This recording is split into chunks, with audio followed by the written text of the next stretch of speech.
ಗಂಡ ಅನ್ಸ್ಕೊಂಡೇನೆ ಇನ್ನು ಸಿಗಟ್ಟೆಗ ಮಿಕ್ಕ ಮಗನೇ ರಂಭೆ ಈ ವೈಯಾರದ ರಂಭೆ. ಚಿನ್ನ ತಂದಿದ್ಯಾ? ಚಿನ್ನ ನೋಡು, ನನ್ನ ಚಿನ್ನ ಅಂತ ಕರಿಬೇಕು ಅಂತಂದ್ರೆ ಕೈ ಚಿನ್ನ ಇಟ್ಕೊಂಡ್ ಬರ್ಬೇಕು, ನನ್ನ ಬೆಳ್ಳಿ ಅಂತ ಕರಿಬೇಕು ಅಂದ್ರೆ ಕೈ ಬೆಳ್ಳಿ ಇಕ್ಕ ಬರ್ಬೇಕು. ಪಕ್ಕಾ ಮಲೆನಾಡು ಹುಡುಗ. ನಾನು 17 ವರ್ಷಕ್ಕೆ ನಾನು ಈ ಕಡೆ ಎಂಟ್ರಿ ಕೊಟ್ಟೆ. ಮನೆಯಲ್ಲಿ ನಮ್ಮ ಅಮ್ಮ ನಮ್ಮ ಅಪ್ಪ ಹೇಗೆ ಅಂತಂದ್ರೆ ಯಾವ್ದನ್ನು ಮಾಡ್ಬೇಡ ಅಂತ ಹೇಳಲ್ಲ. ಚಿಕ್ಕಮ್ಮ ಹೇಳಿದ್ಲು ನೀನ್ ಹೋಗು ಇದಕ್ಕೆ ಅಂತ. ನಾನು ಕಟ್ಟಿದ್ರೆ ಈ ತರ ಮನೆನೇ ಕಟ್ಬೇಕು ಅಂತ ಹೇಳಿ. ಮನೇಲಿ ಎಲ್ಲಪ್ಪ ಈ ಮನೆ ಎಲ್ಲಿ ಕಟ್ಟಕ್ಕಾಗತ್ತೆ, ನಂಗೆ ಅದೇ ತರ ಮನೆನೇ ಕಟ್ಬೇಕಂತ ಆಸೆ ಇತ್ತು. ಅದೇ ತರ ಮನೆನೇ ಕಟ್ಟಿದೀನಿ. ಹುಡುಗಿ ಪಾತ್ರ ಹಾಕಿದ ಕೂಡಲೇ ಏನೋ ಅವ್ರ ಮನೆ ಆಸ್ತಿನೇ ಎತ್ಕೊಂಡು ಹೋಗ್ಬಿಟ್ಟಿದ್ದೀನೇನೋ ಅನ್ನಂಗ್ ಕಮೆಂಟ್ ಮಾಡ್ತಾರೆ. ನಾನು ಒಂದ್ಸರಿ ಡಿಪ್ರೆಷನ್ ಹೋಗ್ಬಿಟ್ಟಿದ್ದೆ. ಆಪರೇಷನ್ ನೀನ್ ಮಾಡಿಸ್ಕೊಬಿಡು, ಹಂಗೋಗು ಹಿಂಗೋಗು, ಮಣ್ಣು ಮಸಿ 29 ಬರೀ ಒಂದ್ 4 ಸೆಂಟೆನ್ಸ್ ಕಮೆಂಟ್ ಅಲ್ಲಿ ನನ್ನ ಜೀವನದ ಸಾರಾಂಶನೇ ಬರ್ದ್ಬಿಟ್ಟಿರ್ತ. ಒಂದು ಹೊಸ ಶೋ, ಇದಕ್ಕೆ ನೀವು ಸೆಲೆಕ್ಟ್ ಆಗಿದ್ದೀರಾ, 4 ತಿಂಗಳು ಇಲ್ಲೇ ಇರ್ಬೇಕು, ಬಟ್ಟೆ ಎಲ್ಲ ಪ್ಯಾಕ್ ಮಾಡ್ಕೊಂಡ್ ಬಂದ್ಬಿಡಿ ಅಂದ್ಬಿಟ್ರು. ನಾ ಕಾರಲ್ಲಿ ಆ ಕಿಟಕಿ ಅದ್ ಹಿಂದ್ಗಡೆ ಇರುತ್ತೆ ಗೊತ್ತಾ, ಆ ಗ್ಲಾಸ್ನೇ ನಾನು ನೋಡ್ತಾ ಇದ್ದೀನಿ. ನಮ್ಮ ಅಪ್ಪ ಹೋಗ್ತಾ ಇದಾರೆ, ಅದೊಂದು ಬ್ಯಾಗ್ ಇಟ್ಕೊಂಡು ಅವಾಗ ಕಾಲ್ ಕುಂಡ್ಕೊಂಡು ಹೋಗ್ತಿದಾರೆ ನಮ್ಮಪ್ಪ. ಲೈಕ್ ಅಲ್ಲಿ ತನಕ ಅವರು ನನ್ನ ಮುಂದೆ ಕಾಲನ್ನ ಲೈಕ್ ಅವರಿಗೆ ಹರ್ಟ್ ಆಗಿದೆ ಅಂತ.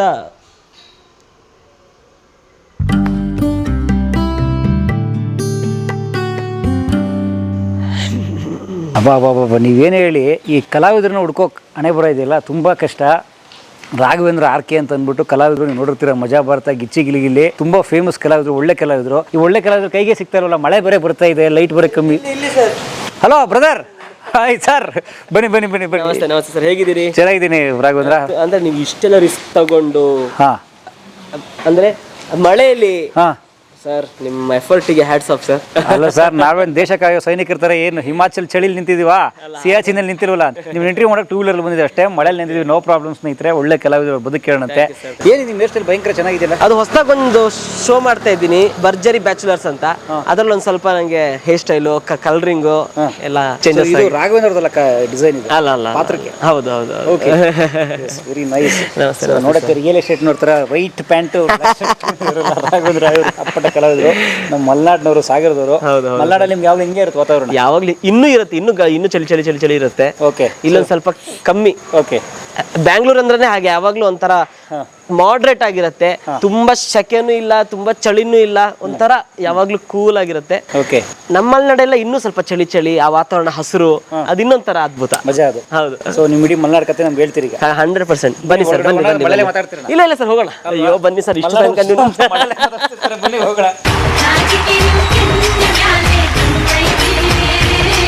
ಆಕ್ಚುಲಿ ದೇವರು ಮಿಸ್ಟೇಕ್ ಮಾಡ್ಬಿಟ್ಟಿದ್ದಾರೆ. ಏನ್ ಹೇಳಿ ಸರ್? ನೀವು ಹುಡುಗಿ ಮಾಡೋದು ಬಿಟ್ಟು ಹುಡುಗನ್ ಮಾಡ್ಬಿಟ್ಟು ಎಲ್ಲರೂ ಅದೇ ಹೇಳ್ತೀರಲ್ಲ ಸರ್. Okay okay okay. ನನಗೆ ಫಸ್ಟ್ ಆಫ್ ಆಲ್ ತುಂಬ ಸಂತೋಷ ಆಗ್ತದೆ. ಯಾಕಂತ ಹೇಳಿದ್ರೆ ಇಷ್ಟು ದಿನ ನಿಮ್ಮ ಎಲ್ಲ ಇಂಟರ್ವ್ಯೂಸ್ಗಳು ನಾನು ನೋಡ್ತಾ ಇದ್ದೆ. ಆ್ಯಕ್ಚುಲಿ ನಾನು ನಿಮ್ಮ ಫ್ಯಾನ್. ಆ್ಯಕ್ಚುಲಿ ನಿಮ್ಮ ಕಲಾ ಮಾಧ್ಯಮ ಏನಿದೆಯೋ ಇದರ ಫ್ಯಾನ್. ಯಾಕಂದರೆ ಎಲ್ಲ ಇಂಟರ್ವ್ಯೂಸ್ಗಳು ನಾನು ನೋಡ್ತಾ ಇರ್ತೀನಿ. ರೀಸೆಂಟಾಗಿ ನಾನು ನಮ್ಮ ಗೋಪಿ ಸರ್ ಅವ್ರದ್ದು ಇಂಟರ್ವ್ಯೂ ನಾನು ನೋಡಿದೆ, ಒಂಥರ ಇಂಟ್ರೆಸ್ಟಿಂಗ್ ಆಗಿತ್ತು. ಅವ್ರು ಹೇಳಿದ ಕೆಲವೊಂದೆಲ್ಲ ಟ್ರಾಲ್ ಆಗ್ಬಿಡ್ತು. ಮೊದಲು ಕರೆಕ್ಟ್ ಏಜಿಗೆ ಮದುವೆ ಆಗಿ ಮಕ್ಕಳು ಮಾಡ್ಕೊಳ್ಳಿ, ಮದುವೆ ಆಗೋದಕ್ಕಿಂತ ಅವಾಗ ಬಾಂಡಿಂಗ್ ಚೆನ್ನಾಗಿರುತ್ತೆ. ಮಕ್ಕಳಾಗಲಿಲ್ಲ ಅಂತಂದರೆ ಇತ್ತೀಚೆಗೆ ಡೈವರ್ಸ್ ಕೇಸ್ಗಳಾಯ್ತವಲ್ಲ, ಹಂಗೆ ಆಗ್ಬಿಡ್ತವೆ. ನಾನು ನಿಮ್ಮ ಇಂಟರ್ವ್ಯೂಸ್ಗಳು ತುಂಬ ನಾನು ನೋಡ್ತಾ ಇರ್ತೀನಿ, ತುಂಬ ಇಷ್ಟ ಆಗುತ್ತೆ ಸರ್. ಹೌದು ಸರ್, ನಂದು ಸಾಗರ, ಶಿವಮೊಗ್ಗ ಜಿಲ್ಲೆ ಸಾಗರ ತಾಲೂಕು. ಅಲ್ಲಿ ನಾನು ಮತ್ತೆ ನಮ್ಮ ಅಕ್ಕ ಇಬ್ರು. ನಮ್ಮ ತಂದೆ ಹೆಸರು ರಾಮಕೃಷ್ಣ, ತಾಯಿ ಕವಿತಾ ಅಂತ. ತಂದೆಯವ್ರದ್ದು ಅಂಗಡಿ ಇದೆ, ತಾಯಿ ಬಂದು ಟೈಲರ್ ಮತ್ತೆ ಹೌಸ್ ವೈಫ್. ಸೊ ಅಲ್ಲಿ ನಾನು ಸಾಗರದವನು, ಪಕ್ಕ ಮಲೆನಾಡು ಹುಡುಗ. ಸಾಗರದಲ್ಲಿ ಶಿರ್ವಾಳ ಅಂತ ಸರ್, ಅದೊಂದು ಸ್ವಲ್ಪ ಹಳ್ಳಿನೇ ಆಗುತ್ತೆ ಒಂಚೂರು. ಅಂದ್ರೆ ಸಾಗರದಿಂದ 1-2 ಕಿಲೋಮೀಟರ್ ಶಿರ್ವಾಳ ಅಂತ. ಇವಾಗ ನಾವು ಅಲ್ಲಿಗೆ ಹೋಗಿ ಒಂದು 7 years ಆಯ್ತು, ಒಂದು 7 to 8 years ಆಯ್ತು. ಅದಕ್ಕಿಂತ ಹಿಂದೆ ನಾವು ಸಿಟಿಯಲ್ಲೇ ಇದ್ವಿ, ಸಾಗರ ಸಿಟಿಯಲ್ಲೇ ಇದ್ವಿ. ಅಪ್ಪ ಅಂಗಡಿನೇ ಅವ್ರದ್ದು ಯಾವಾಗ್ಲೂ. ಸ್ಟಾರ್ಟಿಂಗು ಬೀಡ ಅಂಗಡಿ ಇತ್ತು, RK ಸ್ಟೋರ್ಸ್ ಅಂತ ಹೇಳಿ. ನಮ್ಮ ಅಪ್ಪಂಗೆ ರಾಮಕೃಷ್ಣ ಅನ್ನೋದಕ್ಕಿಂತ ಹೆಚ್ಚಾಗಿ RK ಅಂತಾನೆ ಎಲ್ಲರೂ ಹೇಳ್ತಾರೆ ಸಾಗರದಲ್ಲಿ. ಯಾಕಂದರೆ RK ಸ್ಟೋರ್ಸ್ ಅವಾಗ ತುಂಬ ಫೇಮಸ್ ಇತ್ತು ನಮ್ಮ ಸಾಗರದಲ್ಲಿ. ಕದಂಬ ಹೋಟೆಲ್ ಅಂತ ಒಂದಿತ್ತು, ಅದು ಹೋಟೆಲ್ ಪಕ್ಕದಲ್ಲೇ RK ಸ್ಟೋರ್ ಅಂತ ಪಾನ್ ಸೆಂಟರ್ ಇದ್ದಿದ್ದು. ಅದಿದ್ದು ಆಮೇಲೆ ಅದರಿಂದ ಹೋಗ್ತಾ ಹೋಗ್ತಾ ಒಂದು ದೊಡ್ಡ ಅಂಗಡಿ ಆಯಿತು. ಅದೇ ಇವಾಗ ನಮ್ಮ ಒಂದು ಶಿರ್ವಾಳದಲ್ಲಿ ಇವಾಗ ನಮ್ಮದೇ ಒಂದು ಅಂಗಡಿ ಇದೆ. ಸೊ ಅಪ್ಪ ಅವಾಗಿಂದನೂ ಅಂಗಡಿನೇ. ನಮ್ಮಪ್ಪ ನಂಗೆ ಯಾವಾಗಲೂ ಹೇಳ್ತಿದ್ರು, ನೋಡು ನಾನು 17 ವರ್ಷಕ್ಕೇ ನಮ್ಮ ಮನೆಯಿಂದ ಹೋಗಿದ್ದೀನಿ, ಅಚೀವ್ ಮಾಡಿದ್ದೀನಿ, ಹಾಗೆ ನೀವೇನಾದರೂ ಮಾಡಬೇಕು ಹಾಗೆ. ಅಪ್ಪ ಅದೇನಕ್ಕೆ ಹೇಳ್ತಾ ಇದ್ರು ಏನೋ ನಂಗೆ ಗೊತ್ತಿಲ್ಲ. ನನಗೂ 17 ವರ್ಷಕ್ಕೆ ನಮ್ಮ ಮನೆಯಿಂದ ಹೊರಗಡೆ ನಾನು ಬಂದು ಕೆಲಸ ಮಾಡೋ ಹಂಗಾಯಿತು. ಅದು ಎಲ್ಲೋ ಒಂದು ಕಡೆ ಅವ್ರು ಹೇಳಿದ ಇನ್ಸ್ಪಿರೇಷನ್ ಥರ ಆಗಿರ್ಬೋದು. ಯಾಕಂದರೆ ನಮ್ಗೆ ಯಾವಾಗಲೂ ಹೇಳ್ತಾರೆ ನಮ್ಮಪ್ಪ, ಚಿಕ್ಕ ವಯಸ್ಸಲ್ಲೇ ನಾನು ಮನೆಯಿಂದ ಹೋಗಿದ್ದೀನಿ, ಚಿಕ್ಕ ವಯಸ್ಸಲ್ಲೇ ನಾನು ಅಚೀವ್ ಮಾಡಿದ್ದೀನಿ, ಹೋಟ್ಲಿಗೆ ಹೋಗಿದ್ದೀನಿ, ಹೋಟ್ಲಿಗೆ ಕೆಲಸ ಮಾಡಿದ್ದೀನಿ, ಹುಬ್ಳಿ ಹೋಗಿದ್ದೀನಿ, ಅಲ್ಲೆಲ್ಲ ಹೋಗಿದ್ದೀನಿ ಅಂತ ಹೇಳ್ತಾಯಿದ್ರು. ಸೊ ಅಪ್ಪನ ಅದು ಹೆಂಗೆ ರಿಲೇಟ್ ಆಯಿತೋ ನಂಗೆ ಗೊತ್ತಿಲ್ಲ. ಅಪ್ಪನು 17 ವರ್ಷಕ್ಕೆ ಅವ್ರ ಮನೆಯಿಂದ ಹೊರಗಡೆ ಹೋಗಿ ಕೆಲಸಕ್ಕೆ ಅಂತ ಹೋದರು. ನಾನು ಒಂದು 17 ವರ್ಷಕ್ಕೆ ನಾನು ಈ ಕಡೆ ಎಂಟ್ರಿ ಕೊಟ್ಟೆ. ಅದಕ್ಕಿಂತ ಮುಂಚೆ ನಾನು ಒಳ್ಳೆ ಸ್ಟೂಡೆಂಟು. ಸ್ಕೂಲ್ ಡೇಸಲ್ಲಿ ಓದೋದ್ರಲ್ಲೂ ಚೆನ್ನಾಗೇ ಇದ್ದೆ. ಡ್ರಾಯಿಂಗ್ ಆರ್ಟಿಸ್ಟು, ಹಾಡು ಹೇಳ್ತಾ ಇದ್ದೆ, ಕ್ಲೇ ಮಾಡಲಿಂಗ್ ನಾ ಮಾಡ್ತಾ ಇದ್ದೆ, ಎಲ್ಲ ಕಲ್ಚರಲ್ ಆ್ಯಕ್ಟಿವಿಟೀಸಲ್ಲಿದ್ದೆ. ಸೊ ಇದು ಆ್ಯಕ್ಟಿಂಗ್ ಕಡೆ ಹೆಂಗೆ ಒಲವು ಬಂದ್ಬಿಡ್ತೋ ಇದ್ದಕ್ಕಿದ್ದಂಗೆ ಅನ್ನೋದ್ರ ಬಗ್ಗೆ ಅಂತೂ ಐಡಿಯಾನೇ ಇಲ್ಲ. ವಿಡಿಯೋ ತೋರಿಸ್ಲಾ? ಯಾವ್ದಾದ್ರು ವಿಡಿಯೋ ಸಾಂಗ್ ಹಾಕ್ಲಾ, ಒಳ್ಳೆ ಮೂಡ್ ಬರುತ್ತೆ ಅಂತ. ಹಾಗೆ ಎಲ್ಲ ಕಲ್ಚರಲ್ ಆ್ಯಕ್ಟಿವಿಟೀಸಲ್ಲಿ clay modelling, craft, paintings, singing ಅದರಲ್ಲೆಲ್ಲ ಮಾಡ್ತಾ ಇದ್ದಕ್ಕಿದಂಗೆ ಚಿಕ್ಕದಾಗಿ ಇದು ಯಕ್ಷಗಾನಗಳು ಅದ್ರ ಮೇಲೆಲ್ಲ ಇಂಟ್ರೆಸ್ಟ್ಗಳು ಸ್ಟಾರ್ಟ್ ಆಯಿತು. ನೋಡ್ಲಿಕ್ಕೆ, ಆ್ಯಕ್ಟ್ ಮಾಡ್ಲಿಕ್ಕಲ್ಲ, ಹೆಂಗಿರೆ ಎಷ್ಟು ಚೆನ್ನಾಗಿ ಮಾಡ್ತಾರೆ, ಎಷ್ಟು ಚಂದ ಇರುತ್ತೆ, ಆ ವೇಷ ಆಗಿರಲಿ, ಆ ಲೈಟಿಂಗ್ಸ್ ಆಗಿರಲಿ, ಆ ಸೌಂಡು, ಆ ವಾದ್ಯ ಅದೆಲ್ಲ ಕೇಳಬೇಕಾದ್ರೆ ಒಂಥರ ಅನಿಸ್ತಾ ಇತ್ತು. ನಾವು ಒಂದಿನ ಈ ಥರ ಆ್ಯಕ್ಟ್ ಮಾಡಬೇಕಲ್ಲ ಅಂತೆಲ್ಲ ಅನ್ಸಕ್ಕೆ ಸ್ಟಾರ್ಟ್ ಆಯಿತು. ಯಾವಾಗ ಹೈಸ್ಕೂಲಲ್ಲಿ ಅನಿಸ್ಲಿಕ್ಕೆ ಸ್ಟಾರ್ಟ್ ಆಯಿತು. ಅಂದರೆ ಏನೇ ಒಂದು ಕಲ್ಚರಲ್ ಆ್ಯಕ್ಟಿವಿಟೀಸ್ ಇದ್ರೂ ನಂಗೆ ರಾಘವೇಂದ್ರ ಹಂಗೆ ಅಂತಲೇ ಹೇಳ್ತಾ ಇದ್ರು. ನನಗೆ ಅದು ಮಾಡಿಸಿ, ಆ ಪೇಂಟಿಂಗ್ ಮಾಡಿ, ಇದನ್ನು ಏನಂತಾರೆ ನೋಟಿಸ್ ಬೋರ್ಡಿಗೆಲ್ಲ ಏನಾದರೂ ಇದ್ರೆ ಅದೆಲ್ಲ ನನಗೆ ಹೇಳ್ತಾ ಇದ್ರು. ಆಮೇಲೆ ಚಿಕ್ಕ ವಯಸ್ಸಲ್ಲಿ ನನಗೆ ಡ್ರಾಯಿಂಗ್ ಅಂದರೆ ಸಿಕ್ಕಾಪಟ್ಟೆ ಇಷ್ಟ. ಅದರೊಳಗಡೆನೇ ನಾನು ಇಡೀ ದಿನ ಡ್ರಾಯಿಂಗ್ ಪೇಂಟಿಂಗ್, ಅದು ಎಷ್ಟು ಡ್ರಾಯಿಂಗ್ ಮಾಡಿದ್ದೀನೋ, ಅದೆಷ್ಟು ಪೇಂಟಿಂಗ್ ಮಾಡಿದ್ದೀನೋ. ಬಟ್ ಒಂದಿಷ್ಟು ಡ್ರಾಯಿಂಗ್ಗಳು ಅದು ಹಾಗೆ ಇಟ್ಕೊಂಡಿಲ್ಲ. ಏನಕ್ಕೆ ಅಂತ ಹೇಳಿದರೆ, ಒಂದಿಷ್ಟು ಜನ ಇಸ್ಕೊಂಡು ಹೋಗ್ಬಿಟ್ಟಿದ್ರು, ಕೊಡಿ ಒಂದು ಸ್ವಲ್ಪ ನಾವು ಅದಕ್ಕೆ ಅಲ್ಲಿ ಇಡ್ತೀವಿ, ಎಕ್ಸಿಬಿಷನಲ್ಲಿ ಇಡ್ತೀವಿ ಅಂತ ಇಸ್ಕೊಂಡು ಹೋಗಿದ್ದು. ಎಷ್ಟೋ ಒಂದು 100-200 ಪೇಂಟಿಂಗ್ಸ್ ಎಲ್ಲ ತೊಗೊಂಡೋಗ್ಬಿಟ್ಟಿದ್ದಾರೆ. ಹಂಗಾಗಿ ಇನ್ನೂ ಇಲ್ಲ. ಯಾಕಂದರೆ ನಾನು ಚಿಕ್ಕೊಂಡಿದ್ದಾಗ ಆಟ ಆಡ್ತಿದ್ದಿದ್ದು ಆಟ ಸಾಮಾನೆಲ್ಲ ಇನ್ನೂ ನಮ್ಮ ಮನೇಲಿದೆ. ನಾನು ಮಾಡಿರೋ ಒಳ್ಳೊಳ್ಳೆ ಇದೆಲ್ಲ ಇಲ್ಲ. ಸೊ ಹಾಗಾಗಿ ಒಂದಿಷ್ಟೆಲ್ಲ ಹೋಗಿದೆ. ಬಟ್ ಇವಾಗಲೂ ಅವಾಗ ಎಲ್ಲಾದರೂ ನಾನು ಒಬ್ಬನೇ ಇದ್ದಾಗ ಪೇಂಟಿಂಗು, ಡ್ರಾಯಿಂಗ್ ಎಲ್ಲ ನಾನು ಮಾಡ್ತಾ ಇರ್ತೀನಿ. ಆ್ಯಕ್ಟಿಂಗ್ ಬಗ್ಗೆ ಅಂತೂ ನಿಜವಾಗ್ಲೂ ಇಂಟ್ರೆಸ್ಟ್ ಇರಲಿಲ್ಲ. ಬಟ್ ನನಗೆ ಈ ಚಿಕ್ಕ ಮಕ್ಕಳು ಅಂದರೆ ಅವ್ರು ಇವಾಗ ಚಿಕ್ಕ ಮಕ್ಕಳಲ್ಲ, ಅವ್ರು ಇವಾಗೆಲ್ಲ ದೊಡ್ಡವರಾಗಿದ್ದಾರೆ. ಮಾಸ್ಟರ್ ಆನಂದ್ ಸರು, ಮಾಸ್ಟರ್ ಮಂಜುನಾಥ್ ಸರು, ಅಪ್ಪು ಸರು ಅವರೆಲ್ಲ ಚಿಕ್ಕವರಿದ್ದಾಗ ಆ್ಯಕ್ಟ್ ಮಾಡ್ತಾ ಇದ್ರಲ್ವ. ಈ ಬೆಟ್ಟದ ಹೂವು ಆಗಿರಲಿ, ಆಮೇಲೆ ಗಣೇಶ ಅಂತ ಒಂದು ಸಿನಿಮಾದಲ್ಲಿ ಮಾಸ್ಟರ್ ಆನಂದ್ ಸರು ಗಣೇಶ್, ಎಂ ಗಣೇಶ್ ಅಂತ ಎಲ್ಲ ಹೇಳ್ಕೊಂಡು. ಏನ್ ನಿನ್ ಪೂರ್ತಿ ಹೆಸರು? ಗಣೇಶ್ ಅಂತ. ಅಂದ್ರೆ ಆನಂದರಾವ್ ಗಣೇಶ್. ಆ ಸಿನಿಮಾ ಎಲ್ಲ ನಾನು ನೋಡ್ಬೇಕಾದ್ರೆ ಎಷ್ಟು ಚೆನ್ನಾಗಿ, ನಾನು ಈ ಥರ ಚಿಕ್ಕವನಾಗಿದ್ದಾಗ ಏನಾದರೂ ಆ್ಯಕ್ಟ್ ಮಾಡಬೇಕಲ್ಲ ಅಂತ ಅನ್ನಿಸ್ತಾ ಇತ್ತು. ಬಟ್ ಆ ಥರ ಎಲ್ಲ ಟ್ರೈ ಮಾಡೋಕ್ಕೆ ಹೋಗಿಲ್ಲ. ಅದು ಹೆಂಗೆ ನಮಗೆ ಇವಾಗ ಈ ಥರ ಆಡಿಷನ್ ಬರಬೇಕು, ಕ್ಯಾಮ್ರಾ ತೊಗೋತಾರೆ, ಶೂಟ್ ಮಾಡ್ತಾರೆ, ಆಮೇಲೆ ಟಿವಿಯಲ್ಲಿ ಅವೆಲ್ಲ ಐಡಿಯಾ ಇಲ್ಲ. ಟಿವಿಯಲ್ಲಿ ಹೋಗಬೇಕು, ಅಷ್ಟೇ. ನಾನು ಟಿವಿಯಲ್ಲಿ ಹೋಗಬೇಕು, ಟಿವಿಯಲ್ಲಿ ಹೆಂಗೆ ಹೋಗೋದು ಗೊತ್ತಿಲ್ಲ. ಅದೇ ಎಲ್ಲರೂ ಹಾಗೆ ಅಂದ್ಕೊಂಡಿರ್ತಾರೆ, ಚಿಕ್ಕವರಿದ್ದಾಗ ಟಿವಿಯಲ್ಲಿ ಹೋಗೋದು ಅಂದರೆ ಟಿವಿ ಒಳಗಡೆ ಹೋಗೋದು, ಹಂಗೆ ಅಂದ್ಕೊಂಡಿದ್ದೆ ನಾನು. ಆ ಇನ್ಸಿಡೆಂಟ್ ಅಂತ ಹೇಳಲೇಬೇಕು. ನಮ್ಮ ಸಾಗರದಲ್ಲಿ ಒಂದು ಮರ್ಡರ್ ಆಗಿತ್ತು, ಆಯ್ತಾ. ಅವನೇನು ಮಾಡ್ದ, ಆ ಡೆಡ್ ಬಾಡಿನ ಒಂದು ಚೀಲದಲ್ಲಿ ಹಾಕ್ಬಿಟ್ಟು ಎಳ್ಕೊಂಡು ಬಂದು ನಮ್ಮ ಸ್ಕೂಲಿಂದ ಕೆಳಗೆ ಒಂದು ಅಂಗಡಿ ಇತ್ತು, ಅಲ್ಲಿ ಅಂಗಡಿ ಹತ್ರ ಇಟ್ಬಿಟ್ಟು ಅಲ್ಲಿಂದ ತಗೊಂಡು ಇನ್ನೊಂದು ಕಡೆ ಎಲ್ಲ ಹೋಗಿ ಅಲ್ಲಿಂದ ಸ್ಟೇಷನ್ನಿಗೆ ಅವನೇ ತೊಗೊಂಡೋಗಿದ್ದಾನೆ ಡೆಡ್ ಬಾಡಿ. ಅದೇನೇನೋ ಬಿಡಿ ದೊಡ್ಡ ಕತೆಗಳಾಗಿತ್ತು ಆವಾಗ ಈ ಟಿ ವಿಯವರು, ದೊಡ್ಡ ನ್ಯೂಸ್ ಚಾನಲ್ನವರೆಲ್ಲ ನಮ್ಮ ಸ್ಕೂಲ್ ಹತ್ರ ಬಂದು ಎಲ್ಲ ಕ್ಯಾಮ್ರಾ ಎಲ್ಲ ಇಟ್ಕೊಂಡು ಶೂಟ್ ಮಾಡ್ತಾಯಿದ್ರು. ನಾವು ಕ್ಯಾಮ್ರಾ ಬಂದಿದೆ ಅಂದರೆ ಟಿವಿಯಲ್ಲಿ ಕಾಣಿಸ್ತೀವಿ ಅಂತ ಹೇಳ್ಬಿಟ್ಟು ನಾವು ಆ ಕ್ಯಾಮ್ರಾ ಎದುರುಗಡೆನೇ ಓಡಾಡ್ತಾ ಇದ್ವಿ ಫುಲ್ ಓಡಾಡ್ತಾ ಇದ್ವಿ ಸುಮಾರು ಹೊತ್ತು. ಸುಮಾರು ಹೊತ್ತು ಓಡಾಡ್ಬಿಟ್ಟು ನಾನು ಮನೆಗೆ ಬಂದೆ, ಫುಲ್ ಖುಷಿ ಬಂದ್ಬಿಟ್ಟು TV ಚಾನಲ್ ಹಾಕಿದ್ದೀನಿ, ಇವತ್ತು ನಾನು ಕಾಣಿಸ್ತೀನಿ. ನಮ್ಮಮ್ಮ ಇವನು ಯಾವತ್ತು ನ್ಯೂಸ್ ಚಾನಲ್ ಹಾಕಲ್ವಲ್ಲ, ಕಾರ್ಟೂನ್ ಹಾಕೊಂಡಿರ್ತಾನೆ, ಏನಾದ್ರು ನೋಡ್ತೀನಿ, ಇವತ್ತೇನು ನ್ಯೂಸ್ ಚಾನಲ್ ಹಾಕಿದ್ದಾನೆ, ಏನಕ್ಕೆ ನ್ಯೂಸ್ ಚಾನಲ್ ಹಾಕಿದ್ಯಾ, ಅದರೊಳಗೆ ಏನು ಮಮ್ಮಿ ನಾನು ಇವತ್ತು ನ್ಯೂಸ್ ಚಾನಲಲ್ಲಿ ನಾನು ಬರ್ತೀನಿ, ನೀ ಏನಕ್ಕೆ ಬರ್ತೀವಿ, ವಾರೆಂಟ್ ಹಾಕು ಅದರೊಳಗೆ ನಾನು ಬರ್ತೀನಿ. ವಾರೆಂಟಲ್ಲಿ ಬರೋಂಥದ್ದು ಏನು ಮಾಡಿದ್ಯಾ ನೀನು? ಇಲ್ಲ, ಹಿಂಗೆ ಸ್ಕೂಲ್ ಹತ್ರ ಕ್ಯಾಮ್ರಾ ಇಟ್ಕೊಂಬಂದಿದ್ರು, ಅದರೊಳಗೆ ನಾನು ನನ್ನ ಫ್ರೆಂಡ್ಸ್ ಎಲ್ಲ ಹೋಗಿದ್ದೀವಿ, ಅಲ್ಲಿ ನಾವು ಕಾಣಿಸ್ತೀವಿ. ನೀನು ಆ ಥರ ಎಲ್ಲ ಹೋಗಿ ಟಿವಿಯಲ್ಲಿ ಕಾಣಿಸ್ಕೊಳ್ಳೋದಲ್ಲ, ಏನಾದರೂ ನೀ ಸಾಧನೆ ಮಾಡಿ ಟಿವಿಯಲ್ಲಿ ನೀನು ಬರಬೇಕು. ಅದು ಒಂದು ಸ್ವಲ್ಪ ಇಂಟ್ರೆಸ್ಟಿಂಗ್ ಅಂತ ಅನ್ನಿಸ್ತು ಅಮ್ಮ ಹೇಳಿದ್ದು. ಆವಾಗ ಆ್ಯಕ್ಟಿಂಗ್ ಕಡೆ ಸ್ವಲ್ಪ ಗಮನ ನಂಗೆ ಅಲ್ಲಿಂದ ಸ್ವಲ್ಪ ಸ್ಟಾರ್ಟ್ ಆಯಿತು ಒಂಚೂರು. ಅಂದರೆ ಹೊರಗಡೆ ಈ ಡ್ರಾಮಾಗಳನ್ನು ನಾನು ನೋಡೋದು, ಯಕ್ಷಗಾನ ಬೆಳಗ್ಗೆ ತನಕ ಕೂತ್ಕೊಂಡು ಯಕ್ಷಗಾನ ನಾನು ನೋಡ್ತಾ ಇದ್ದೆ. ರಾತ್ರಿ ಒಂದು 9 ಗಂಟೆಗೆ ಹೋದರೆ ಯಕ್ಷಗಾನ ನಾನು ನೋಡಲಿಕ್ಕೆ, ಬೆಳಗ್ಗಿನ ಜಾವ 6 ಗಂಟೆ ತನಕನೂ ನಿದ್ದೆನೂ ನಾನು ಮಾಡ್ತಾ ಇರಲಿಲ್ಲ, ಯಕ್ಷಗಾನನೇ ನಾನು ನೋಡ್ತಾ ಇರ್ತಿದ್ದೆ. ಯಾರಾದರೂ ಮೇಕಪ್ ಹಾಕೊಳಕ್ಕೆ ಹೋಗ್ತಾ ಇದ್ರು, ಅವ್ರಿಗಂತಾನೆ ಒಂದು ಇದೆಲ್ಲ ಇರುತ್ತೆ ಸೆಟಪ್, ಅಲ್ಲೂ ಹೋಗ್ತಾ ಇದ್ದೆ. ಸುಮಾರು ಕೂತ್ಕೊಳ್ತಾ ಅವ್ರು ಹೆಂಗೆ ಹಾಕೊಳ್ತಾರೆ, ಆ ಮೇಕಪ್ ಹೆಂಗೆ ಹಾಕೊಳ್ತಾರೆ, ಅದೆಲ್ಲ ನಂಗೆ ತುಂಬ ಇಂಟ್ರೆಸ್ಟ್ ಇತ್ತು. ಯಾಕಂದರೆ ಡ್ರಾಯಿಂಗ್ ಆರ್ಟಿಸ್ಟ್ ಆಗಿರೋದ್ರಿಂದ ಆ ಬಣ್ಣನ ಇದು ಮಾಡ್ಕೊಳ್ಳೋದು. ನಮ್ಗೆ ಇವಾಗಾದರೆ ಮೇಕಪ್ಪಲ್ಲಿ ಎಲ್ಲ ಥರದ ಕಲರ್ಸ್ ಇರುತ್ತೆ, ನಾವು ಈಸಿಯಾಗಿ ಹಾಕೊಬಿಡ್ತೀವಿ, ನಮ್ಮ ಸ್ಕಿನ್ ಟೋನಿಗೆ ಹೆಂಗೆ ಬೇಕು ಹಂಗಿರುತ್ತೆ. ಬಟ್ ಯಕ್ಷಗಾನದಲ್ಲಿ ಕೆಂಪು, ಬಿಳಿ, ಆಮೇಲೆ ಎಲ್ಲೋ, ಅದನ್ನೆಲ್ಲ ಚೆನ್ನಾಗಿ ಹಿಂಗೆ ಮಾಡ್ಬಿಟ್ಟು ಹಾಕೊಳ್ತಾರೆ ಅವರು. ಇದಿಷ್ಟೇ ಕಲರಲ್ಲಿ ಇಷ್ಟು ಚೆನ್ನಾಗೆಲ್ಲ ಇದು ಮಾಡ್ಕೊಳ್ತಾರಲ್ಲ, ಅದೊಂಥರ ಇಂಟ್ರೆಸ್ಟಿಂಗ್ ಅಂತ ಅನಿಸ್ತು ನನಗೆ. ಸೊ ಅದ್ರ ಬಗ್ಗೆ ಆಸಕ್ತಿ ಹೋಗ್ತಾ ಹೋಗ್ತಾ ನನಗೆ ಯಕ್ಷಗಾನ ಮಾಡ್ಬೇಕಂತ ಭಾಳ ಆಸೆ ಇತ್ತು. ಆಮೇಲೆ ನಾ ಬೇಸಿಗೆ ಶಿಬಿರಕ್ಕೆ ಹೋದೆ, ಸಾಗರದಲ್ಲೇ ಇತ್ತು. 9th ಓದ್ತಾ ಇದ್ದೆ ನಾನು ಅವಾಗ. ಉದಯ ಕಲಾವಿದರ ಇದರಲ್ಲಿ ತಂಡದಲ್ಲಿ ಹೋಗಿದ್ದೆ ನಾನು. ಒಂದು 20 days ಏನೋ ಇತ್ತು.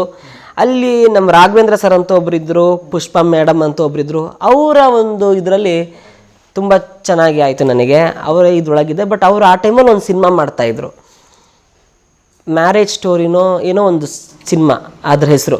ಅದ್ರೊಳಗೆ ನೀವು ಬನ್ನಿ ಅಂತ ಕರೆದಂಗೆ ನಮ್ಗೆ ಯಾರೋ, ನಾವು ಮತ್ತು ಇನ್ನೊಬ್ಬ ಹುಡುಗ ಸಂವತ್ಸರ ಅಂತ ಇದ್ದ, ನಾನು ಅವನು. ಏನು ಪಾತ್ರ? ಒಬ್ಬ ಯಕ್ಷಗಾನ ಹೇಳ್ಕೊಡ್ತಾ ಇರ್ತಾರೆ, ನಾವೆಲ್ಲ ಯಕ್ಷಗಾನ ಸ್ಟೂಡೆಂಟ್ಸು. ಫಸ್ಟ್ ಟೈಮ್ ನಾನೇನೋ ಕ್ಯಾಮ್ರಾ ನಾನು ಇದು ಮಾಡಿರೋದು ಅಂತಂದರೆ ಅದು ಒಂದು 8-10 ವರ್ಷದ ಹಿಂದೆ. ಏನೋ ಫುಲ್ ಖುಷಿ ನಮಗೆಲ್ಲ. ಕಚ್ಚೆ ಪಂಜೆ ಹಾಕ್ಕೊಂಡು ನಮ್ಮ ಚಿಕ್ಕಪ್ಪನ ಮನೆಗೆ ಹೋದೆ. ಚಿಕ್ಕಪ್ಪನಿಗೆ ಮದುವೆ ಟೈಮಲ್ಲಿ ಅವ್ರು ಕಚ್ಚೆ ಹಾಕಿದ್ದು ಇತ್ತು ಅವ್ರ ಹತ್ರ, ಒಂದು ಕಚ್ಚೆ ಪಂಜೆ, ಅದನ್ನ ಇಸ್ಕೊಂಡು ನಾನು ಬಂದೆ. ಕಚ್ಚೆ ಪಂಜೆ ಹಾಕ್ಕೊಂಡು ಏನು ಫುಲ್ ಖುಷಿ ನಮಗೆ. ಏನು ಟಿವಿಯಲ್ಲಿ ಕಾಣ ಆ ಸಿನಿಮಾ ಇವಾಗ ಏನಾಗಿದೆ ಅಂತ ನಂಗಂತೂ ಗೊತ್ತಿಲ್ಲ, ಅದು ಐಡಿಯಾನೇ ಇಲ್ಲ ಆ ಸಿನಿಮಾ. ಬಟ್ ಇಲ್ಲಿಗೆ ನಾನು ಬಂದು 1-2 ವರ್ಷ ಆದಮೇಲೆ ಯಾವುದೋ ಒಂದು ಸಿನಿಮಾದು ಡಬ್ಬಿಂಗ್ ಹೋಗಿದ್ದೆ. ಡಬ್ಬಿಂಗ್ ಹೋದಾಗ ಡಬ್ಬಿಂಗ್ ಸ್ಟುಡಿಯೋದಲ್ಲಿ ಆ ಸಿನಿಮಾದು ಪೋಸ್ಟರ್ ಇತ್ತು. ನಾನು ಫಸ್ಟ್ ಕಾಣಿಸ್ಕೊಂಡಿದ್ನಲ್ಲ, ಆ ಸಿನಿಮಾದ ಇತ್ತು ಪೋಸ್ಟರು. ಅವ್ರಿಗೆ ಕೇಳಿದೆ, ಇದು ಯಾವ ಸಿನಿಮಾ, ಹೆಂಗೆ, ಏನು? ಇಲ್ಲ ಸರ್, ಇದು ಇಲ್ಲೇ ಮಾಡಿದ್ರಿದ್ದು, ಇಡೀ ಸಿನಿಮಾದು ಡಬ್ಬಿಂಗ್ ಎಲ್ಲ ಇಲ್ಲೇ ಆಗಿತ್ತು ಅಂತ. ನನಗೆ ಅವಾಗ ಒಂಥರ ಇಂಟ್ರೆಸ್ಟಿಂಗ್ ಅನಿಸಿತ್ತು. ಆ ಸಿನಿಮಾದಲ್ಲಿ ನಾನು ಆ್ಯಕ್ಟ್ ಮಾಡಿದ್ದೀನಿ. ಆ ಪೋಸ್ಟಲ್ಲಿ ನಾನು ನೋಡಿ ಎಷ್ಟೋ ಒಂದು 4-5 ವರ್ಷ ಆದಮೇಲೆ ಆ ಪೋಸ್ಟರ್ ನಾನಲ್ಲಿ ಒಂದು ಸಿನಿಮಾದಲ್ಲಿ ನಾನೊಂದು ಕ್ಯಾರೆಕ್ಟರ್ ಮಾಡಿ ಡಬ್ಬಿಂಗಿಗೆ ಅಂತ ಹೋದಾಗ ಅದ್ರದ್ದು ನಾನು ನೋಡಿದಾಗ ಅದೇನೋ ಒಂಥರ ಇಂಟ್ರೆಸ್ಟಿಂಗ್ ಅಂತ ಅನ್ಸತ್ತಲ್ವ, ಇವಾಗ ನಾವು ಫಸ್ಟ್ ಆ್ಯಕ್ಟ್ ಮಾಡಿರೋದು. ಬಟ್ ಆ ಬೇಸಿಗೆ ಶಿಬಿರದಲ್ಲಿ ನಾನೊಂದು ಭಸ್ಮಾಸುರ ಕ್ಯಾರೆಕ್ಟರ್ ಮಾಡಿದ್ದೆ. ತುಂಬ ಚೆನ್ನಾಗಿ ಬಂದಿತ್ತು ಆ ಪಾತ್ರ ನನಗೆ. ಯಕ್ಷಗಾನದಲ್ಲಿ ಅವರು ಇಲ್ಲಿಗೆ ಸೊಂಟಕ್ಕೆ ಏನು ಮಾಡ್ತಾರೆ, ಸೀರೆ ತುಂಬ ಸೀರೆ ಲೇಯರ್ಸ್ ಹಾಕಿ, ಇದೊಂಥರ ಹ್ಯೂಜಾಗಿ ಹಿಂಗೆ ಕಾಣಬೇಕಂತ ಹೇಳಿ ತುಂಬ ಲೇಯರ್ಸ್ ಹಾಕಿ ಒಂದು ಹಗ್ಗದ ಮೇಲೆ ಆಮೇಲೆ ಸೊಂಟಕ್ಕೆ ಕಟ್ಕೊಳ್ತಾರೆ. ಅವಾಗ ಅದು ಹಿಂಗೆ ಒಂಥರ ಫುಲ್ ಹಿಂಗೆ ಅನ್ಸುತ್ತೆ. ನಾ ಆ ಥರದ್ದೆಲ್ಲ ಹಾಕ್ಕೊಂಡು ಆ ಮುಖೋಡ ಎಲ್ಲ ನಾನೇ ಫುಲ್ ಕುತ್ಕೊಂಡು ಎಲ್ಲ ಇದು ಮಾಡಿದ್ದೆ. ಕೊಂಬು, ಕೂದಲು ರೆಡಿ ಮಾಡ್ಕೊಂಡು ಅದೊಂಥರ ಅಲ್ಲಿಂದ ಸ್ವಲ್ಪ ಸ್ಟಾರ್ಟ್ ಆಯ್ತು. ಏನೋ ಮಾಡಬೇಕು, ಆ್ಯಕ್ಟಿಂಗ್ ಮಾಡಬೇಕು, ಅಲ್ಲೋಗ್ಬೇಕು ಇಲ್ಲೋಗ್ಬೇಕು. ನಾವು ಮನೆಯಲ್ಲಿ ಒಬ್ಬರೇ ಇದ್ದಾಗ ಇಂಟರ್ನೆಟ್ ಓಪನ್ ಮಾಡಿ ಏನನ್ನು ನೋಡ್ತೇವೋ ಅದೇ ನಮ್ಮ ಕ್ಯಾರೆಕ್ಟರ್. ನೀನಾಸಮ್ಮಿಗೆ ಒಂದಿನ ಅಪ್ಲಿಕೇಶನ್ ಹಾಕಿದೆ ನಮ್ಮ ಅಪ್ಪನಿಗೆ ಹೇಳಿ. ಅಂದರೆ ನಮ್ಮ ಮನೆಯಲ್ಲಿ ನಮ್ಮ ಅಮ್ಮ ನಮ್ಮ ಅಪ್ಪ ಹೇಗೆ ಅಂತಂದರೆ ಯಾವುದನ್ನು ಮಾಡಬೇಡ ಅಂತ ಹೇಳಲ್ಲ. ಹಿಂಗೊಂದಿದೆ, ಹೋಗ್ತೀನಿ, ಹೋಗು. ಇವಾಗ ಸ್ಕೂಲ್ ಡೇಸಲ್ಲೂ ಅಷ್ಟೇ, ಮಮ್ಮಿ ಒಂದು ಸ್ಟೋರಿ ಟೆಲ್ಲಿಂಗ್ ಕಾಂಪಿಟೇಷನ್ ಇದೆ, ಹೋಗು. ಮಮ್ಮಿ ಒಂದು ಏನು ಫ್ಯಾನ್ಸಿ ಡ್ರೆಸ್ ಕಾಂಪಿಟೇಷನ್ ಇದೆ, ಹೋಗು. ಡ್ರಾಯಿಂಗ್ ಕಾಂಪಿಟೇಷನ್ ಇದೆ, ಹೋಗು. ಸಿಂಗಿಂಗ್ ಇದೆ, ಹೋಗು. ಎಲ್ಲದಕ್ಕೂ ಹೋಗು ಅಂತಾರೆ. ಬಟ್ ಅವರು ಅದು ಹೇಳಾದ್ಮೇಲೆ ಅವ್ರು ಇನ್ನೊಂದು ಹೇಳ್ತಾಯಿದ್ರು, ನೀನು ಹೋಗು, ಆಮೇಲೆ ನಂಗೆ ಪ್ರೈಸ್ ಆಗಿಲ್ಲ, ನಂಗೆ ಫಸ್ಟ್ ಬಂದಿಲ್ಲ, ಸೆಕೆಂಡ್ ಬಂದಿಲ್ಲ ಅಂತ ನೀನು ಇಲ್ಲಿ ಬಂದು ಅಳಂಗೆಲ್ಲ ಇಲ್ಲ, ಹಂಗೆ ಅನ್ನಂಗಿದ್ರೆ ಹೋಗು. Participation is important. ನೀನು ಹೋಗಿ ಅಲ್ಲಿ ಪಾರ್ಟಿಸಿಪೇಟ್ ನೀನು ಮಾಡ್ತಿಲ್ಲ, ಅದು ಇಂಪಾರ್ಟೆಂಟು. ಅದರಿಂದ ಏನು ರಿಸಲ್ಟ್ ಬರುತ್ತೆ ಅದು ಆಮೇಲೆ ನಿನ್ನ ಎಫರ್ಟ್ ಹೆಂಗಿರುತ್ತೋ ಹಂಗೆ ಅಂತ ಅವ್ರು ಹಂಗೆ ಹೇಳಿದ್ರಿಂದ ನನ್ನ ಮೈಂಡ್ ಸೆಟ್ ಇವಾಗಲೂ ಹಂಗೆ ಆಗಿಬಿಟ್ಟಿದೆ. ನಾನು ಇವಾಗ ಯಾವುದೇ ಒಂದು ಕಾಂಪಿಟೇಷನಿಗೆ ನಾನು ಪಾರ್ಟಿಸಿಪೇಟ್ ಮಾಡಿದ್ರು ವಿನ್ನರ್ ಆಗಬೇಕು ಅಥವಾ ಅದರೊಳಗೆ ಏನೋ ನಾನೇ ಬರಬೇಕು ಆ ಥರ ಇಲ್ಲ.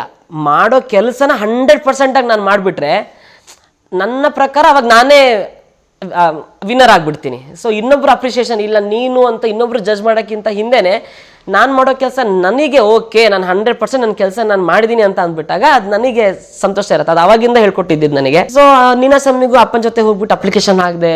ಖುಷಿ ಆಯಿತು. ನೀನಾಸಮ್ಮು ಇಲ್ಲಿ ದರ್ಶನ್ ಸರ್ ಎಲ್ಲ ಬಂದ್ಬಿಟ್ಟು ಕಲ್ತಿರೋ ಜಾಗ, ನಾನು ಕಲಿತೀನಿ ಇಲ್ಲಿ ಅಂತ ಎಲ್ಲ ಹೇಳಿ ತುಂಬ ಆಸೆ ಇತ್ತು. ಬಟ್ ಅವರು ನೀನಾಸಮ್ಮಿಗೆ ಹೋಗಿ ಅಪ್ಲಿಕೇಶನ್ ಎಲ್ಲ ಫಿಲಪ್ ಮಾಡಿ ಕೊಟ್ಟು ನಾವು ಮನೆಗೆ ಬಂದು ಒಂದು 4 ದಿನ ಆಗ್ತಿದ್ದಂಗೆ ಅವ್ರು ಇನ್ನೊಂದು ಅಪ್ಲಿಕೇಶನ್ ಕೊಟ್ಟರು, ನಮಗೆ ಕಳಿಸಿದ್ರು. ಈ ಸಲ ಹೊರಗಿನವರೆಲ್ಲ ನಮಗೆ ತುಂಬ ಅಪ್ಲಿಕೇಶನ್ ಕಳಿಸಿದ್ದಾರೆ, ಈ ಸಲ ಅವ್ರಿಗೆ ನಾವು ಆದ್ಯತೆ ಕೊಡ್ತೀವಿ, ನೀವು ನಮ್ಮೂರವರೇ ಆಗಿರೋದ್ರಿಂದ ಮುಂದಿನ ವರ್ಷ ನಿಮಗೆ ನಾವು ತಗೊಳ್ತೀವಿ ಅಂತ ಕೊಟ್ಟರು. ಅದಾಗಿ ಒಂದು 4 ತಿಂಗಳಲ್ಲೇ ನನಗೆ ಮಜಾ ಭಾರತ ಆಡಿಷನ್ ಅಂತ ಆಯಿತು. Colours super. ಅಲ್ಲಿ ನನಗೆ ಆಡಿಷನ್ ಅಂದರೆ ಏನು ಅದೆಲ್ಲ ಐಡಿಯಾನೇ ಇಲ್ಲ. ಚಿಕ್ಕಮ್ಮ ಹೇಳಿದ್ಲು ನೀನು ಹೋಗು ಇದಕ್ಕೆ ಅಂತ. ನಂಗೆ ಅವಳೇ ಮೇನ್ ಇಲ್ಲಿಗೆ ನಾನು ಇವತ್ತು ತನಕ ಇದ್ರ ಆ್ಯಕ್ಟ್ ಮಾಡ್ತೇನೆ ಅಂತಂದರೆ ಚಿಕ್ಕಮ್ಮನೇ ಕಣ್ಣು. ನನಗೆ ಅದ್ರ ಬಗ್ಗೆ ಇಂಟ್ರೆಸ್ಟೇ ಇಲ್ಲ. ಅವಳು ಟಿ ವಿಯಲ್ಲಿ ಏನೋ ಇದು ನೋಡಿದಾಳೆ, ಬಾ ಅಂತ ಒಂದಿನ ಕರೆದ್ಲು. ನಾನು ಹೋದೆ ಮನೆಗೆ, ಇಲ್ಲಿ ನೋಡೋ ಈ ಥರ ಏನೋ ಆಡಿಷನ್ ಇದೆಯಂತೆ, ನೀನು ಹೋಗು, ನೀನು ಮಾಡು, ನೀನು ಸೆಲೆಕ್ಟ್ ಆಗ್ತೀಯ. ಅವಳೆಲ್ಲ ಪಟ ಹೇಳಿಬಿಟ್ಲು, ನೀನು ಹೋಗು, ಸೆಲೆಕ್ಟ್ ಆಗ್ತೀಯಾ, ನೀನು ಮಾಡ್ತೀಯಾ, ನೀನು ಹಂಗಾಗತ್ತೆ ಏನೇನೇನೇನು ಹೇಳ್ಬಿಟ್ಲು. ಅಕ್ಕ ನೀ ಅನ್ಕೊಂಡಂಗೆಲ್ಲ ಆಗಲ್ಲ, ಅದು ತುಂಬ ನೀ ಹೇಳ್ದಷ್ಟಂತೂ ಸಿಂಪಲ್ ಇಲ್ಲ. ಫಸ್ಟ್ ಆಫ್ ಆಲ್ ಅದ್ರ ಬಗ್ಗೆ ಐಡಿಯಾ. ನೀನು ಹೋಗು ಅಕ್ಕ, ನೀನು ಹೋಗು ಅಂತ ಹೇಳ್ತೀಯ, ಅಲ್ಲಿ ಹೋಗ್ಬಿಟ್ಟು ನಾನು ಏನು ಮಾಡೋಕ್ಕಾಗತ್ತೆ ಅಂತ ಕೇಳಿದಾಗ ಅವಳೇ ಒಂದು ಚಿಕ್ಕದಾಗಿ ಒಂದು ಕಾನ್ಸೆಪ್ಟ್ ಕೊಟ್ಲು. ಗುಜ್ರಿ ಆಯೋ ಒಂಥರದ್ದು ನೀನೊಂದು ಕ್ಯಾರೆಕ್ಟರ್ ನೀನು ಮಾಡ್ಕೋ, ಈ ಕಡೆ ಹೋಗು, ಅಲ್ಲೊಬ್ರು ಇರ್ತಾರೆ, ಅವ್ರ ಹತ್ರನೂ ನೀನು ಗುಜ್ರಾಯ ಥರದ್ದು ನೀನು ಮಾಡು, ಈ ಕಡೆ ಮನೆಗೆ ಹೋಗು, ಅಲ್ಲೊಂದು ಕ್ಯಾರೆಕ್ಟರ್ ಇರುತ್ತೆ, ಎಲ್ಲ ಕ್ಯಾರೆಕ್ಟ್ರು ನೀನೇ ಪ್ಲೇ ಮಾಡು. ಹೆಂಗಿದ್ರು ನಾನು ನಮ್ಮ ಮನೇಲಿದ್ದಾಗ ಬರೀ ಇನ್ನೊಬ್ರಿಗೆ ನಾನು ರೇಗಿಸ್ಕೊಂತ ಮಾತಾಡ್ಕೊತ ಹಂಗೆಲ್ಲ ಇರ್ತಿದ್ನಲ್ಲ, ನೀನು ಬರೀ ಇಲ್ಲೇ ಆಯಿತು, ಇಲ್ಲೇನು ಮಾಡ್ತೀವಿ ಅದನ್ನೇ ಹೋಗ್ಬಿಟ್ಟು ಅಲ್ಲಿ ಮಾಡು, ನೀನು ಸೆಲೆಕ್ಟ್ ಆಗ್ತೀಯ ಅಂತ ಹೇಳಿದ್ಲು. ನನಗೆ ಇವಳು ಏನು ಹೇಳ್ತಿದ್ದಾಳೋ ಏನೋ. ನಮ್ಮ ಮನೇಲಿ ಹೇಳಿದೆ, ನಮ್ಮ ಮನೇಲಿ ಅಪ್ಪ SLCಯಲ್ಲಿ 84% ಆಗಿದೆ, ಚೆನ್ನಾಗಿ ಓದಿದ್ಯಾ, ಎಜುಕೇಷನ್ನೇ ಕಂಪ್ಲೀಟ್ ಮಾಡು, ಈ ಥರ ಏನು ಹೋಗಬೇಡ ಅಂತ ಅಂದರು ನನಗೆ. ಬಟ್ ಅವಳೊಂದು ಸ್ವಲ್ಪ ಹುಚ್ಚಿಸ್ಬಿಟ್ಟಿದ್ಲಲ್ಲ ನಮ್ಮ ಚಿಕ್ಕಮ್ಮ, ಅವಳಿಗೆ ಒಂದೇ ನೀರು ಬೇಡ ಹೋಗು ಅಂತ. ಅವಳು ನಮ್ಮ ಅಪ್ಪ ಅಮ್ಮಂಗೆ ಹೇಳಿರಲಿಲ್ಲ, ನನಗೆ ಕರೆಯೋದು ನೀರು ಬೇಡ ಹೋಗು, ನೀರು ಬೇಡ ನೀನು ಹೋಗು, ನೀನು ಮಾಡ್ತೀಯ ಅಂತ ಹೇಳ್ತಾ ಇದ್ಲು. ನಮ್ಮ ಮನೆಯಲ್ಲಿ ಹೇಳೋಕ್ಕಾಗಲ್ಲ, ಚಿಕ್ಕಮ್ಮ ಹಂಗೆ ಹೇಳಿದಾಳೆ ಹೋಗು ಅಂತ ಹೇಳಿದಾಳೆ ಅಂತ. ಬಟ್ ಅವಳು ನನಗೆ ಹೇಳ್ತಾ ಇದ್ಲು, ಅವಳು ಒಂದೇ ಒಂದು, ನೀನು ಹೋಗು, ನೀನು ಹೋದ್ರೆ ನೀನು ಸೆಲೆಕ್ಟ್ ಆಗದೆ ಅಂತೂ ವಾಪಸ್ ನೀನು ಬರಲ್ಲ, ನಾನು ಹೇಳ್ತಾ ಇದ್ದೀನಿ, ನೀ ಇಲ್ಲಿ ಏನು ನಮ್ಮ ಹತ್ರ ನೀನು ತಲೆ ತಿಂತೀಯೋ ಹೋಗ್ಬಿಟ್ಟು ಅಲ್ಲ ಅದನ್ನೇ ಮಾಡು, ನೀ ಸೆಲೆಕ್ಟ್ ಆಗ್ತೀಯ ಅಂತ ಅಂದ್ಲು. ನಮ್ಮ ಮನೇಲೆಲ್ಲ ಹೇಳಿದೆ, ಆಮೇಲೆ ಒಪ್ಕೊಂಡ್ರು ನಮ್ಮ ಮನೇಲಿ, ಹೋಗಿ ಅದೇನು ಮಾಡ್ತೀಯ ಅವನ್ನೇ ಮಾಡು ಅಂತ ಅಂದರು. ಅದೇನೋ ಅಂತಾರಲ್ಲ, ಉಣ್ಕೊಂಡ್ ತಿನ್ಕೊಂಡ್ ಮನೇಲಿರು ಅಂದ್ರೆ ಪಟೇಲ ನೋಡ್ಕೊಂಡು ನೀರ್ ತಗೋಬತ್ತೀನಿ ಅಂತ, ಹಂಗಾಯ್ತು ನಿನ್ ಕತೆ. ಅಪ್ಪ ಅಮ್ಮನ ಒಂದು ಪರ್ಮಿಷನ್ ತಗೊಂಡೆ ನಾನು ಹೋದೆ. ಶಿವಮೊಗ್ಗದಲ್ಲಿತ್ತು audition, scouts and guides high school ಅಂತ, ಅದು ನಂಗೆ ಇನ್ನೂ ನೆನಪಿದೆ. School okay, scouts and guides ಅದು ಹೈಸ್ಕೂಲು ಏನೋ ಇದೆ ಅದು. ಅಲ್ಲಿ ಆಡಿಷನ್ ಇತ್ತು. ಆಡಿಷನ್ ಹೋದಾಗ ಒಂದಿಷ್ಟು ಜನ ಇದ್ದಾರೆ, ಎಲ್ಲರೂ ಒಂದೊಂದು ಹಾಳೆ ಇಟ್ಕೊಂಡಿದ್ದಾರೆ, ಓದ್ತಾ ಇದ್ದಾರೆ. ಏನೇನು ನನಗೆ ಎಲ್ಲಿಗೆ ಬಂದುಬಿಟ್ಟಿದ್ದೀನಿ, ನಾನು ಇವಳು ಮಾತು ಕೇಳ್ಬಿಟ್ಟು ತಪ್ಪು ಮಾಡಿಬಿಟ್ಟು ಏನು. ಒಬ್ಬೊಬ್ರು ಒಂದೊಂದು ಕಡೆ ಮರದ ಹತ್ರ ಒಬ್ಬರು ಹೇಳ್ತಿದ್ದಾರೆ, ಕುತ್ಕೊಂಡಲ್ಲಿ ಒಬ್ಬೊಬ್ರು ಅಳುತ್ತಿದ್ದಾರೆ, ನಗ್ತಾ ಇದ್ದಾರೆ. ನನಗೆ ಅದು ಲೈಕ್ ಫಸ್ಟ್ ಟೈಮ್ ನಾನು ನೋಡ್ತಿರೋದ್ರಿಂದ ಇಲ್ಲವೇ ಇಲ್ಲ. ನನಗೆ ಒಂದು ನಾಟಕ ಕಲ್ತಿರೋದಾಗ್ಲಿ, ನಾನು ಅದನ್ನು ನೋಡಿದ್ದು ಅಂದರೆ ಈ ಶಿಬಿರದಲ್ಲಿ ಅಷ್ಟೇ, ಆ್ಯಕ್ಟಿಂಗ್ ಹೇಳ್ಕೊಡೋದು ಅಷ್ಟೇ. ಅಂದರೆ ಅದು ಒಬ್ಬರು ಹೇಳ್ಕೊಡ್ತಿದ್ರು, ಎಲ್ಲರೂ ಆ್ಯಕ್ಟ್ ಮಾಡ್ತಿದ್ರು. ಬಟ್ ಇಲ್ಲಿ ಯಾರು ಹೇಳ್ಕೊಡ್ತಿಲ್ಲ, ಬಟ್ ಎಲ್ಲರೂ ಆ್ಯಕ್ಟ್ ಮಾಡ್ತಿದ್ದಾರೆ. ನಂಗೆ ಅದೊಂಥರ ಹೊಸ ಥರ ಅನಿಸ್ತಿದೆ. ಒಬ್ಬರು ಕುತ್ಕೊಂಡು ಹೇಳ್ತಿದ್ದಾರೆ, ಒಬ್ಬರು ಎದ್ದಿದ್ಕೊಂಡು ಹೇಳ್ತಿದ್ದಾರೆ, ಒಬ್ಬರು ತಲೆ ಜಜ್ಕೋತಾ ಇದ್ದಾರೆ, ಏನೋ ಹೇಳ್ತಿದ್ದಾರೆ, ಹುಡುಗಿ ಹಿಂಗೆಲ್ಲ ಇಟ್ಕೊಂಡಿದ್ದಾರೆ. ನಾನು ಒಬ್ಬನೇ ಹೋಗಿದ್ದೀನಿ, ಯಾವ ಹುಡುಗನೂ ಇಲ್ಲ, ಯಾವ ಹುಡುಗಿನೂ ಏನಿದು ಅಂತ ಅಂದ್ಕೊಂಡು. ಆಮೇಲೆ ಚಿಕ್ಕಮ್ಮ ಹೇಳ್ಕೊಟ್ಟಿದ್ಲಲ್ಲ, ಅದೆಲ್ಲ ಸ್ವಲ್ಪ ಕಲ್ತ್ಕೊಂಡೆ. ನಮ್ಮ ಮನೆ ಹತ್ರ ಒಬ್ಬರು ಎಲ್ಲ ಹೆಲ್ಪ್ ಮಾಡಿದ್ರು, ತುಂಬ ಜನ ಹೆಲ್ಪ್ ಮಾಡಿದರು. ಈ ಮೇಕಪ್ಪಿಂದ ಏನೋ ಒಂದು ಚಿಕ್ಕದು ಕೊಟ್ಟರು, ಅದರೊಳಗೆ ಸ್ವಲ್ಪ ಕಪ್ ಕಲರಲ್ಲಿ ಹಿಂಗೆಲ್ಲ ಹಚ್ಕೊಂಡೆ ನಾನು. ಇದರೆಲ್ಲ ಹಚ್ಕೊಂಡು ಹೋಗಿ ಏನೋ ಒಂದಿಷ್ಟು ಮಾಡಿದೆ. ನಾನು ಉಮಾಶ್ರೀ ಅಮ್ಮ ಅವ್ರದ್ದು, ಆಮೇಲೆ ಬಾಲಣ್ಣ ಅವ್ರದ್ದು, ಕಲ್ಪನಾ ಅವ್ರದ್ದೆಲ್ಲ ಈ ಮಿಮಿಕ್ರಿ ಎಲ್ಲ ತುಂಬ ಚೆನ್ನಾಗಿ ನಾನು ಮಾಡ್ತಾ ಇದ್ದೆ ಅವಾಗ. ಹೌದು, ಉಮಾಶ್ರೀ ಅಮ್ಮ, ಕಲ್ಪನಾ ಅವ್ರದ್ದು, ಬಾಲಣ್ಣ ಅವ್ರದ್ದು, NS ರಾವ್ ಅವ್ರದ್ದೆಲ್ಲ ಮಿಮಿಕ್ರಿ ಮಾಡ್ತಾ ಇದ್ದಾನೆ. ಸ್ವಲ್ಪ ಅದ್ರ ಬಗ್ಗೆ ಎಲ್ಲ ಒಂಚೂರು ಐಡಿಯಾ ಇತ್ತು. ಅಂದರೆ ಲೈಕ್ ನಾನು ನೋಡಿ ನಂಗೆ ಅವರು ಇಷ್ಟ ಆಗಿ ಅದನ್ನೇ ನಾನು ಇಮಿಟೇಟ್ ಮಾಡಿ ಇವಾಗ ಸ್ಕೂಲ್ ಡೇಸಲ್ಲಿ ಒಂದ್ಸಲಿ ಪ್ರತಿಭಾ ಕಾರಂಜಿಯಲ್ಲಿ ಒಂದು ಅಜ್ಜಿ ಪಾತ್ರ ಹಾಕಿದ್ದೆ ನಾನು. ಕಾಳಿಪುರದ ಕಳ್ಳಸ್ವಾಮಿ ಅಂತ ಹೇಳಿ ಒಂದು ನಾಟಕ. ಆ ನಾಟಕ ನಾನೇ ಬರೆದಿದ್ದೆ ಹೈಸ್ಕೂಲಲ್ಲಿ. ಅದರೊಳಗೆ ನಾನು ಅಜ್ಜಿ ಪಾತ್ರ ಹಾಕೊಂಡಾಗ ಉಮಾಶ್ರೀ ಅಮ್ಮ ಅವರ ಈ ಪುಟ್ನಂಜದಲ್ಲಿ ಅವರನ್ನ ಅಜ್ಜಿ ಪಾತ್ರ ಹಾಕೊಂಡಿದ್ರಲ್ವಾ. ನಮ್ಮನೆಯಾಗ ಹುಟ್ಟೋ ಕೂಸುನು ನಮ್ ಪುಟ್ನಂಜನಂಗೆ ನಾ ಕಳ್ಳಿಗೆ ದೊಡ್ಡವನಾಯ್ತಾನೆ. ಅದನ್ನ ನೋಡಿ ಕಲ್ತ್ಕೊಂಡು ಸ್ವಲ್ಪ ಐಡಿಯಾ ಇತ್ತು. ಅದನ್ನ ಆಡಿಷನ್ ಅಲ್ಲಿ ಏನೇನು ನಾನು ಮಾಡ್ತಾ ಇದ್ನೋ ಅದನ್ನ ಸ್ವಲ್ಪ ಆಡಿಷನ್ ಅಲ್ಲೆಲ್ಲ ಹೇಳಿದೆ. ಏನ್ ಬರುತ್ತೆ ಕೇಳಿದ್ರು, ಸರ್ ನಾನು ಹಿಂಗೆ ಇರೋದೆಲ್ಲ ಇಮಿಟೇಟ್ ನಾನು ಮಾಡ್ತೀನಿ ಮಾಡಿ ಅಂತ ಹೇಳಿದ್ರು. ನಾನು ಹಂಗೆ ಉಮಾಶ್ರೀ ಅಮ್ಮನ್ ಮಾಡಿದೆ, ಬಾಲಣ್ಣ ಅವ್ರದ್ದು ಮಾಡಿದೆ, NS ರಾವ್ ಅವ್ರದ್ದು ಮಾಡಿದೆ, ಕಲ್ಪನಾ ಅವ್ರದ್ದು ಮಾಡಿದೆ. ಕುತ್ಕೊಂಡಿರಿ ಹೇಳ್ತೀವಿ ಅಂತ ಅಂದ್ರು. ಪಾಪ ಕಣೋ ನನ್ನ ಮಗ, ಅವನಿಗೆ ಯಾಕೆ ಹೊಡಿತ್ಯಾ? ಏನು ಅಂದ್ರೆ ಮನೆಗೆ ಬಂದು ಹೋಗೋರ ಹತ್ರ ಎಲ್ಲ ಮಾತಾಡ್ತೀರಾ, ಬೆಳಗ್ಗಿಂದ ಸಾಯಂಕಾಲ ತನಕ ನಿಮ್ಮ ವಿದ್ಯಾರ್ಥಿಗಳ ಹತ್ರ ಮಾತಾಡ್ತೀರಾ. ಇನ್ನತ್ತ ದೃಷ್ಟಿ ಹತ್ರ ಒಂದೇ ಒಂದು ಮಾತಾಡಬೇಕು ಅನ್ಸೋದಿಲ್ವೇನು? ನೀವು ಮಾತಾಡ್ದೆ ನನ್ನ ಧ್ವನಿನೇ ನಂಗೆ ಮರ್ತೋಗ್ಬಿಟ್ಟಿದ್ದೀರಿ. ಒಂದಿನ ನಾನು ಮೂಗಿ ಆಗ್ಬಿಡ್ತೀನಿ ಅಂದರೆ ನಾನು ಮೂಗಿ ಆಗ್ಬಿಡ್ತೀನಿ. ರೀ ಶಾಂತಮ್ಮ, ಬನ್ನಿ ಇಲ್ಲಿ. ಏನು ಗೊತ್ತಾ, ಕಾವೇರಿ ಹುಚ್ಚಿ ಅಂತೆ ಕಣ್ರಿ.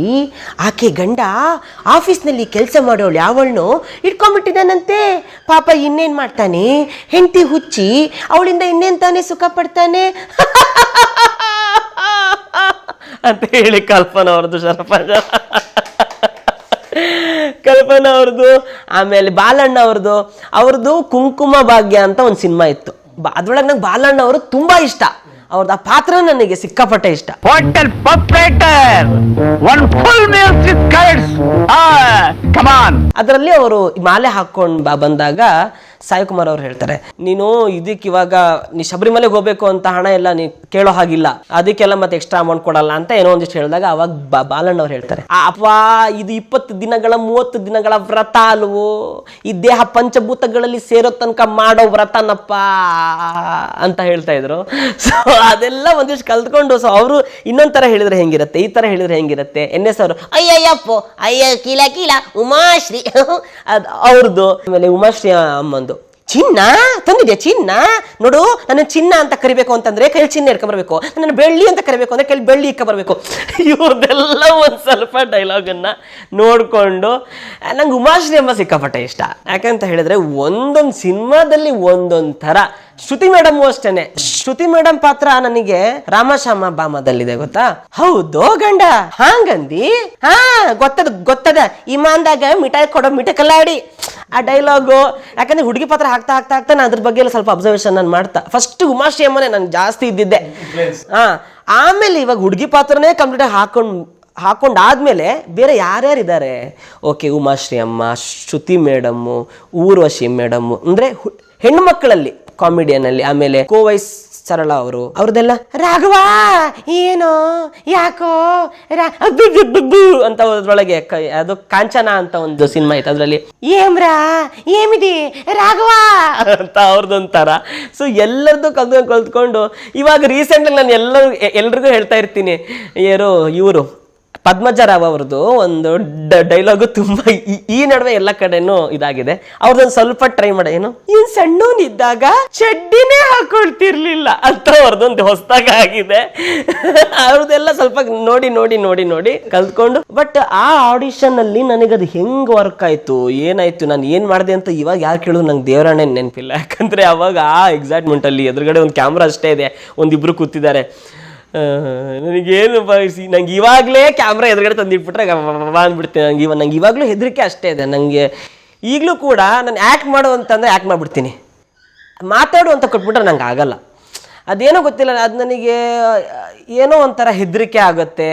ಅದೇನೋ ನಂಗೆ ಅದು ಈಗಲೂ ಮಾತಾಡೋಕ್ಕಷ್ಟು ಒಂದು ಸ್ವಲ್ಪ ಹೆದರಿಕೆನೆ. ಬಟ್ ಆ್ಯಕ್ಟ್ ಮಾಡು, ನಿಂಗೆ ತಗೋ ಈ ಥರದ್ದು ನಿಂದೊಂದು ಆ್ಯಕ್ಟಿಂಗು, ಈ ಪಾತ್ರ, ಅದು ಯಾವುದೇ ಪಾತ್ರ ಆಗಿರಲಿ, ಹುಡುಗಿ ಆಗಿರಲಿ, ಹುಡುಗ ಆಗಿರಲಿ, ಅಜ್ಜ ಆಗಿರಲಿ, ಅಜ್ಜಿ ಆಗಿರಲಿ, ಚಿಕ್ಕ ಹುಡುಗ ಆಗಿರಲಿ, ದೊಡ್ಡವನಾಗಿರಲಿ, ಪಾತ್ರ ಅಂತ ಬಂದಾಗ ನಾನು ಎಲ್ಲ ಬಿಟ್ಬಿಟ್ಟು ಪಾತ್ರ ಮಾಡಿಬಿಡ್ತೀನಿ. ಮಾತಾಡು ಅಂತ ಕೊಟ್ಟಾಗ ಒಂದು ಸ್ವಲ್ಪ ಸ್ಟಾರ್ಟಿಂಗ್ ಟ್ರಬಲ್ ಅಂತಾರಲ್ಲ ಅದೆಲ್ಲ ಆಗುತ್ತೆ. ಅವತ್ತು ಹಾಗೆ ಆಯಿತು. ಬಟ್ ಸ್ಟಾರ್ಟಿಂಗ್ ಟ್ರಬಲ್ ಆಗಿಲ್ಲ. ಅವತ್ತು ಏನೋ ಕಾನ್ಫಿಡೆಂಟಲ್ಲಿ ಇದ್ನಲ್ಲ, ಹೆಂಗೆಲ್ಲ ಮಾಡಿಬಿಟ್ಟೆ. ಹೋಗಿ ಕೂತ್ಕೊಳ್ಳಿ ಅಂತಂದರು, ಕೂತ್ಕೊಂಡೆ. ಆಮೇಲೆ ಇಬ್ಬಿಬ್ಬರನ್ನ ಪಾರ್ಟ್ನರ್ಸ್ ಆಗಿ ಇದು ಮಾಡಿದರು. ಇನ್ನೊಬ್ರು ಸೆಲೆಕ್ಟ್ ಆದರು, ಗಣೇಶ್ ಅಂತ ಅವ್ರ ಹೆಸರು. ಅವ್ರು ತುಂಬ ಏಜ್ಡ್, ಅವಾಗ ಒಂದು ಸ್ವಲ್ಪ ತುಂಬ ಏಜ್ಡ್, ಅವರು ಒಂದು 45-50 ಇಯರ್ಸ್ ಆಗಿತ್ತು ಅವ್ರಿಗೆ ಅವಾಗಲೇ. ಅವ್ರಿಗೂ ನನಗೂ ಪಾರ್ಟ್ನರ್ ಕೊಟ್ಟರು. ಅವ್ರಿಗೆ ಪಾರ್ಟ್ನರ್ ಕೊಟ್ಟಾಗ ನಮ್ಗೊಂದು ಸ್ಕ್ರಿಪ್ಟ್ ಕೊಟ್ಟರು. ಅದರಲ್ಲಿ ನಾನು ಕುಡುಕ, ಅವರು ನಾರ್ಮಲ್ ಏನೋ ಟ್ರಾಫಿಕ್ ಇಂದಿದೋ ಏನೋ ಒಂದು ಪಾತ್ರ ಕೊಟ್ಟಿದ್ರು. ನಾನು ಕುಡುಕ ನಾನೇ ಮಾಡ್ತೀನಿ ಅಂತಂದೆ. ಆಯಿತು. ನನಗೆ ಈ ಮಜಾ ಟ್ಯಾಕೀಸಲ್ಲಿ ಗುಂಡು ಮಾಮ ಅಂತ ಒಂದು ಕ್ಯಾರೆಕ್ಟರ್ ಇತ್ತು, ನವೀನ್ ಡಿ ಪಟೇಲ್ ಅವರು. ಆ ಪಾತ್ರ ತುಂಬಾ ಇನ್ಸ್ಪೈರಿಂಗ್ ಕ್ಯಾರೆಕ್ಟರ್ ನನಗೆ. ಯಾರು ಹೇಳಿದ್ಲು ಅವಳು ನನ್ನನ್ನು ಒದ್ದು ಓಡಿಸಿದ್ಲಂತ? ಖಾಲಿ ಒದ್ಲು ಅಷ್ಟೇ, ಓಡಿದ್ ನಾನು ಸ್ವಲ್ಪ ಅವ್ರ ಇನ್ಫ್ಲೂಯೆನ್ಸ್ ತಗೊಂಡೆ. ಅಂದ್ರೆ ನನ್ನ ಹತ್ರ ಅವಾಗ ಈ ಮೊಬೈಲ್ ಇರಲಿಲ್ಲ. ನಾನು ಹೋಗಿದಾಗ ನಮ್ಮನೇಲಿ ಅಪ್ಪನ ಹತ್ರ ಇದ್ದಿದ್ದು ಒಂದೇ ಮೊಬೈಲು, ಅದು ನೋಕಿಯಾ ಕೀಪ್ಯಾಡ್. ಟಿನ್ ಅಂತ 2 ಕೈ ಬಂದು ಹಿಂಗೆ ಹಿಡ್ಕೊಳ್ತಾ ಇತ್ತು. ಎಷ್ಟೋ ವರ್ಷಗಳು ನಮ್ಮ ಹತ್ರ ಇಲ್ಲೇ ಇಲ್ಲ. ನಾ ಬರೀ ಕೀಪ್ಯಾಡಲ್ಲಿ ಅದೆಲ್ಲ ಹಾವು ಆಟ ಆಡಿದ್ದು ಒಂದೇ ಆಟ. ಅದು ಹಾವು ಹೋಗಿ ಇನ್ನೊಂದು ತಿನ್ನತ್ತೆ, ಇದು ಉದ್ದ ಆಗತ್ತೆ, ಮತ್ತೆ ಹಾವು ಬಾಲ ಕಚ್ಕೊಂಡು ಅದು ಸತ್ತೋಗ್ಬಿಡುತ್ತೆ. ಅದೇ ಆಟನೇ ಆಡಿರೋದು. ಸೊ ಅದೇ ಮೊಬೈಲು. ಏನು ಮೊಬೈಲಲ್ಲಿ ಇವಾಗ ನಮ್ಗೆ ಇವಾಗ ಅಂತಂದರೆ ಇವಾಗ ಎಲ್ರಿಗೂ ಈಸಿ ಆಗಿಬಿಟ್ಟಿದೆ. ಒಬ್ಬ ಆರ್ಟಿಸ್ಟ್ಗಾಗಿರಲಿ, ಒಬ್ಬ ಸಿಂಗರ್ಗಾಗಿರಲಿ, ಒಬ್ಬ ಡ್ಯಾನ್ಸರ್ಗಾಗಿರಲಿ, ಪೇಂಟರ್ಗಾಗಿರಲಿ, ಪ್ರತಿಯೊಂದು ಕ್ಷೇತ್ರದಲ್ಲೂ ಈಸಿ ಆಗಿಬಿಟ್ಟಿದೆ. ಯಾಕಂತಂದರೆ ಮೊಬೈಲಲ್ಲಿ ಅವ್ರು ಒಂದ್ಸಲಿ ಹೊಡೆದ್ಬಿಟ್ರು ಅಂತ ಅಂದರೆ ಅವ್ರಿಗೆ ಅದ್ರ ಬಗ್ಗೆ ಏನು ಇನ್ಫಾರ್ಮೇಷನ್ ಬೇಕೋ ಎಲ್ಲ ಸಿಕ್ಬಿಡತ್ತೆ. ಆ ವಿಡಿಯೋ ಸಿಕ್ಬಿಡತ್ತೆ, ಅದನ್ನ ಎದುರುಗಡೆ ಇಟ್ಕೊಂಡ್ಬಿಡ್ತಾರೆ. ಒಂದ್ಸಲಿ 2 ಸಲ ಒಂದು 4 ಸಲ ಆ ವಿಡಿಯೋ ನೋಡ್ತಾ ಕಲ್ತ್ಬಿಡ್ತಾರೆ.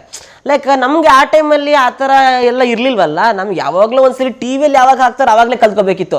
ಇವಾಗ ಉಮಾಶ್ರೀ ಕಾಮಿಡೀಸ್ ಅಂತ ಹೊಡೆದ್ರೆ ಉಮಾಶ್ರೀ ಮೇಡಮ್ ತುಂಬಾ ಕಾಮಿಡಿ ಬರುತ್ತೆ, ಎಲ್ಲದನ್ನು ಸ್ಕಿಟ್ ನೋಡ್ಕೊಂಡು ಕಲ್ತ್ಕೊಬಿಡೋದು. ಅವಾಗ ಹಂಗಲ್ಲ, ಉದಯ ಕಾಮಿಡಿ ಹಾಕೊಂಡು ಕುತ್ಕೊಳ್ತಾ ಇದ್ದಿದ್ದು. ಯಾವಾಗ ಬರುತ್ತೆ ಬಂದಾಗ ಅದಾಗ ತನಕ ಅಷ್ಟೇ, ಅದಾದ್ಮೇಲೆ ಸಿಗ್ತಾ ಇರಲಿಲ್ಲ. ಸೊ ಹಾಗೆಲ್ಲ ಕಲ್ತ್ಕೊಂಡಿದ್ದು. ಬಟ್ ಮಜಾ ಟಾಕೀಸಲ್ಲಿ ಆ ಪಾತ್ರ ನನಗೆ ತುಂಬ ಇನ್ಸ್ಪೈರ್ ಆಗಿತ್ತು. ಕುಡ್ಕನ್ ಪಾತ್ರ ಮಾಡಿದೆ. ಆಯ್ತಾ? ಇಲ್ಲ, ಎಂಥದ್ದು ನೀವು ಕೇಳಿಲ್ವಾ? ಅವ್ರು ಹೇಳಿದ್ರ ಅಳಿ ಅಂದರೆ ನೀವು ಹೇಳಬೇಕಿತ್ತು. ಹೌದಾ? ನಾನು ಅವಾಗ ಹೇಳಿದ್ದು ಏನು, ನೀವು ಕೇಳಿ. ನೀವ್ಯಾರು ಹೇಳಲಿಕ್ಕೆ? ನಾನು ಹೇಳ್ತೇನೆ. ಆ ಥರ ಎಲ್ಲ ಸ್ವಲ್ಪ ಈ ಮಂಗಳೂರು ಸ್ಲ್ಯಾಂಗಲ್ಲಿ ಇತ್ತದು. ಆ ಥರ ಎಲ್ಲ ಸ್ವಲ್ಪ ನಾನು ಮಾಡಿದೆ ಒಂಚೂರು. ಮಾಡಿದ್ಮೇಲೆ ಅಲ್ಲಿ ಫಸ್ಟ್ ಆಡಿಷನಲ್ಲಿ ಇದ್ದವರೊಬ್ಬರು ರವಿಶಂಕರ್ ಅಂತ ಹೇಳಿ, ಅವರು ಬಂದು ದಿಲೀಪ್ ರಾಜ್ ಸರ್ ಆಮೇಲೆ ವಿದ್ಯಾ ಮೇಡಮ್ ಇಬ್ಬರು ಕೂತಿದ್ರು ಸೆಕೆಂಡ್ ಆಡಿಷನಲ್ಲಿ. ಅಂದರೆ ಅವತ್ತೇನೆ ಸೆಕೆಂಡ್ ರೌಂಡಲ್ಲಿ ಇಬ್ಬರು ಕೂತಿದ್ರು. ದಿಲೀಪ್ ರಾಜ್ ಸರ್ ಅಂದರೆ ನಮ್ಮ ಹಿಟ್ಲರ್ ಕಲ್ಯಾಣ ಇದ್ದಾರಲ್ಲ ಅವರು ರವಿಶಂಕರ್ ಅನ್ನೋರು ಬಂದು ಅವ್ರು ಕಿವಿಯಲ್ಲಿ ಹೇಳಿದ್ರು, ಇವ್ರು ಈ ಥರ ಹುಡುಗಿ ಥರ ಎಲ್ಲ ಆ್ಯಕ್ಟ್ ಮಾಡ್ತಾರೆ ಅಂತ ಏನೋ ಹೇಳ್ದಂಗೆ. ನಂದು ಆ್ಯಕ್ಟ್ ಆಯಿತು, ಹೊರಟೆ. ಅಷ್ಟೊತ್ತಿಗೆ ನಮ್ಮ ಸರ್ 1 ನಿಮಿಷ ನೀವು ನಿಂತ್ಕೊಳ್ಳಿ ಅಂತಂದರು. ನಾನು ನಿಂತ್ಕೊಂಡೆ. ಆವಾಗ ಅವ್ರು ಕೂತ್ಕೊಂಡು, ಇವಾಗ ನಾನೊಬ್ಬ ಪ್ಯಾಸೆಂಜರು, ನೀವು ಲೇಡಿ ಟ್ರಾಫಿಕ್ ಪೊಲೀಸು, ನಾನು ಬರ್ತೀನಿ, ನಾನೇನೋ ಟ್ರಾಫಿಕ್ ಇದನ್ನು ನಾನು ಇದು ಮಾಡ್ತೀನಿ, ನೀವು ಅವಾಗ ನನಗೆ ಬೈಬೇಕು ಹುಡುಗಿಯಾಗಿ ಅಂತ ಅಂದರು. ನಾನು ಅವ್ರಿಗೆ ಯಾವಾಗ ಏನು ಮಾಡಿದ್ದೀನೋ ಏನೋ, ಬಟ್ ಅವ್ರು ಹೇಳಿದ ಕಾನ್ಸೆಪ್ಟ್ ಎಲ್ಲ ನಂಗೆ ಚೆನ್ನಾಗಿ ನೆನಪಿದೆ. ಹುಡುಗಿಯಾಗಿ ನಾನು ಅವ್ರಿಗೆ ಹೆಂಗೆ ಬೈಬೇಕು ಚೆನ್ನಾಗಿ ಬೈದು ಹಾಕ್ಬಿಟ್ಟೆ. ಹಾಗೆ ಹಿಂಗೆ ಯಾವುದು ಇದು ಹೆಂಗೆ ಅಂತ ಇಲ್ಲ. ಬಟ್ ಅವಾಗ ಹುಡುಗಿ ಅಂತಂದರೆ ನನಗೆ ಗೊತ್ತಿದ್ದು ಒಂದೇ, ಹಿಂಗೆ ಸೆರಗಿನ ಹಿಡ್ಕೊಂಡು ಹಿಂಗೆ ಮಾಡಿದರೆ ಹುಡುಗಿ, ಇದನ್ನ ಇಲ್ಲಿ ಹಿಡ್ಕೊಂಡ್ರೆ ಹುಡುಗಿ ಅಂತ. ಆಮೇಲೆ ಹೋಗ್ತಾ ಅದಷ್ಟೇ ಹುಡುಗಿ ಅಲ್ಲ, ತುಂಬ ಇದೆ ಹುಡುಗಿರಲ್ಲಿ ಅಂತ ಆಮೇಲೆ ಕಲ್ತ್ಕೊಂಡೆ ನಾನು.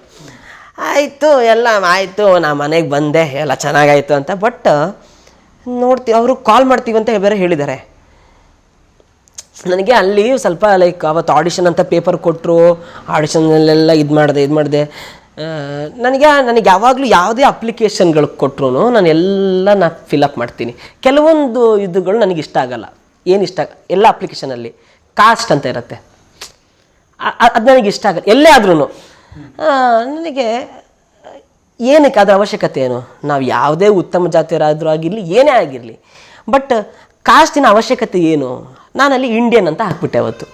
ಇಂಡಿಯನ್ ಕ್ಯಾಸ್ಟ್ ಅಂತ ಇದ್ದಲ್ಲಿ ಇಂಡಿಯನ್ ಅಂತ ಹಾಕಿದ್ದೆ, ಎಲ್ಲ ಫಿಲಪ್ ಮಾಡಿದ್ದೆ. ನನಗೆ ಕಾಲೇ ಬರಲಿಲ್ಲ. ನಾನು ಇಂಡಿಯನ್ ಅಂತ ಹಾಕಿದ್ದೀನಲ್ಲ, ಅದಕ್ಕೆ ಅವ್ರು ಬೇಜಾರು ಮಾಡ್ಕೊಂಡು ನನಗೆ ಕಾಲ್ ಮಾಡಿಲ್ಲ. ಅಯ್ಯೋ, ನಾನು ಇಂಡಿಯನ್ ಅಂತ ಹಾಕ್ಬಾರ್ದಾಗಿತ್ತು, ಏನೇನೋ ಥಾಟ್ ನನಗೆ. ಒಂದಿನ ಟಿ ವಿಯಲ್ಲಿ ಆ್ಯಡು ಬಂದುಬಿಡ್ತು, ನೀವು ಭರ್ಜರಿಯಾಗಿ ನಗಬೇಕೇ ಮಜಾ ಭಾರತ ಅಂತ. ಅಯ್ಯೋ, ಆ್ಯಡು ಬಂದುಬಿಡ್ತು. ಅಂದರೆ ನಾನು ಇಲ್ಲ, ಸೆಲೆಕ್ಟ್ ಮಾಡಿಲ್ಲ, ಇವರು ಸುಮ್ಮನೆ ಹೇಳಿದ್ದಾರೆ. ಹಂಗೆ ಬೇಜಾರಾಯಿತು. ಅವತ್ತು ಮಾರನೇ ದಿನ ಕಾಲ್ ಬಂತು, ನೀವು ಹಿಂಗೆ ಸೆಲೆಕ್ಟ್ ಆಗಿದ್ದೀರಾ, ಒಂದು ಹೊಸ ಶೋ, ಇದಕ್ಕೆ ನೀವು ಸೆಲೆಕ್ಟ್ ಆಗಿದ್ದೀರಾ, 4 ತಿಂಗಳು ಇಲ್ಲೇ ಇರಬೇಕು, ಬಟ್ಟೆ ಎಲ್ಲ ಪ್ಯಾಕ್ ಮಾಡ್ಕೊಂಡು ಬಂದುಬಿಡಿ ಅಂದ್ಬಿಟ್ರು. ನಮ್ಮ ಅಪ್ಪನಿಗೆ ಹೇಳಿದೆ, ಪಾಪ ಬಟ್ಟೆ ಎಲ್ಲ ಪ್ಯಾಕ್ ಮಾಡಿಬಿಟ್ಟು ಹೋಗ್ಬಿಡ್ತೀವಿ. ಬಟ್ಟೆ ಎಲ್ಲ ಪ್ಯಾಕ್ ಮಾಡಿ ಎಲ್ಲಿ ಹೋಗ್ತೀಯಾ, ಇನ್ನೊಂದು ತಿಂಗಳಲ್ಲಿ ಎಕ್ಸಾಮ್ ಇದೆ ನಿನಗೆ, ಫಸ್ಟ್ PU ಎಕ್ಸಾಮು, ಎಲ್ಲೂ ಹೋಗಂಗಿಲ್ಲ ಅಂತ. ಇಲ್ಲಪ್ಪ ಹೋಗ್ತೀನಿ. ಆಮೇಲೆ ಅವರು ಇವತ್ತಿನ ತನಕನೂ ನಾನು ಏನೇ ಮಾಡ್ತೀನಿ ಅಂದ್ರು ಇಲ್ಲ ಅಂತ ಹೇಳಿದವರಲ್ಲ ಪಾಪ. ಅವತ್ತು ಅಷ್ಟೇ, ಆಯ್ತು ಹೋಗು, ನೀನೇನು ಮಾಡ್ತೀಯ ಅಂತ ನಿನಗೆ ಐಡಿಯಾ ಇರಬೇಕು, ನಿನಗದು ಗೊತ್ತಿದ್ರೆ ಆಯಿತು ಅಂತ ಹೇಳ್ಬಿಟ್ಟು ಹೋಗು ಅಂತ ಅಂದರು. ನಾ ಬಂದೆ. ಕನ್ನಡ ಕಲಿಯಕ್ಕೆ ಪುಸ್ತಕ ಬೇಕೇನು? 4 ಜನ ಕನ್ನಡಿಗರ ಜೊತೆ 4 ದಿನ ಓಡಾಡು. ಅವರು ನನಗೆ ಫಸ್ಟ್ ಕಾಲ್ ಮಾಡಿದಾಗ, ಸರ್ ಮಸಾಲಾ ಹೋಟೆಲ್ ಹತ್ರ ನೀವು ಬನ್ನಿ, ಉತ್ರಳ್ಳಿ, ಅಲ್ಲಿ ಈಗಲೂ ಇದೆ ಅಂತ ಅನ್ಸತ್ತೆ. ಫಸ್ಟ್ ನಾ ಬೆಂಗಳೂರಿಗೆ ಬಂದಿದ್ದೆ ಅಲ್ಲಿಗೆ, ಆ ಪ್ಲೇಸ್ಗೆ, ಉತ್ರಳ್ಳಿಯ ಮಸಾಲಾ ಹೋಟೆಲು. ನಂಗೆ ಕಾಲ್ ಮಾಡಿಬಿಟ್ಟು, ಮಸಾಲಾ ಹೋಟೆಲಿಗೆ ಬನ್ನಿ. ಮಶಾಣ ಹೋಟೆಲ್ ಅಂತ ಇರುತ್ತಾ? ನನಗೆ ನಂಗೆ ಅರ್ಥನೇ ಆಗ್ತಿಲ್ಲ, ಹೋಟೆಲ್ ಹೆಸರು ಏನಿದು ಹಿಂಗಿದೆ. ಆಮೇಲೆ ಅವ್ರಿಗೆ, sir MASAL masala hotel. Okay, masala ಹೋಟೆಲಿಗೆ ನಾನು ಅಪ್ಪ ಇಲ್ಲಿಂದ ಟ್ರೈನಲ್ಲಿ ಹೋದ್ವಿ. ಜರ್ನಿನೇ ಒಂಥರ ಚೆನ್ನಾಗಿತ್ತು ನಮಗೆ. ನಮ್ಮ ಎದುರುಗಡೆ ಇಬ್ಬರು ಕೂತ್ಕೊಂಡಿದ್ರು, ಅವರು ಪರಿಚಯ ಆದರು, ಶ್ರುತಿ ಅಂತ ಅವ್ರ ಹೆಸರು. ಫಸ್ಟ್ ನಾನು ಇದೇ ಒಂದು 7 ವರ್ಷದ ಹಿಂದೆ ನಾವು ಫಸ್ಟ್ ನಾ ಬೆಂಗಳೂರಿಗೆ ಬರಬೇಕಾದ್ರೆ ಟ್ರೈನಲ್ಲಿ ನಮ್ಮ ಎದುರುಗಡೆ ಕೂತ್ಕೊಂಡಿದ್ದವ್ರ ಹೆಸರು ಶ್ರುತಿ ಅಂತ. ಎಲ್ಲಿಗೆ ಹೋಗ್ತಿದ್ದೀರಾ ಅಂತ ಕೇಳಿದರು. ಹೀಗೆ ಒಂದು ಆಡಿಷನ್ ಇದೆ, ಹೋಗ್ತಾ ಇದ್ದೀನಿ. ಹೌದಾ, ಒಳ್ಳೇದಾಗಲಿ. ಅವ್ರ ನಂಬರ್ ಇಸ್ಕೊಂಡ್ವಿ. ಈಗಲೂ ಅವ್ರು ನನ್ನ ಕಾಂಟ್ಯಾಕ್ಟಲ್ಲಿದ್ದಾರೆ. ಫಸ್ಟ್ ಡೇ ಅವ್ರು ನನಗೆ ಹಿಂಗೆ ಆಮೇಲೆ ಫಸ್ಟ್ ಸ್ಕಿಟ್ ನಂದು ಟಿ ವಿಯಲ್ಲಿ ಬಂದಾಗ ಅವ್ರು ನಂಗೆ ಕಾಲ್ ಮಾಡಿಬಿಟ್ಟು, ಎಷ್ಟು ವಾರ, ಒಂದು ವರ್ಷ ಇಡೀ ನಮ್ಮ ಮಜಾ ಭಾರತ ಯಾವಾಗ ನಾನು ಎಂಡ್ ಆಗತ್ತೆ ಅನ್ಕೊಂಡು ಅವ್ರು ನಂಗೆ ಕಾಲ್ ಮಾಡಿಬಿಟ್ಟು, ಈ ಸ್ಕಿಟ್ ಚೆನ್ನಾಗಿ ಮಾಡಿದೆ ನೀನು, ಈ ಸ್ಕಿಟ್ ಚೆನ್ನಾಗಿ ಮಾಡಿದೆ ಅಂತ ನಂಗೆ ಹೇಳ್ತಾನೆ ಇದ್ರು. ಇವಾಗ ರೀಸೆಂಟಾಗಿ ನಮ್ಮ ಮನೆ ಗೃಹಪ್ರವೇಶ ಆಯಿತು, ಅದಕ್ಕೆ ನಾನು ಅವ್ರಿಗೆ ಇನ್ವೈಟ್ ಮಾಡಿದ್ದೆ. ಅಂದರೆ ಅವರು ಅಲ್ಲಿಗೆ ನಾನು ಬಂದಾಗ, ಅಂದರೆ ನಮಗೆ ಯಾರ್ಯಾರು ಯಾವ ರೀತಿಯಲ್ಲಿ ಇನ್ಸ್ಪಿರೇಷನ್ ಆಗ್ತಾರೆ ಅಂತ ಗೊತ್ತಿಲ್ಲ. ಅವ್ರು ನನಗೊಂದು ಕಾಲ್ ಮಾಡಿಬಿಟ್ಟು, ಅಂದರೆ ಆ ಟೈಮಲ್ಲಿ ಯಾರೂ ಇಲ್ವಲ್ಲ ನಮ್ಗೆ ಹೇಳೋಕ್ಕೆ. ಅವ್ರು ನಂಗೆ ಹೇಳಿ, ನೀ ಚೆನ್ನಾಗಿ ಮಾಡ್ತಿದ್ದೆ, ನೀ ಚೆನ್ನಾಗಿ ಮಾಡು ಅಂತ ಹೇಳಿದಾಗ ಅಷ್ಟೇ ಸಾಕಿತ್ತು. ಒಂಥರ. ಸೊ ಅವರೆಲ್ಲ ಈಗಲೂ ನನಗೆ ಕಾಂಟ್ಯಾಕ್ಟಲ್ಲಿದ್ದಾರೆ. ಅದೆಲ್ಲ ತುಂಬ ಸಂತೋಷ ಆಗುತ್ತೆ. ನಾನು ಅಪ್ಪ ನಾವೆಲ್ಲ ಎಷ್ಟೊಂದು 5:30 ಆಗಿತ್ತು, 5:30ಗೆ ಬಂದ್ವಿ. ಇದೇ ಪಾಪ ಅಲ್ಲಿ ನೋಡಿ, MASAL ಮಸಾಲಾ ಹೋಟೆಲ್ ಉತ್ರಳ್ಳಿ ಬಂದ್ವಿ. ದೊಡ್ಡ ಬ್ಯಾಗು, ಅಪ್ಪನಿಗೆ ಕಾಲು ನೋವು ಬಂದ್ಬಿಟ್ಟು ಸಿಕ್ಕಾಪಟ್ಟೆ. ಟ್ರೈನಲ್ಲಿ ಅವಾಗ ನಮಗಿದ್ದಂಥ ಆ ಪರಿಸ್ಥಿತಿಯಲ್ಲಿ ಒಂದು ಸ್ಲೀಪರಲ್ಲಿ ನಾವು ಬರೋ ಅಂಥ ವ್ಯವಸ್ಥೆ ಆಗಿಲ್ಲ. ಸಿಟ್ಟಿಂಗಲ್ಲಿ ಜನರಲ್ ಕಂಪಾರ್ಟ್ಮೆಂಟಲ್ಲಿ ನಾವು ಬಂದ್ವಿ. ಅಪ್ಪಂಗೆ ಹಿಂಗೆ ಕೂತ್ಕೊಂಡಿದ್ರಲ್ಲ, ಎಲ್ಲ ಜನ ಅವತ್ತು ಇದ್ರೊಳಗಡೆ ಎಲ್ಲ ಕೂತ್ಕೊಂಡ್ಬಿಟ್ಟಿದ್ರು. ಸೀಟ್ ಅಡಿಗಡೆ ಎಲ್ಲ ಜನ ಕೂತ್ಕೊಂಡ್ಬಿಟ್ಟು, ಎಲ್ಲ ಕಡೆ ಏನೇನೋ ಈ ಬಟ್ಟೆ ಎಲ್ಲ ಹಾಕ್ಕೊಂಡು ಅದ್ರ ಮೇಲೆಲ್ಲ ಕೂತ್ಕೊಂಡು, ಹಂಗೆ ಅಷ್ಟು ಗಿಜಿ ಜನ. ನಮ್ಮ ಅಪ್ಪಂಗೆ ಸಾಗರದಿಂದ ಬೆಂಗಳೂರಿಗೆ ಹಿಂಗೆ ಕೂತು ಕಾಲು ನೋವು ಸಿಕ್ಕಾಪಟ್ಟೆ ಬಂತು. ಇಲ್ಲಿಗೆ ಬಂದ್ವಿ, ಮಸಾಲ ಹೋಟ್ಲಿಗೆ ಬಂದ್ವಿ, ಬ್ಯಾಗ್ ಹಿಡ್ಕೊಂಡ್ವಿ. ನಮ್ಮಪ್ಪ ಹೋಗೋಣ ಅವ್ರಿಗೆ ಕಾಲ್ ಮಾಡು ಅಂತ. ನಾನಂತ ಪಾಪ ಅವ್ರಿಗೆ ಇಷ್ಟು ಬೆಳಗ್ಗೆನೆ ಕಾಲ್ ಮಾಡಿಬಿಟ್ರೆ ಅವ್ರು ಇಲ್ಲ ಹಿಂಗೆಲ್ಲ ಕಾಲ್ ಮಾಡೋಂಗಿಲ್ಲ, ಹೋಗ್ಬಿಡ್ರಿ ವಾಪಸ್ ಅಂತ ಅಂದ್ಬಿಡ್ತಾರೆ. ನನಗೆ ಹೆದರಿಕೆ ಅಲ್ವಾ ಸರ್ ಹೊಸದು. ಇಲ್ಲ ಬೇಡ, ನಮ್ಮಪ್ಪ ನನ್ನ ಜೊತೆನೇ ಓಡಾಡಿದ್ರು. ಆ ಟೈಮಲ್ಲಿ ನಮ್ಮ ಹತ್ರ ಅಮೌಂಟ್ ಇರಲಿಲ್ಲ. ನನ್ನ ಲೈಕ್ ನಾವೊಂದು ಸ್ವಲ್ಪ ಕಷ್ಟದಲ್ಲಿತ್ತು ನಮ್ಮ ಫ್ಯಾಮಿಲಿ. ಆವಾಗ ಅಂಗಡಿ ಇತ್ತು, ಬಟ್ ಆ ಹಿಂದೆ ನಾವೊಂದು ಸ್ವಂತ ಮನೇಲಿ ಇದ್ವಿ. ಅದು ಯಾವುದೋ ಒಂದು ಚಿಕ್ಕ ಪುಟ್ಟ ಇದಕ್ಕೆ ಆ ಮನೆ ಎಲ್ಲ ಸೇಲ್ ಮಾಡಿ ನಮ್ಮ ಮಜಾ ಭಾರತಕ್ಕೆ ಯಾವಾಗ ಬಂದೋ ಆ ಟೈಮಲ್ಲಿ ನಾವು ಬಾಡಿಗೆ ಮನೇಲಿದ್ವಿ ಊರಲ್ಲಿ. ಹಾಂ, ಸಾಗರದಲ್ಲಿ. ನಮ್ಮ ಅಕ್ಕ ನಾನು ಹುಟ್ಟಿದ್ದು ಆ ಮನೆ ಒಂದು 15 ವರ್ಷ. ನಮ್ಮಪ್ಪ ಮದುವೆ ಆದಾಗ ತಗೊಂಡಿದ್ದ ಆ ಮನೆನ ಸೇಲ್ ಮಾಡಿಬಿಟ್ಟು ನಮ್ಮ ಮಜಾ ಭಾರತಕ್ಕೆ ಬರೋ ಟೈಮಲ್ಲಿ ನಾವೊಂದು ಬಾಡಿಗೆ ಮನೇಲಿದ್ವಿ. ಆ ಟೈಮಲ್ಲಿ ತುಂಬ ಕಷ್ಟನೇ ಇತ್ತು ನಮಗೆ. ಅಂದರೆ ಅವತ್ತಿಗೆ ಏನು ಬೇಕು ಅದು, ಅವತ್ತಿಗೆ ಹೆಂಗೆ ಬೇಕು ಹಾಗೆ ಅಷ್ಟೇ. ಬಟ್ ಆ ಟೈಮಲ್ಲೂ ನಮಗೆ ಏನು ಬೇಕು ನಮ್ಮಪ್ಪ ಎಲ್ಲ ಇದು ಮಾಡ್ತಾಯಿದ್ರು. ನಮ್ಮಪ್ಪ ಲೈಕ್ ನಮಗೆ ಎಂತ ಒಳ್ಳೆ ಹೋಟ್ಲಲ್ಲೇ ತಿನ್ನಿಸೋದು, ನಿಮ್ಗೇನು ಬೇಕು ಹಾಗೆ ಆ ಥರ ಇದ್ದಿದ್ದು. ಅವತ್ತು ಬಾ ಇಲ್ಲೊಂದು ಫುಟ್ಪಾತಲ್ಲಿ ಇಡ್ಲಿ ಚೆನ್ನಾಗಿರುತ್ತೆ. ಮೊನ್ನೆ ನಮ್ಮಪ್ಪ ಹೇಳ್ದಂಗೆ ನಂಗೆ ಗೊತ್ತಾಯ್ತು. ಇನ್ನೂ 1 ವಾರನೂ ಆಗಿಲ್ಲ, ನಾನು 1 ವಾರ 2 ವಾರ ಆಯ್ತು ನಾ ಊರಿಗೆ ಹೋಗಿ. ಮಗ ನಾನು ಹಿಂಗೆ ಫಸ್ಟ್ ಕರ್ಕೊಂಡು ಹೋಗಿದ್ದೆ ಗೊತ್ತಾ ಫುಟ್ಪಾತಲ್ಲಿ. ಹಾಂ, ಅಲ್ಲೊಂದು ಅತ್ತಿ ಮರ ಇತ್ತು. ಅತ್ತಿ ಮರಕ್ಕೆ ಹೋಗಿ ನಾನು ಕೈ ಮುಕ್ಕೊಂಬಂದಿದ್ದೆ ನನ್ನ ಮಗಂಗೆ ಒಳ್ಳೇದು ಮಾಡು ಅಂತ. ಸೊ ಎಲ್ಲ ತಂದೆ ತಾಯಿಗೂ ಅದೊಂದಿರುತ್ತೆ. ಅವರು ಅತ್ತಿ ಮರದಲ್ಲಿ ದತ್ತಾತ್ರೇಯ ಸ್ವಾಮಿ ಇರ್ತಾರೆ ಅಂತ.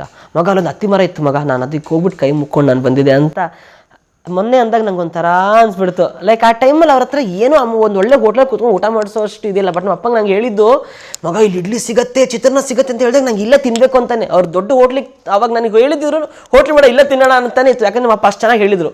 ಆ ಇಡ್ಲಿ ಹೋಟ್ಲಲ್ಲಿ ತಿಂದ್ವಿ. ಆಮೇಲೆ ಮಧ್ಯಾಹ್ನ ಸುಮಾರು ತನಕ, ಆಮೇಲೆ ಇನ್ನೊಂದು ಕಡೆ ಮಧ್ಯಾಹ್ನನೂ ಅನ್ಸತ್ತೆ.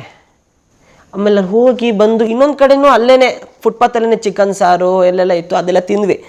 ಎಲ್ಲ ಆಗಿ ನನಗೆ ಆಮೇಲೆ ಗೊತ್ತಾಗಿರೋದು ಏನು ಅಂತ ಹೇಳಿದರೆ, ನಮ್ಮ ಅಪ್ಪನ ಹತ್ರ 150 ರೂಪಾಯಿನೋ 130 ರೂಪಾಯಿನೋ ಏನೋ ಇತ್ತು, 150 ಅನಿಸುತ್ತೆ. ಬೆಂಗಳೂರಿಂದ ಸಾಗರಕ್ಕೆ ಬರೋಕ್ಕೆ ಟ್ರೈನ್ ಚಾರ್ಜು 120 ರೂಪಾಯಿ. ಹಾಂ, ನಮ್ಮಪ್ಪನ ಹತ್ರ ಉಳಿತಿದ್ದ ಅಮೌಂಟು 30 ರೂಪಾಯಿ. ಓಕೆನಾ? ಎಲ್ಲ ಆಯಿತು, ಎಲ್ಲ ಕೊಟ್ಟು ನಮಗೆ ಇಲ್ಲಿಗೆ ನಮ್ಮ ಮಜಾ ಭಾರತಕ್ಕೆ ಬಂದೆ ಸೆಲೆಕ್ಟ್ ಆಗಬೇಕಂದ್ರೆ ತುಂಬ ಜನ ನಂಗೆ ಹೆಲ್ಪ್ ಮಾಡಿದರು. 500 ರೂಪಾಯಿ, 100, 400, 200 ಅಕ್ಕಪಕ್ಕದವರು, ನಮ್ಮ ಅಜ್ಜಿ ಅಕ್ಕ ಅವರು ತುಂಬ ಜನ ಕೊಟ್ಟರು ನನಗೆ ಅವತ್ತು. ನೀನು ಹೋಗು, ನೀನು ಮಾಡು ಅಂತ. ಅದೇನೋ ಗೊತ್ತಿಲ್ಲ, ನಮ್ಮ ಓನರ್ ಮಗ ಒಬ್ಬರಿದ್ರು 500 ರೂಪಾಯಿ ಕೊಟ್ಟರು. ನಮ್ಮ ಅಜ್ಜಿ ಅಕ್ಕ ಅವರು ಬೇರೆ ಮನೆಗೆ ಹೋಗಿ ಕೆಲಸ ಮಾಡ್ತಾಯಿದ್ರು, ಅವ್ರು ನನಗೆ 500 ರೂಪಾಯಿ ಕೊಟ್ಟರು ಅವತ್ತು. ನಮ್ಮ ಅಜ್ಜಿ ಅವರ ಅಕ್ಕ ಅವರು ನನಗೆ 500 ರೂಪಾಯಿ ಕೊಟ್ಟರು. ತುಂಬ ಜನ ಹೆಲ್ಪ್ ಮಾಡಿದರು ನನಗೆ ಅವತ್ತು. ಅದು ಹೆಂಗೆ ಗೊತ್ತಿಲ್ಲ, ಅದು ಲೈಕ್ ತುಂಬ ಜನ ಹೆಲ್ಪ್ ಮಾಡಿದ್ರು. ಅದು ಅಮೌಂಟ್ ಇದ್ದಾಗ ನಮ್ಮ ಅಪ್ಪ ನನಗೆ ಎಷ್ಟು ಕಾನ್ಫಿಡೆಂಟಾಗಿ ನಿಂತಿದ್ರು ಅಂದರೆ, ಮಗ ನನ್ನ ಹತ್ರ ಇದೆ, ನನ್ನ ಜೇಬಲ್ಲಿ ಎಷ್ಟು ಬೇಕಷ್ಟು ಇದೆ ಅನ್ನೋ ಥರನೇ ಇದ್ರು ನಮ್ಮ ಅಪ್ಪ ಅವತ್ತು ನನ್ನ ಹತ್ರ ಇದ್ಬಿಟ್ಟು. ಅವ್ರಿಗೆ ಕಾಲು ನೋವು ಆಗಿದೆ ಅನ್ನೋದು ಒಂದು ಚೂರು ತೋರಿಸ್ಕೊಳ್ತಿರಲಿಲ್ಲ. ಬಟ್ ಅವತ್ತು ನನಗೆ ಸೆನ್ಸ್ ಆಗ್ತಾಯಿತ್ತು, ನಮ್ಮ ಅಪ್ಪಂಗೆ ತುಂಬ ಕಾಲು ನೋವಾಗಿದೆ, ತುಂಬ ಕಾಲು ನೋವಾಗಿತ್ತು ನಮ್ಮ ಅಪ್ಪಂಗೆ ಅವತ್ತು. ಎಲ್ಲ ಆಯಿತು. 100 ರೂಪಾಯಿ ಇದೆ ಅಂತ ಹೇಳಿದರು. 100 ರೂಪಾಯಿ ಬೇಕಾ ನಿಂಗೆ ಕೇಳಿದರು. ನನಗದು ಏನು, ನನಗೆ ಇವಾಗಲೂ ಅನಿಸುತ್ತೆ, ನಮ್ಮ ಅಪ್ಪನ ಹತ್ರ ನಾನು ಏನಾದರೂ ಅವತ್ತು 100 ರೂಪಾಯಿ ಇಸ್ಕೊಂಡ್ಬಿಟ್ಟಿದ್ದಿದ್ರೆ ಅವ್ರು ಹೆಂಗೆ ಹೋಗ್ಬಿಡ್ತಿರು ಊರಿಗೆ ಅನ್ನೋದೊಂದು ಸ್ವಲ್ಪ ಹರ್ಟ್ ಆಗಿಬಿಡತ್ತೆ ನನಗೆ ಇವಾಗ್ಲೂ ಅನಿಸುತ್ತೆ. ನಾನು ಇಸ್ಕೊಂಡು ಅವ್ರ ಹತ್ರ ಉಳಿತಿದ್ದಿದ್ದು 50 ರೂಪಾಯಿ. ಅವ್ರಿಗೆ ಸಾಗರಕ್ಕೆ ಹೋಗೋಕೆ ಆಗ್ತಿರ್ಲಿಲ್ಲ. ಹೆಂಗೆ ಹೋಗ್ತಿದ್ರು ಅವ್ರು ಸಾಗರಕ್ಕೆ ಅನ್ನೋದು ನನಗೆ ಎಷ್ಟೋ ಸಲ, ತುಂಬ ಸಲ ಅನಿಸುತ್ತೆ ನನಗದು. ನನಗೆ ಮಗ ಇದೆ ತಗೋ ಅಂತ ಅಂದರು. ಬೇಡ ನನಗೆ ಅಂತ ಅಂದೆ. ತಗೋ ಅಂತ ಅವ್ರು ಎಷ್ಟು, ಹಿ ವಾಸ್ ವೆರಿ ಕಾನ್ಫಿಡೆಂಟ್. ತಗೋ ನೀನು ಇದು 100 ರೂಪಾಯಿ. ನಮ್ಮಪ್ಪ ನಾನು ಇವಾಗ ಸಾಗರ ಹೋದರೆ ನಂಗೆ ಇವಾಗಲೂ ಅಪ್ಪ ಕೊಟ್ಟು ಕಳಿಸ್ತಾರೆ ಅಮೌಂಟು. ಹೆಂಗೆ 10 ರೂಪಾಯಿದು 4 ನೋಟು, 20 ರೂಪಾಯಿದು 4 ನೋಟು, 50 ರೂಪಾಯಿದು ಹಂಗೆ. ಯಾಕಂದರೆ ಚೇಂಜ್ ಬೇಕಾಗತ್ತೆ, ನೀನು ಹೋಗ್ತೀಯ ಅಲ್ಲಿ ಅದು ಸಿಗತ್ತೆ ಅಂತ ಅವರು. ಆಮೇಲೆ ಈ ಕಾಯಿನ್ಸ್ 5 ರೂಪಾಯಿದು ಒಂದಿಷ್ಟು ಕಾಯಿನ್ಸು ಈಗಲೂ ಒಂದು ಪ್ಲಾಸ್ಟಿಕ್ ಕವರಲ್ಲಿ ಹಾಕಿ ಕಟ್ಬಿಟ್ಟು ಬ್ಯಾಗಲ್ಲಿ ಹಾಕಿ ಕೊಡೋ ಅಭ್ಯಾಸ. ಅವತ್ತು ನಮ್ಮಪ್ಪ 100 ರೂಪೀಸ್ ಕೊಟ್ಟಿದ್ದಾರೆ ಅಂತಂದರೆ ಅವ್ರಿಗೆ ಎಷ್ಟು ಕಷ್ಟ. ಯಾಕಂದರೆ 100 ರೂಪೀಸ್, ಯಾಕಂದರೆ ನಾನು 4 ತಿಂಗಳು ಇರಬೇಕು ಅಂತ ಹೇಳಿ ನಾ ಬಂದಿದ್ದು. ಯಾಕಂದ್ರೆ ನಮ್ಮಪ್ಪ 100 ರೂಪೀಸ್ ಕೊಡೋ ಅಂತ ಮನುಷ್ಯ ಅಲ್ವೇ ಅಲ್ಲ. ಅವತ್ತು 100 ರೂಪೀಸ್ ನನಗೆ ಕೊಡೋಕೆ ಬಂದರು ಅಂತಂದರೆ ಅವ್ರು ತುಂಬ ಕಷ್ಟದಲ್ಲಿದ್ದರು. ನಾನು ಅವತ್ತು ಇಸ್ಕೊಂಡ್ಬಿಟ್ಟಿದ್ದಿದ್ರೆ ನಮ್ಮಪ್ಪ ಹೋಗೋಕ್ಕೆ ಆಗ್ತಿರ್ಲಿಲ್ಲ. ನಾನು ಇಸ್ಕೊಂಡಿಲ್ಲ. ಆಮೇಲೆ ಗೊತ್ತಾಯ್ತು ನಮ್ಮಪ್ಪ ಅಪ್ಪಂಗೆ ಊಟನೂ ಮಾಡಿಲ್ಲ, ಏನೂ ಮಾಡಿಲ್ಲ. ಟ್ರೈನ್ ಟಿಕೆಟ್ ತೊಗೊಂಡು 30 ರೂಪಾಯಿದಲ್ಲಿ ಪಾನಿಪುರಿ ತಿನ್ಕೊಂಡು ಸಾಗರ ಬಂದಿದ್ದಾರೆ. ನಂಗೆ ಆಮೇಲೆ ಎಷ್ಟೋ ವರ್ಷ ಆದ್ಮೇಲೆ ನಮ್ಮ ಅಪ್ಪ ಹೇಳಿದ್ರು, ನಾನು ಪಾನಿಪುರಿ ತಿಂದೆ ಅವತ್ತು ಅಂತ ಹೇಳಿ.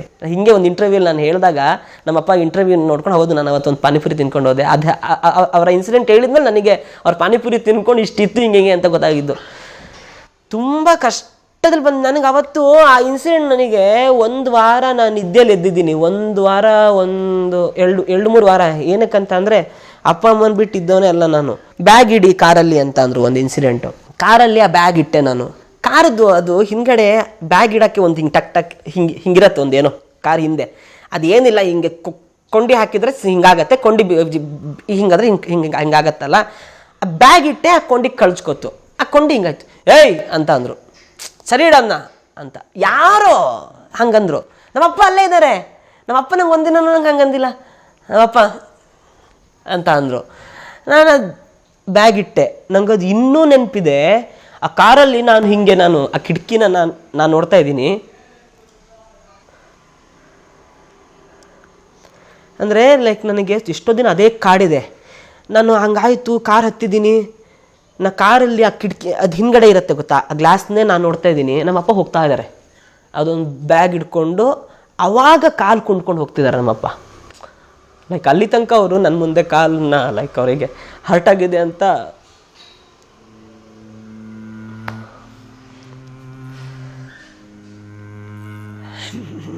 ಅಯ್ಯೋ ನಾನು ಇದುವರೆಗೂ ಎಲ್ಲೂ ಇಷ್ಟು ಎಮೋಷ್ನಲ್ ಆಗಿಲ್ಲ. First time. ಬೇಡ ಕೊಡಮ್ಮ.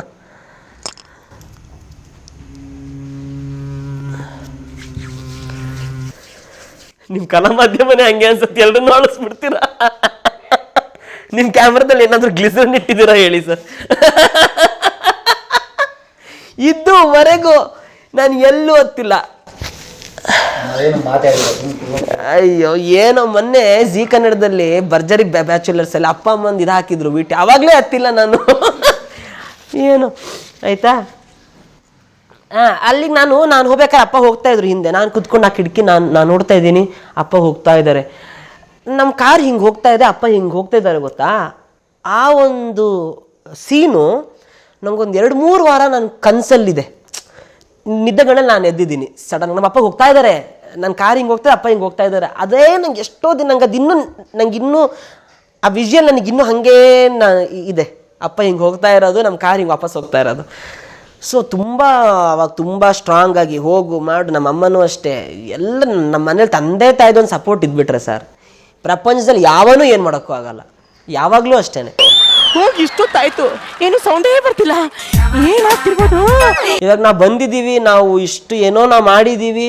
ಯಾಕಂದ್ರೆ ಅವ್ರು ನಮಗೆ ಜನ್ಮ ಕೊಟ್ಟಿರೋದಕ್ಕೆ ನಾವು ಹುಟ್ಟಿದ್ದೀವಿ. ನಾವು ಇಷ್ಟು ಮಾಡೋಕ್ಕೆ ಸಾಧ್ಯ. ನಾವು ಹುಟ್ತಾನೆ ಇರಲಿಲ್ಲ ಅಂದಿದ್ರೆ ಇಷ್ಟೆಲ್ಲ ಮಾಡೋಕ್ಕೆಲ್ಲ ಆಗಿರ್ತಾ ಇತ್ತು. ಎಷ್ಟೋ ಜನ ಹೆಂಗಂತ ಬಿಡು ಅಯ್ಯೋ ಅಪ್ಪ ಅಮ್ಮನ ಏನು ಕಾಟಗುರು ಅಂತಾರೆ.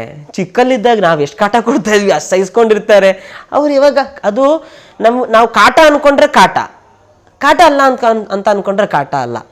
ಯಾವತ್ತೂ ಅಷ್ಟೇ, ಯಾರದೇ ಆಗಲೂ ಅಷ್ಟೇ. ನಾವು ಎಷ್ಟು ಒಂದು ವಿಚಾರನ ನೆಗೆಟಿವ್ ಆಗಿ ತಗೊಳಕ್ಕೆ ಸ್ಟಾರ್ಟ್ ಮಾಡ್ತೀವೋ ಅದು ಜಾಸ್ತಿ ನೆಗೆಟಿವ್ ಆಗ್ತಾನೆ ಹೋಗುತ್ತೆ. ಪಾಸಿಟಿವ್ ಆಗಿ ಎಷ್ಟು ತಗೊಳಕ್ಕೆ ಸ್ಟಾರ್ಟ್ ಮಾಡ್ತೀವೋ ಅಷ್ಟೇ ಪಾಸಿಟಿವ್ ಆಗ್ತಾ ಹೋಗುತ್ತೆ. ಏಜ್ ಆದ ತಂದೆ ತಾಯಿಗಳು ಏಜ್ ಆದಮೇಲೆ ಅವ್ರು ಆಡೋದು ಯಪ್ಪಾ ಹಿಂಸೆ ಅಂತ ಅಂದ್ಕೊಂಡ್ರೆ ನಿಮ್ಗದು ಕೆಟ್ಟ ಹಿಂಸೆ ಆಗ್ಬಿಡತ್ತೆ. ಚಿಕ್ಕ ಮಕ್ಳ ಥರ ಆಟಾಡ್ತಿದಾರಲ್ಲ ಅವರು ಅಂತ ನೀವು ಅಂದ್ಕೊಳ್ಳೋ ಸ್ಟಾರ್ಟ್ ಮಾಡಿದ್ರೆ ಅವ್ರು ನಿಮ್ಮ ಚಿಕ್ಕ ಮಕ್ಳ ಥರನೇ ಕಾಣಿಸ್ತಾರೆ. ಸೊ ನಾನು ಎಲ್ರಿಗೂ ಹೇಳೋದು ಈ ವಿಚಾರದಲ್ಲಿ ಏನಂತಂದರೆ, ತಂದೆ ತಾಯಿನ ನೀವು ಎಲ್ಲಿ ತನಕ ರೆಸ್ಪೆಕ್ಟ್ ಕೊಡ್ತಿರೋ, ತಂದೆ ತಾಯಿನ ನೀವು ಎಲ್ಲಿ ತನಕ ಚೆನ್ನಾಗಿ ನೀವು ನೋಡ್ಕೊಳ್ತಿರೋ, ತಂದೆ ತಾಯಿ ಮುಖದಲ್ಲಿ ಎಲ್ಲಿ ತನಕ ನೀವು ಸಂತೋಷ ಇಡ್ತಿರೋ ಅಲ್ಲಿ ತನಕ ನಿಮಗೆ ಸಕ್ಸಸ್ ಅನ್ನೋದು ನಿಮ್ಮ ಹಿಂದೆನೇ ಇರುತ್ತೆ. ಇನ್ನು ಆ ರಮ್ಯಾ ಟಚಲಿದಾಳ. ತಂದೆ ತಾಯಿ ಮುಖದಲ್ಲಿ ಎಲ್ಲಿ ತನಕ ನೀವು ಸಂತೋಷ ಇಡ್ತಿರೋ ಅಲ್ಲಿ ತನಕ ನಿಮಗೆ ಸಕ್ಸಸ್ ಅನ್ನೋದು ನಿಮ್ಮ ಹಿಂದೆನೇ ಇರುತ್ತೆ. ತಂದೆ ತಾಯಿಗೆ ಒಂದು ಸ್ವಲ್ಪ ಹರ್ಟ್ ಕೊಟ್ಬಿಟ್ರೆ ನೀವು ಎಷ್ಟು ಮಾಡಿದ್ರೂ ಅದಕ್ಕೆ ಏನು ಯೂಸ್ ಇಲ್ಲ ಅಂತ ನನ್ನ ಒಂದು ಅಭಿಪ್ರಾಯ ಅದು. ಯಾಕಂತ ಹೇಳಿದ್ರೆ ಅವರಿಂದನೇ ಎಲ್ಲ ನಾನು ಇವಾಗ ಇಷ್ಟು ವರ್ಷ 7 years ನಾನೊಂದು ಹುಡುಗಿ ಪಾತ್ರ ಹಾಕೊಂಡಿದ್ದೀನಿ ಅಂತ ಹೇಳಿದರೆ ಅದಕ್ಕೆ ಕಾರಣನೇ ಅಪ್ಪ ಅಮ್ಮ. ನಮ್ಮ ಅಪ್ಪ ಅಮ್ಮ ಇಷ್ಟು ವರ್ಷದಲ್ಲಿ ಒಂದು ದಿನ ಆದರೂ ನನ್ನ ಪಾತ್ರ ನೀನು ಯಾಕೆ ಬರೀ ಹುಡುಗಿ ಪಾತ್ರ ಹಾಕೊಂಡಿರ್ತೀಯ ಅಂತ ಒಂದು ಸಲ ಆದರೂ ಹೇಳಿದ್ದಿದ್ರೆ ನಾನು ಹಾಕೊಳ್ತಿರ್ಲಿಲ್ಲ ಅನ್ಸುತ್ತೆ. ಅಪ್ಪ ಅಮ್ಮಂಗೆ ಹಿಂಗೆ ಅನ್ಸ್ಬಿಟ್ಟಿದ್ಯಾ ಅಂತ ನನಗೂ ಅನಿಸ್ತಾ ಇತ್ತೇನೋ. ಅಪ್ಪ ಅಮ್ಮ ನನ್ನ ಜನ್ಮ ಕೊಟ್ಟಿರೋ ಅಪ್ಪ ಅಮ್ಮಂಗೆ ಹಿಂಗೆ ಅನ್ಸ್ಬಿಟ್ಟಿದ್ದಿಲ್ಲ ಅಂತ ನಂಗೆ ಅನಿಸ್ತಾ ಇತ್ತೇನೋ. ಬಟ್ ಇಷ್ಟು ವರ್ಷ ಆದ್ರೂ ನಮ್ಮ ಅಮ್ಮ ಆಗಲಿ ಅಪ್ಪ ಆಗಲಿ ನೀನು ಯಾಕೆ ಏನು ಅಂತ ಅವ್ರು ಕೇಳದೆ ಇದ್ದಿದ್ದಕ್ಕೆ ನನಗೆ 4ನೇ ಅವನು ಯಾವನೋ ಒಬ್ಬ ಯಾಕೆ ಅಂತ ಕೇಳಿದಾಗ ನನಗೇನು ಅನ್ಸಲ್ಲ. ನೀನು ನಂಗೆ ಹೇಳೋದು ನನಗೆ ತಾಗ್ತಾ ಇಲ್ಲ ಅಂತ ಅನ್ಸ್ಬಿಡುತ್ತೆ. ನಮ್ಮ ಅಪ್ಪ ಅಮ್ಮನೇ ನನಗೇನು ಹೇಳ್ತಾ ಇಲ್ಲ. ನನಗೆ ನಮ್ಮ ಅಪ್ಪ ಅಮ್ಮ ನನಗೆ ಹೇಳ್ಬೇಕು. ಯಾಕಂದರೆ ನಾನು ಹುಟ್ಟಿರೋದು ಅವ್ರ ಹೊಟ್ಟೆಯಲ್ಲಿ. ನನಗೆ ಅವ್ರು ಇಲ್ಲಿ ತನಕ ನನ್ನನ್ನು ತುಂಬ ಹತ್ತಿರದಿಂದ ನೋಡಿದ್ದಾರೆ. ನಾನು ತಪ್ಪು ಸರಿ ಏನು ಅಂತ ಅವ್ರಿಗೆ ಗೊತ್ತು. ಅವರಿಗೇ ನಂದು ತಪ್ಪು ಸರಿ ಅಂತ ಅನಿಸಿಲ್ಲ ಅಂತಂದರೆ ಯಾರೋ 4ನೇವನಿಗೆ ನನ್ನ ತಪ್ಪು ಸರಿ ಹೇಳೋ ನೆಸೆಸಿಟಿ ಇಲ್ಲ ಅಂತ ಅನ್ಸ್ಬಿಡುತ್ತೆ. ಸುಮಾರು ಜನ ಕಮೆಂಟ್ ಮಾಡ್ತಾರೆ, ಹುಡುಗಿ ಪಾತ್ರ ಹಾಕಿದ ಕೂಡಲೇ ಏನೋ ಅವ್ರ ಮನೆ ಆಸ್ತಿನೇ ಎತ್ಕೊಂಡು ಹೋಗ್ಬಿಟ್ಟಿದ್ದೀನೇನೋ ಅನ್ನಂಗೆ ಕಮೆಂಟ್ ಮಾಡ್ತಾರೆ. ಅದು ಏನಂತ ಗೊತ್ತಾಗಲ್ಲ ನನಗೆ. ಅದಂತೂ ಭಾಳ ಕೆಟ್ಟ ಸಮಾಜ ನಮ್ಮದು. ಈಗಲೂ ಎಷ್ಟೋ ಇವಾಗ ಪುಟ್ಟರಾಜು ಗವಾಯಿಗಳವ್ರದ್ದು ಕಂಪ್ನಿ ಇದೆ ಗದಗಲ್ಲಿ, ಅಜ್ಜರ್ ಕಂಪ್ನಿ ಇದೆ. ಅಲ್ಲಿ ಈಗಲೂ ಒಂದು 60 ಇಂದ 70 ವರ್ಷ ಆಗಿರ್ಬೋದು. ಈಗಲೂ ಕೂಡ ಆ ಕಂಪ್ನಿಯಲ್ಲಿ ಹುಡುಗರೇ ಹೆಣ್ಣು ಪಾತ್ರ ಹಾಕೋದು. ಅವಾಗಿಂದ ಆ ಪದ್ಧತಿನೇ ಹಾಗೆ ರೂಢಿಸ್ಕೊಂಡು ಬಂದ್ಬಿಟ್ಟಿದ್ದಾರೆ, ಹುಡುಗರೇ ಹೆಣ್ಣು ಪಾತ್ರ ಹಾಕೋದು. ನಾನು ಒಂದ್ಸಲಿ ಒಂದು ನ್ಯೂ ಇಯರಿಗೆ ಹೋದೆ. ನಾನು ಅದು ಯಾವುದೋ ಒಂದು ಉತ್ತರ ಕರ್ನಾಟಕದ ಒಂದು ಇದರಲ್ಲಿ. ಆ ಊರೆಲ್ಲ ಫುಲ್ ಹಳೆಯ ಊರು. ನಾನೆಲ್ಲ ಹುಡುಗಿ ಪಾತ್ರದಲ್ಲಿ ಮಾಡಿದೆ. ಒಂದು ಅಜ್ಜ ಬಂದರು, ಹಿ ವಾಸ್ 92 ಸಮಥಿಂಗ್, ಫುಲ್ ಬಂದರು ಕೋಲಲ್ಲಿ. ನಾನು 20 ವರ್ಷ ಇದ್ದಾಗ ಒಬ್ಬನನ್ನು ನಾನು ನೋಡಿದ್ದೆ ಹೆಣ್ಣು ಪಾತ್ರ ಹಾಕೋದು. ಅದು ಬಿಟ್ಟರೆ ನೀನೇ ಕಣಪ್ಪ ಹೆಣ್ಣು ಪಾತ್ರ ಎಷ್ಟು ಚೆನ್ನಾಗಿ ಹಾಕಿರೋದು ಅಂತ ಹಿ ಅಪ್ರಿಷಿಯೇಟೆಡ್. ಅವಾಗಿನ ಹಿಂದಿನ ಆ ಮನಸ್ಥಿತಿ ಹೆಂಗಿತ್ತೋ ಇವಾಗಿನ ಮನಸ್ಥಿತಿ ಹೆಂಗಾಗ್ಬಿಟ್ಟಿದೆ. ಇವ್ರಿಗೊಂದು ಹುಡುಗಿ ಪಾತ್ರ ಹಾಕ್ಕೊಟ್ಬಿಡ್ಲಿ ಇವ್ರಿಗೆ ಹೆಂಗಾಗ್ಬಿಡುತ್ತೆ ಅಂತಂದರೆ, ಅಯ್ಯೋ ಒಂದಿಷ್ಟು ಜನ ಎಷ್ಟೆಷ್ಟು ಚೆನ್ನಾಗಿ ಕಮೆಂಟ್ ಮಾಡ್ತಾರಂತ ಅಂದರೆ ಕೇಳಿದ್ರೆ ಕಿವಿಲ್ ರಕ್ತ ಸುರಿದೋ ಹೋಗ್ತಿರ್ಬೇಕು, ಅಷ್ಟು ಚೆನ್ನಾಗಿ ಕಮೆಂಟ್ ಮಾಡ್ತಾರೆ. ನೀ ಹುಡುಗಿನೇ ಆಗ್ಬಿಡ್ತೀಯಾ ಹಂಗೆ ಹಿಂಗೆ. ಸರ್, ಒಂದು ಕಮೆಂಟಲ್ಲಿ ನಂದು ಇಡೀ ಲೈಫ್ನೇ ಅವ್ರು ಇಟ್ಬಿಟ್ಟಿರ್ತಾರೆ. ಬರೀ ಒಂದು 4 ಸೆಂಟೆನ್ಸ್ ಕಮೆಂಟಲ್ಲಿ ನನ್ನ ಜೀವನದ ಸಾರಾಂಶನೇ ಬರೆದ್ಬಿಟ್ಟಿರ್ತಾರೆ, ಹಣೆ ಬರನೇ ಬರೆದ್ಬಿಟ್ಟಿರ್ತಾರೆ. ನನಗೆ ಇವಾಗ 24 ವರ್ಷ. ಅದ್ರೊಳಗೆ ನನ್ನ ಕಮೆಂಟ್ ಓದ್ಬಿಟ್ರೆ ನಾನು ಇರೋ ತನಕನೂ ನನ್ನ ಸಾಧನೆ ಎಲ್ಲ ಅವ್ರು ಇವಾಗಲೇ ಬರೆದ್ಬಿಟ್ಟಿರ್ತಾರೆ. ನನಗೆ ನಾಳೆ ಏನಾಗತ್ತೆ ಅನ್ನೋದು ಇವಾಗಲೇ ಐಡಿಯಾ ಇಲ್ಲ. ಅವ್ರು ಎಲ್ಲದನ್ನು ಇವಾಗಲೇ ಕಮೆಂಟಲ್ಲಿ ಬರೆದ್ಬಿಟ್ಟಿರ್ತಾರೆ. ಬಟ್ ನಾನು ಅವ್ರನ್ನ ಅಪ್ರಿಷಿಯೇಟ್ ಮಾಡ್ತೀನಿ. ಏನಕ್ಕೆ ಅಂತ ಹೇಳಿದ್ರೆ ಅವ್ರು ಆ ಥರ ಕಮೆಂಟ್ ಹಾಕಿರೋದಕ್ಕೇನೆ ನಾನು ಇವತ್ತಿನ ತನಕನೂ ಹೆಣ್ಣು ಪಾತ್ರ ಮಾಡೋಕ್ಕಾಗ್ತಾ ಇರೋದು. ಇಲ್ಲ ಅಂದರೆ ನಾನು ಮಾಡಲ್ಲ ಅಂತ ಅನ್ಸ್ಬಿಡ್ತಿರ್ತೇನೋ. ಅವ್ರು ಹಂಗೆ ಹಾಕ್ತಾರೆ, ನನ್ನ ಮಕ್ಳು ಹಿಂಗೆ ಅಂತಾರಲ್ಲ, ನಾನು ಅದನ್ನೇ ಮಾಡಬೇಕು ಅಂತ ಒಂದು ಹಠ ಉಟ್ಕೊಳ್ತು. ಅದರಲ್ಲೇ ಏನೋ ನಾನು ಮಾಡಬೇಕು ಅಂತ ಅನ್ನಿಸ್ತು. ಎಷ್ಟು ಕಮೆಂಟ್ ಮಾಡ್ತಾರೆ ಇವರು. ಇವಾಗ ನಾನು ಎಲ್ಲರಿಗೂ ಥ್ಯಾಂಕ್ಸ್ ಹಾಕ್ತೀನಿ ಸರ್. ನಾನು ಕಮೆಂಟ್ ನನಗೆ ಎಷ್ಟು ನೆಗೆಟಿವ್ ನಂಗೆ ಹಾಕ್ತಾರೆ ಗೊತ್ತಾ ಕಮೆಂಟ್ಸು, ಥ್ಯಾಂಕ್ ಯು ಹಾಕ್ತೀನಿ, ಗಾಡ್ ಬ್ಲೆಸ್ ಯು ಹಾಕ್ತೀನಿ ನಾನು ಅವರಿಗೆ. ನೀನು ಹಂಗಾಗ್ತೀಯ, ನೀನು ಹಿಂಗಾಗ್ತೀಯ, ಹಿಂಗೆ 24 ಹಾಕಿರ್ತಾನೆ. ನಂಗೆ God bless you, thank you so much. ಆಮೇಲೆ ಒಂದು ಇದು ಹಿಂಗಿರುತ್ತೆ ಗೊತ್ತಾ, ವಾಟ್ಸಪ್ಪಲ್ಲಿ ಸಿಂಬಲ್ ಹಾಕ್ಬಿಡ್ತೀನಿ. ಇಲ್ಲ ಒಂದೊಂದು ಸ್ಮೈಲಿ ಫೇಸಲ್ಲಿ ಕಣ್ಣು ಕೆಳಗಡೆ ಹಿಂಗೆ ಒಂದು ಹಾರ್ಟ್ ಇರುತ್ತೆ, ಹಾರ್ಟು, ಅದನ್ನು ಹಾಕ್ಬಿಡ್ತೀನಿ. ಅವನಿಗೆ ಅನ್ಸ್ಬೇಕು, ಏನು ಗುರು ಇವನು ನಾನು ಹಿಂಗೆ ಹಾಕಿದ್ದು ಈ ಥರ ಕಮೆಂಟ್ ಹಾಕಿದ್ದಾನೆ ಅಂತ. ಅವರವರೇ ಕಿತ್ತಾಡ್ತಿರ್ತಾರೆ ಕಮೆಂಟ್ಸಲ್ಲಿ, ಅವರವರೇ ಕಿತ್ತಾಡ್ತಿರ್ತಾರೆ. ನಾನು ಒಂದು ಸಿಂಪಲಾಗಿ ಹೇಳ್ತೀನಿ, ಏನು ಗುರು ನೀನು ಎಲ್ಲದರಲ್ಲೂ ಹುಡುಗಿ ಪಾತ್ರ ಹಾಕ್ಕೊಳ್ತೀಯಾ ಅಂತ ಒಬ್ಬ ಕಮೆಂಟ್ ಹಾಕಿದ್ದಾನೆ. ಅವನು ನಂದು ಒಳ್ಳೆ ಫಾಲೋವರ್. ಅವನು ರೆಗ್ಯುಲರ್ ಆಗಿ ನನ್ನ ಶೋನ ನೋಡ್ತಾನೆ. ಏನಕ್ಕೆ ಹೇಳಿ, ಎಲ್ಲದರಲ್ಲೂ ಹುಡುಗಿ ಪಾತ್ರ ಹಾಕೊಳ್ತೀಯ ಅಂತಂದ್ರೆ ಅವ್ನು ಎಲ್ಲ ಸ್ಕಿಟ್ನು ನೋಡಿದಾನೆ. ಅದಕ್ಕೆ ಅವ್ನು ಎಲ್ಲದರಲ್ಲೂ ಹುಡುಗಿ ಪಾತ್ರ ಹಾಕೊಳ್ತೀಯ ಅಂತ ಕಮೆಂಟ್ ಮಾಡಿದ್ದಾನೆ. ಇವಾಗ ಅವ್ನು ಎಲ್ಲದರಲ್ಲೂ ಹುಡುಗಿ ಪಾತ್ರ ಹಾಕ್ತೀಯ ಅಂತ ಕಮೆಂಟ್ ಮಾಡಿರ್ಲಿಲ್ಲ ಅಂದ್ರೆ ಅವ್ನು ಎಲ್ಲ ಸ್ಕಿಟ್ ನೋಡಿಲ್ಲ. ಅವ್ನು ಎಲ್ಲ ಸ್ಕಿಟ್ಟು ಪಿನ್ ಟು ಪಿನ್ ನೋಡಿದ್ದಾನೆ. ಅದಕ್ಕೆ ನೀ ಎಲ್ಲದರಲ್ಲೂ ಹಾಕ್ತೀಯ ಅಂತ ಕಮೆಂಟ್ ಮಾಡಿದ್ದಾನೆ. ಎಷ್ಟು ಒಳ್ಳೆ ಫಾಲೋವರ್ ಅವನು. ಥ್ಯಾಂಕ್ ಯು ಸೋ ಮಚ್ ಅಂತ ಹೇಳಿ ಖುಷಿ. ಯಾಕಂದ್ರೆ ಅವ್ರನ್ನೊಬ್ಬರನ್ನು ನಾವು ಕಳ್ಕೊಬಾರ್ದು. ನೆಗೆಟಿವ್ ಮಾತಾಡೋರು ಇರಬೇಕು, ಪಾಸಿಟಿವ್ ಮಾತಾಡೋರು ಇರಬೇಕು. ಇಲ್ಲಿ ನೆಗೆಟಿವ್ ಮಾತಾಡ್ತಾರೋ ಪಾಸಿಟಿವ್ ಮಾತಾಡ್ತಾರೋ ಮ್ಯಾಟ್ರ್ ಆಗಲ್ಲ. ನಮ್ಮ ಬಗ್ಗೆ ಮಾತಾಡ್ತಾರ ಅಷ್ಟೇ ಮ್ಯಾಟ್ರ್ ಆಗೋದು. ಹೌದಲ್ಲ ಹೇಳಿ ಸರ್? ಸಿಗರೇಟ್ ಅನ್ನು ಸೇದಿ ಅದನ್ನು ಬಿಟ್ಟು ಕಾಲಿನಲ್ಲಿ ಹೊಸಕಿ ಸೇದಿಲ್ಲ ಎನ್ನುವುದೇ ಅಂದ್ರೆ ಕುಖ್ಯಾತಿ ಅಂದ್ರೆ ತೀರಾ ಕೆಟ್ಟದಾಗೇನಂತ ಹೇಳ್ತಾ ಇಲ್ಲ. ಇವಾಗ ನೀವು ಯಾವುದೇ ಕೆಲಸ, ಒಬ್ಬ ದಪ್ಪಗಿರೋನು ಹೋಗ್ತಾರೆ, ಅಯ್ಯೋ ಎಷ್ಟು ದಪ್ಪಗಿದ್ದಾನೆ ಅಂತಾರೆ. ತೆಳ್ಳಿಗೆ ಹೋಗ್ತಾರೆ, ಅಯ್ಯೋ ಗಾಳಿ ಬಂದು ಅರೆ ಹೋಗ್ಬಿಡ್ತಾನೆ ಅಂತಾರೆ. ಎಲ್ಲರ ಬಗ್ಗೆ ಮಾತಾಡೋರು ಇದ್ದೇ ಇರ್ತಾರೆ. ನೀವು ಮಾತಾಡ್ಕೊಂಡ್ರೆ ಮಾತಾಡಕ್ಕೆ ನನ್ನ ಜೀವ ಇರೋದೇ ಹಿಂಗೆ ಅಂತ ಅವ್ನ ಪಡಿಗೆ ಅವ್ನು ಹೋಗ್ತಾ ಇರ್ತಾನೆ. ಸೊ ಯಾರ ಬಗ್ಗೆನೂ ತಲೆ ಕೆಡ್ಸ್ಕೋಬಾರ್ದು. ನಾವು ಮಾಡ್ತಿರೋ ಕೆಲಸ ನಮಗೆ ಸಮಾಧಾನ ಇದೆಯಾ, ಒಂದು 10 ನಿಮಿಷ ಕಣ್ಣು ಮುಚ್ಕೊಂಡು, ಅಲ್ಲ 10 ನಿಮಿಷ ಬೇಕಾಗಿಲ್ಲ, 10 ಸೆಕೆಂಡ್ ಕಣ್ಣು ಮುಚ್ಕೊಂಡು ನಾನು ಸರಿನಾ ತಪ್ಪ ಅಂತ ನಾವೇ ನಮಗೆ ಪ್ರಶ್ನೆ ಮಾಡ್ಕೊಂಡ್ರೆ ನಮ್ಮ ನಮಗೆ ಉತ್ತರ ಹೇಳ್ಬಿಡತ್ತೆ. ಹೌದು ನೀನು ಮಾಡ್ತಿರೋದು ಸರಿ, ನೀನು ಮಾಡ್ತಿರೋದು ತಪ್ಪು ಅಂತ. ಅದ್ರ ಮೇಲೆ ನಾವು ಏನು ಹೆಜ್ಜೆ ಇಡಬೇಕು ಅಂತ ಹೋಗ್ಬೇಕು. ಯಾರೋ ಏನೋ ಅವನಿಗೆ ಇದ್ರ ಬಗ್ಗೆ ಆ್ಯಕ್ಟಿಂಗ್ ಬಗ್ಗೆ ಗಂಧ ಗಾಳಿ ಗೊತ್ತಿರೋದಿಲ್ಲ.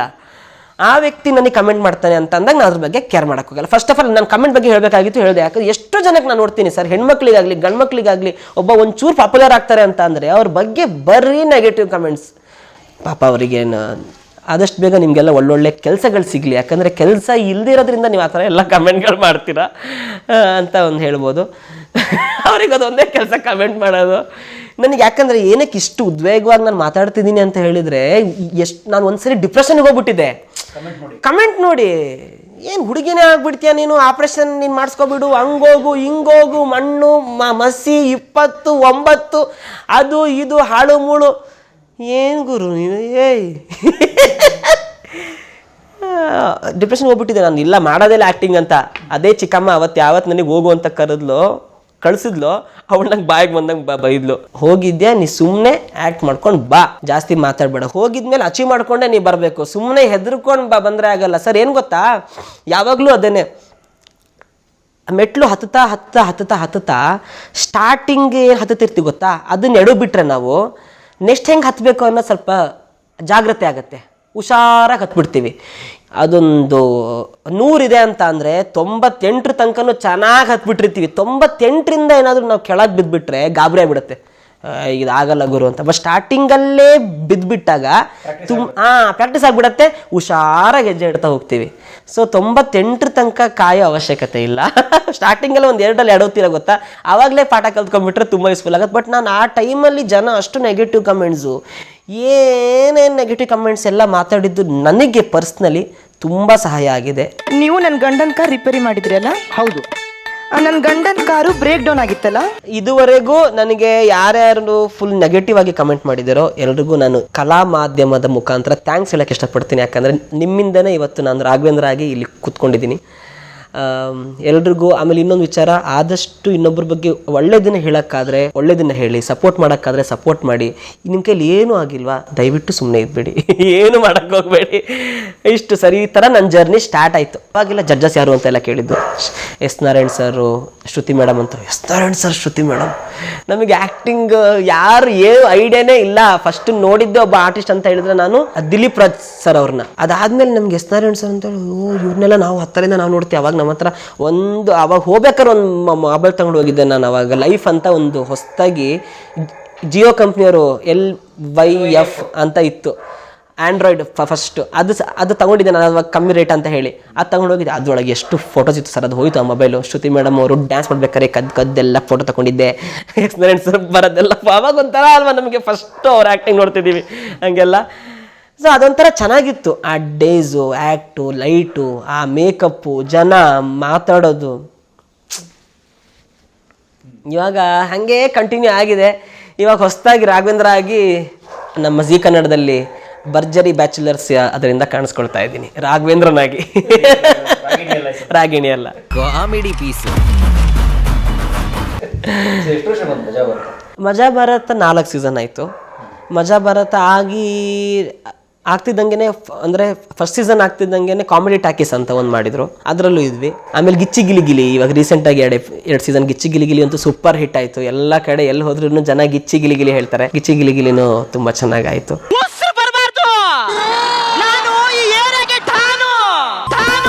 ಬಟ್ ಕಲರ್ಸ್ ಕನ್ನಡ ನನಗೆ ಜೀವ ಕೊಟ್ಟಿದೆ. ನಾ ಯಾವಾಗಲೂ ಕಲರ್ಸ್ ಕನ್ನಡಕ್ಕೆ ಆಭಾರಿಯಾಗಿರಲಿ, ಚಿರುಣಿಯಾಗಿ ನಾ ಇರಲೇಬೇಕು, ಆಭಾರಿಯಾಗಿರಲೇಬೇಕು. ಯಾಕಂತ ಹೇಳಿದರೆ ಕಲರ್ಸ್ ಕನ್ನಡ ಅವತ್ತು ನಮ್ಮನ್ನು ಎಲ್ಲೋ ಇದ್ದವ್ರನ್ನ ಇಲ್ಲಿವರೆಗೆ ತಂದು ಇಷ್ಟೊಂದು ಹೆಸರು ಕೊಟ್ಟು ಎಲ್ಲ ಕರ್ನಾಟಕದ ಜನರಿಗೆ ಹತ್ತಿರ ಆಗೋಂಗೆ ಕಲರ್ಸ್ ಕನ್ನಡ ಮಾಡಿದೆ.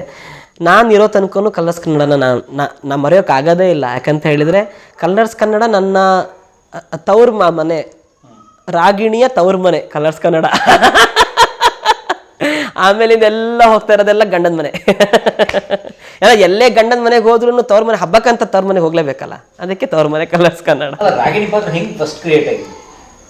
ಅಲ್ಲ, ಫಸ್ಟಿಗೆ ಕೊಟ್ಟರು ನನಗೆ ಪಕ್ಕದ ಮನೆ ಪ್ರಸಾದ ಅಂತ ಒಂದು ಸ್ಕಿಟ್ ಕೊಟ್ಟರು. ಫಸ್ಟ್ ಸ್ಕಿಟ್ ಹೆಸರು ನಂದು ಪಕ್ಕದ ಮನೆ ಪ್ರಸಾದ ಅಂತ. ಅಂದರೆ ಮಜಾ ಭಾರತದಲ್ಲಿ ಅದು ಕಾನ್ಸೆಪ್ಟ್ ಏನಕ್ಕೆ ಪಕ್ಕದ ಮನೆ ಪ್ರಸಾದ ಅಂತ ಅಂದರೆ, ನಾನು ಹುಡುಗಿ, ಅದರಲ್ಲಿ ನನ್ನ ಮಗು ಪಕ್ಕದ ಮನೆ ಒಂಥರ ಇರುತ್ತೆ, ಅದಕ್ಕೆ ಆ ಸ್ಕಿಟ್ ಹೆಸರು ಪಕ್ಕದ ಮನೆ ಪ್ರಸಾದ ಅಂತ ಹೇಳಿ ಏನೇನೋ ಕಾನ್ಸೆಪ್ಟ್. ಅದು ಆಗ್ತಿದ್ದಂಗೆ ಸೆಕೆಂಡ್ ಸ್ಕಿಟ್ಟೇನೆ ಫಸ್ಟ್ ನೈಟು ನಮ್ಮ ಮನೇಲಿ ಕಾಲ್ ಮಾಡಿಬಿಟ್ಟು ಏನು ಮಾಡ್ತಿದ್ಯಾ ಕೇಳ್ತಿದ್ದಾರೆ.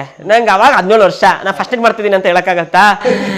ಏನಂತ ಹೇಳೋದು, ಏನು ಹೇಳೋದು, ನಾನು ಏನೋ ಮಾಡ್ತಾಯಿದ್ದೀನಿ ಅಂತ ಹೇಳಿ. ಅಂದರೆ ಅವಾಗೆಲ್ಲ ಲೈಕ್ ತುಂಬ, ಇವಾಗ ಎಷ್ಟು ಕಡೆ ನೋಡ್ತೀನಿ ಏನು ಮಕ್ಕಳು ತಂದೆ ತಾಯಿ ಎದುರುಗಡೆ ಆರಾಮಾಗಿ TV ಹಾಕೊಂಡ್ಬಿಟ್ಟು ಎಂತೆಂಥ ಫುಲ್ ಆರಾಮಾಗಿ ಕುತ್ಕೊಂಡಿರ್ತಾರೆ. ನಮಗೆ ಅವ್ರ ಹತ್ರ ಏನಾದ್ರು ಹೇಳ್ಬೇಕಂತಂದ್ರೆ ಒಂಥರ ಗಡಗಡ ಅನ್ನೋದು. ಫಸ್ಟ್ ನೈಟ್ ಸ್ಕಿಟ್ ಮಾಡ್ತಾ ಇದೀನಿ ಅಂತ ಹೇಳಕ್ಕೂ ಹೆದರಿಕೆ, ಅಂದರೆ ತಂದೆ ತಾಯಿ ಹತ್ರ ಹೇಳೋದೆಲ್ಲ ಹಿಂಸೆ ಬಟ್ ಇವಾಗೆಲ್ಲ ತುಂಬ ಚೆನ್ನಾಗಿ ಹೇಳ್ತೀನಿ, ಈ ಥರ ಇದೆ ಹಿಂಗೆ ಪ್ರತಿಯೊಂದು ಅಪ್ಡೇಟ್ಸ್ ಕೊಡ್ತೀನಿ, ಹಿಂಗಾಯ್ತು ಈ ಥರ ಅಪ್ಪ ಅಮ್ಮ ಹತ್ರ ಹೇಳಿಲ್ಲ ಅಂತಂದ್ರೆ ಇವಾಗ ಸಮಾಧಾನನೇ ಆಗಲ್ಲ. ಆವಾಗ ಸೆಕೆಂಡ್ ಸ್ಕಿಟ್ಟು ಅದು ಮಾಡಿದೆ. 3ನೇ ಸ್ಕಿಟ್ಟು ತುಳಸಿ ಅನ್ನೋದೊಂದು ಅಂತ ಒಂದು ಸ್ಕಿಟ್ ಮಾಡಿದ್ವಿ. ಅಂದರೆ ಅದು ಹಾಗೆ ಆ ಪ್ರೋಸೆಸ್ ತುಂಬ ಚೆನ್ನಾಗಿತ್ತು. ಎಷ್ಟೋ ಜನ ಗೆಸ್ಟ್ಗಳು ನಮ್ಮ ಫಸ್ಟ್ ಸೀಸನ್ ಮಜಾ ಭಾರತದಲ್ಲಿ ಬಂದು ಹೋಗ್ತಾಯಿದ್ರು. ನನ್ನ 3ನೇ ಎಪಿಸೋಡಿಗೆ ದ್ವಾರಕೀಶ್ ಅವ್ರು ಬಂದಿದ್ರು. ಅವರು ಒಳ್ಳೊಳ್ಳೆ ಕಮೆಂಟ್ಸ್ ಕೊಟ್ಟರು. ನನಗೆ ಇನ್ನೂ ನೆನಪಿದೆ, ದ್ವಾರಕೀಶ್ ಸರ್ ಹಿಂಗೆ ಬಂದುಬಿಟ್ಟು ಕಮೆಂಟ್ಸ್ ಎಲ್ಲ ಹೇಳಬೇಕಂದ್ರೆ ನಾನು ಅವರಿಗೆ, ಅಂದರೆ ನಮ್ಮ ಹತ್ರ ಎಲ್ಲ ಹೋಗೋಕೆ ಅವಾಗ ತುಂಬ ಹೆದರಿಕೆ ಸರ್ ನಮಗೆ. ಲೈಕ್ ಆರ್ಟಿಸ್ಟ್ಗಳ ಹತ್ರ ಹೋಗೋಕಂದ್ರೆ ತುಂಬ ಹೆದರಿಕೆ ಆಗ್ತಾಯಿತ್ತು. ದೂರದಲ್ಲಿದ್ದಾಗ ಅವ್ರು ಹೋಗ್ಬೇಕಾದ್ರೆ ಓಡೋಗೋರನ್ನ ನಾನು ಟಚ್ ಮಾಡಿಬಿಟ್ಟು ನಮಸ್ಕಾರ ಮಾಡ್ಕೊಂಡಿದ್ದೆ. ಲೈಕ್ ಅಂದರೆ ನಮಗೇನೋ ಒಂಥರ ಸಂತೋಷ ಆಗ್ತಾ ಇತ್ತು. ನಮ್ಮ ಬುಲೆಟ್ ಪ್ರಕಾಶ್ ಅವರು, ಆಮೇಲೆ ಕಾಶಿನಾಥ್ ಸರ್, ತುಂಬ ಜನ ತುಂಬ ದೊಡ್ಡ ಆರ್ಟಿಸ್ಟನ್ನು ನಮ್ಮ ಮಜಾ ಭಾರತಕ್ಕೆ ವಾರ ಗೆಸ್ಟ್ ಆಗಿ ಬಂದು ಅವ್ರ ಇನ್ಪುಟ್ಸ್ ಎಲ್ಲ ಹೇಳ್ತಾ ಇದ್ರು. ಆದರೆ ಸೊ ಹಾಗಾಗಿ ನಾವು ಎಲ್ಲರಿಂದನೂ ಕಲ್ತಿದ್ದೀವಿ. ಅವರೆಲ್ಲರೂ ಕಾಮೆಂಟ್ಸು, ಅವರೆಲ್ಲರ ಎಕ್ಸ್ಪೀರಿಯನ್ಸು, ಶ್ರುತಿ ಮೇಡಮ್ ಮತ್ತು ಎಸ್ ನಾರಾಯಣ್ ಸರು ಅವ್ರದ್ದು ಓನ್ ಎಕ್ಸ್ಪೀರಿಯನ್ಸ್ಗಳನ್ನು ಹಂಚ್ಕೊಳ್ತಾ ಇದ್ರು. ಆಮೇಲೆ ಇಲ್ಲಿಗೆ ಬಂದಮೇಲೆ ಕಾಮಿಡಿ ಟಾಕೀಸಲ್ಲಿ ಬಂದಮೇಲೆ ರಚಿತಾರಾಮ್ ಅವರು, ಆಮೇಲೆ ಸೃಜನ್ ಲೋಕೇಶ್ ಸರ್ ಇರ್ತಾಯಿದ್ರು. ಅವರು ತುಂಬ ಚೆನ್ನಾಗೆಲ್ಲ ಕಮೆಂಟ್ ಕೊಡ್ತಾಯಿದ್ರು. ಇವಾಗ ಸಾಧು ಸರ್ ಇರ್ತಾಯಿದ್ರು ನಮ್ಮ ಹತ್ರ. ಆಮೇಲೆ ಅವಾಗಿಂದನೂ ಆ್ಯಂಕರ್ ಅಂತ ಹೇಳಿದರೆ ನಿರಂಜನ್ ಅಣ್ಣ, ಅವರಂತೂ ಸಿಕ್ಕಾಪಟ್ಟೆ ಜಾವಿಯಲ್ಲು ಎಲ್ಲರ ಹತ್ರ. ಅವಾಗ ಹೆಂಗಿದ್ರು ಇವಾಗಲೂ ಹಾಗೆ ಇದ್ದಾರೆ. ಸೊ ಅದೊಂಥರ ನಮಗೆ ಈ ಮಜಾ ಭಾರತ ಏನಿದೆಯೋ ಫ್ಯಾಮಿಲಿ ಥರ ಆಗ್ಬಿಟ್ಟಿದೆ. ನಾವು ಕಿತ್ತಾಡ್ತೀವಿ, ಜಗಳ ಆಡ್ತೀವಿ, ನಮ್ಗೆ ಎಲ್ಲ ನಮ್ಮ ಫ್ಯಾಮಿಲಿ ಜೊತೆ ಹೆಂಗಿರ್ತೀವೋ ಅಲ್ಲಿ ನಾವು ಹಂಗಿರ್ತೀವಿ ಆ ಟೀಮ್ ಜೊತೆ. ಒಳ್ಳೆ ಕಲಿಕೆ ಮಜಾ ಬರ್ತದೆ, ತುಂಬ ಒಳ್ಳೆ ಕಲಿಕೆ ಸರ್. ಯಾಕಂದರೆ ನಾನೊಬ್ಬ ಆ್ಯಕ್ಟಿಂಗ್ ಫೀಲ್ಡೇ ನಾನು ನೋಡಿದವನಲ್ಲ, ಆ್ಯಕ್ಟಿಂಗ್ ಇನ್ಸ್ಟಿಟ್ಯೂಟ್ಗೆ ಹೋದವನಲ್ಲ. ಮಜಾ ಭಾರತಕ್ಕೆ ಬಂದು ಅಲ್ಲಿ ಸುಮಾರು ಜನ ಮೆಂಟರ್ಸ್ ಸರ್. ನಮ್ಮ ನವೀನ್ ಸರ್ ಅಂತ ಹೇಳಿ, ಯಶವಂತ್ ಸರ್ ಅಂತ ಹೇಳಿ, ಯೋಗಿ ಸರ್ ಅಂತ ಹೇಳಿ ತುಂಬ ಜನ ಮೆಂಟರ್ಸ್ ಇದ್ದರು ನಮ್ಮಲ್ಲಿ. ಅವರಿಂದ ಎಲ್ಲ ಇನ್ಪುಟ್ಸ್ಗಳನ್ನ ತಗೊಂಡು ತುಂಬ ಕಲ್ತಿದ್ದೀವಿ ನಾವು. ಅವರೇ ನಮಗೆ ಹೇಳ್ಕೊಟ್ಟಿರೋದು, ಹಂಗೆ ಮಾಡಿ, ಹಂಗಲ್ಲ, ಹಿಂಗೆ ಅಂತ ಹೇಳಿ ತುಂಬ ಇಷ್ಟ ಆಯಿತು. ಇವಾಗ ರೀಸೆಂಟಾಗಿ ನಾನು ಭರ್ಜರಿ ಬ್ಯಾಚುಲರ್ಸಲ್ಲಿ ರೋಮಿಯೋ ಜೂಲಿಯಟ್ ಅಂತ ಒಂದು ನಾಟಕ ಮಾಡಿದೆ ನಾನು. ಅದರಲ್ಲಿ ಗಣಪತ್ ಸರ್ ಅಂತ ಅವ್ರ ಡೈರೆಕ್ಷನು ಸಿಕ್ಕಾಪಟ್ಟೆ ಇಷ್ಟ ಆಯಿತು. ಲೈಕ್ ಯಾವಾಗ ಒಬ್ಬ ಕಲಾವಿದ ಡೈರೆಕ್ಟರ್ ಮಾತನ್ನ ಕೇಳ್ತಾನೋ ಆವಾಗ ಒಳ್ಳೆ ಆರ್ಟಿಸ್ಟ್ ಆಗ್ತಾನೆ. ನನಗೆ ಬರುತ್ತೆ, ನಾನೇ ಮಾಡ್ತೀನಿ, ನೀನು ಅಲ್ಲ. ಡೈರೆಕ್ಟ್ರ್ ಹೆಂಗೆ, ಯಾಕಂದರೆ ಡೈರೆಕ್ಟ್ರ್ ಕಣ್ಣು ಮುಚ್ಕೊಂಡ್ರೆ ಅವ್ರಿಗೊಂದು ಸಿನಿಮಾನೇ ಹೋಗ್ಬಿಟ್ಟಿರತ್ತೆ ಕಣ್ಣಲ್ಲಿ. ಇದು ಹಿಂಗೆ ಇರುತ್ತೆ, ಈ ಪಾತ್ರ ಹಿಂಗೆ ಇರುತ್ತೆ. ಆ ಪಾತ್ರ ಸ್ಕ್ರೀನ್ ಮೇಲೆ ಹಾಗೆ ಕಾಣಿಸ್ಬೇಕು ಅಂತ ಅಂದರೆ ಡೈರೆಕ್ಟ್ರ್ ಹೆಂಗೆ ಹೇಳ್ತಾರೆ ನಾವು ಹಂಗೆ ಕೇಳ್ಕೊಂಡು ಆ್ಯಕ್ಟ್ ಮಾಡಬೇಕು. ಇವಾಗ ನಮ್ಮ ತಲೆಯಲ್ಲಿ ಒಂಥರ ಇರುತ್ತೆ, ಅವ್ರ ತಲೆಯಲ್ಲಿ ಒಂಥರ ಇರುತ್ತೆ. ಅವ್ರು ಹೇಳ್ದಾಗ ನಾವು ಮಾಡಿದರೆ ಔಟ್ಪುಟ್ ಅವ್ರ ತಲೆಯಲ್ಲಿ ಹೆಂಗೆ ಯೋಚನೆ ಮಾಡ್ತಿರ್ತಾರೋ ಹಾಗೆ. ಸೊ ಡೈರೆಕ್ಟರ್ ಇಸ್ ಅಲ್ಟಿಮೇಟ್ ಅಂತ ಹೇಳ್ತಾರಲ್ವಾ. ಸೊ ನನಗೆ ಯಾರಾದರೂ ಒಬ್ಬ ಡೈರೆಕ್ಟ್ರ್ ಬೈದು ಮಾಡಿ ಹೇಳ್ಕೊಡೋದಂದರೆ ತುಂಬ ಇಷ್ಟ. ಕಲಿಕೆ ಹಂಗಲ್ಲ, ಹಿಂಗೇನಕ್ಕೆ ಮಾಡಬೇಕು ಅಂತೆಲ್ಲ ತುಂಬ ಈ ಮಜಾ ಭಾರತ ತುಂಬ ಹೇಳ್ಕೊಟ್ಬಿಟ್ಟಿದ್ದಾರೆ ಸರ್ ನಮಗೆ ಸ್ಟಾರ್ಟಿಂಗು. ಎಷ್ಟು ತಿಂಗಳು? 8 ತಿಂಗಳು. ಹೆಂಗಾಯ್ತು? 7 ತಿಂಗಳು ಆದ್ಮೇಲೆ ಆಯ್ತು. ಪಕ್ಕಾ ಒಂದು ನೀನಾಸಂ, ಆಮೇಲೆ ಈ ರಂಗಶಾಲೆಗಳು ಎಷ್ಟಿದಾವೋ ಅದರೊಳಗೆಲ್ಲ ಏನೇನು ಕಲಿಕೆಯ ಒಂದು ರೀತಿ ಇರುತ್ತೋ ಅದೆಲ್ಲ ನಮ್ಮ ಮಜಾ ಭಾರತದಲ್ಲಿ ಇರ್ತಾ ಇತ್ತು. ಬೆಳಗ್ಗೆ 6 ಗಂಟೆಗೆ ಹೋಗಬೇಕಾಗಿತ್ತು. ಎಕ್ಸಸೈಸ್ಗಳು, ವಾಯ್ಸು, ಅದೆಲ್ಲ ತುಂಬ ಚೆನ್ನಾಗಿ ಹೇಳ್ಕೊಟ್ಟಿದ್ರು. ನನಗೆ ಇವಾಗ ಎಷ್ಟೋ ಜನ ಕಾಲ್ ಮಾಡ್ತಾರೆ, ಇನ್ಸ್ಟಿಟ್ಯೂಟ್ ಇದೆ ಸರ್, ಯಾವುದಾದ್ರು ಆ್ಯಕ್ಟಿಂಗ್ ಇನ್ಸ್ಟಿಟ್ಯೂಟಿಗೆ ಹೋಗಬೇಕು, ಏನು ಹಂಗೆ. ಸುಮ್ಮನೆ ಹೋಗೋಕ್ಕಾಗಲ್ಲ. ಸುಮ್ಮನೆ ಬಂದು ಏನೂ ಇಲ್ಲ ಆ್ಯಕ್ಟಿಂಗ್ ಮಾಡಬೇಕು. ಫಸ್ಟ್ ಆಫ್ ಆಲ್ ಅದು ನಮಗೆ ಅನ್ನಿಸ್ಬೇಕು, ನಮ್ಮನ್ನು ಒಂಚೂರು ಆದರೂ ಆ್ಯಕ್ಟಿಂಗ್ ಅನ್ನೋದು ಒಂದು ಇದ್ದರೆ, ನಮಗೆ ಇಂಟ್ರೆಸ್ಟ್ ಇದ್ಬಿಟ್ರೆ ನಾವು ಕಲಿಬೋದು. ಏನೂ ಇಲ್ಲದೆ ಸುಮ್ಮನೆ ಕಲಿಬೇಕು ಹೆಂಗೆ ಏನು ಅಷ್ಟು ಈಸಿಯಾಗಿ ಆಗಲ್ಲ. ಬಟ್ ನಮಗೆ ತುಂಬ ಇಂಟ್ರೆಸ್ಟ್ ಇದ್ದು ನಾವೇ ಕಲಿತಾ ಹೋದರೆ ಆಗತ್ತೆ. ಸೊ ಆರ್ಥಿಕವಾಗಿ ಸಹಾಯ ಆಗಿದೆ. ಆಗಿದೆ. ನಿಮ್ಮ ತಂದೆ 100 ರೂಪಾಯಿ ಕಷ್ಟ ಆಗಲಿ. ಟೈಮಲ್ಲಿ ತುಂಬ ಅಂದರೆ ಇವಾಗ ಎಲ್ಲ ಚೆನ್ನಾಗಿ ಆಗ್ತಾ ಇದೆ ದೇವ್ರ ದಯದಿಂದ. Going good. 7 ವರ್ಷದ ಜರ್ನಿ ಇದು. 7 ವರ್ಷ ಆಗ್ತಾ ಬಂತು, ಇನ್ನು 7 ವರ್ಷ ಆಗಿಲ್ಲ, 6.5 ಮನೆ ಕಟ್ಟಿದೆ ಅಂತ. ಹೌದು. ಇವಾಗ ಜಾನ್ವರಿಯಲ್ಲಿ ಓಪನಿಂಗ್ ಆಯಿತು. ನಾನೊಬ್ಬನೇ, ನಮ್ಮ ಅಪ್ಪ ನಾನು ಎಲ್ಲ ಸೇರಿ ನಾ ಮಾಡಿರೋದು. ಸಾಗರದಲ್ಲಿ ಸರ್, ಸಾಗರದಲ್ಲಿ ಶಿರ್ವಾಳದಲ್ಲಿ ಅಂತ ಹೇಳಿದ್ದಲ್ಲ, ಅಲ್ಲಿ ಒಂದು ಕಟ್ಟಿದ್ದೀವಿ. ಚೆನ್ನಾಗಿ ಆಗಿದೆ. ಅಂದರೆ ಒಂದು ಆಸೆ ಇತ್ತು, ಲೈಕ್ ಹಿಂಗೆ ಒಂದು ಮನೆ ಕಟ್ಟಬೇಕು ಅಂತ ಹೇಳಿ ಕನ್ಸು ಕಾಣ್ತಾ ಇದ್ದೆ ನಾನು. ಆ ಕನಸಲ್ಲಿ ನಂಗೆ ಒಂದಿನ ರಾತ್ರಿ ನಾ ಮಲ್ಕೊಂಡಿದ್ದಾಗ ಕನಸಲ್ಲಿ ಒಂದಿತ್ತು ನನಗೆ. ಅದು ನಾ ಬೆಳಗ್ಗೆ ಎದ್ದು ಕೂಡ್ಲೇನೆ ಈ ಥರ್ಮಕೋಲು ಕಾರ್ಡ್ಬೋರ್ಡ್ ಎಲ್ಲ ತಂದುಬಿಟ್ಟು ಅದನ್ನು ನಾನು ಮಾಡಿದೆ. ನಮ್ಮ ಮನೆಗೆ ಹೇಳಿದೆ, ನಾನು ಇದೇ ಥರ ನಾನು ಕಟ್ಟಿದ್ರೆ ಈ ಥರ ಮನೆಯೇ ಕಟ್ಟಬೇಕು ಅಂತ ಹೇಳಿ. ನಮ್ಮ ಮನೇಲಿ ಎಲ್ಲಪ್ಪ ಈ ಮನೆ ಎಲ್ಲಿ ಕಟ್ಟೋಕ್ಕಾಗತ್ತೆ. ಅವಾಗೆಲ್ಲ ನಾವು ಇವಾಗ ರೀಸೆಂಟಾಗಿ 1-2 ವರ್ಷದ ಹಿಂದೆ ತನಕನೂ ನಾವೆಲ್ಲ ಈ ಮಣ್ಣಿಂದು ಗೋಡೆ ಹಾಗೆ ಇದ್ದಿದ್ದು. ನಂಗೆ ಅದೇ ಥರ ಮನೆನೇ ಕಟ್ಟಬೇಕಂತ ಆಸೆ ಇತ್ತು, ಅದೇ ಥರ ಮನೆನೇ ಕಟ್ಟಿದ್ದೀನಿ. ಓಲ್ಡ್ ವಿತ್ ನ್ಯೂ ಎಲ್ಲ. ನನಗೆ ಈ ಮನೆ ತುಂಬ ಕತ್ಲಾಗಿರೋದು ಇಷ್ಟ ಇಲ್ಲ. ಫುಲ್ ಒಂಥರ ಬೆಳಕಿರಬೇಕು, ಕಿಟಕಿಗಳಿರಬೇಕು, ನಂಗೆ ಹಂಗೆ ಇಷ್ಟ. ಸೊ ನಮ್ಮ ಮನೆ ಹಾಗೆ ಇದೆ, ಎಲ್ಲಿ ನೋಡಿದ್ರು ಬೆಳಕು ಎಲ್ಲ ಕಡೆ ಓಪನ್ ಇದೆ.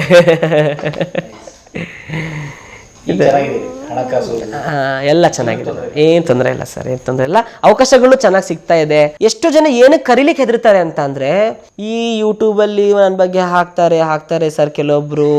ದೇವ್ರೆ, ಮಜಾ ಭಾರತ ರಾಘವೇಂದ್ರ ಅವರ ರೆಮ್ಯುನರೇಷನ್ ನೋಡ್ರಿ ಅಂತ ಹೇಳ್ಬಿಟ್ಟು ನನಗೆ ಲೈಟಾಗಿ ಈ ಮೈಂದ್ರ ಹಾರ್ಟ್ ಅಟ್ಯಾಕ್ ಆಗ್ಬಿಡುತ್ತೆ ಕೆಲವೊಂದ್ಸಲಿ. ಇಷ್ಟಿದೆಯಾ ನನಗೆ ರೆಮ್ಯುನರೇಷನ್?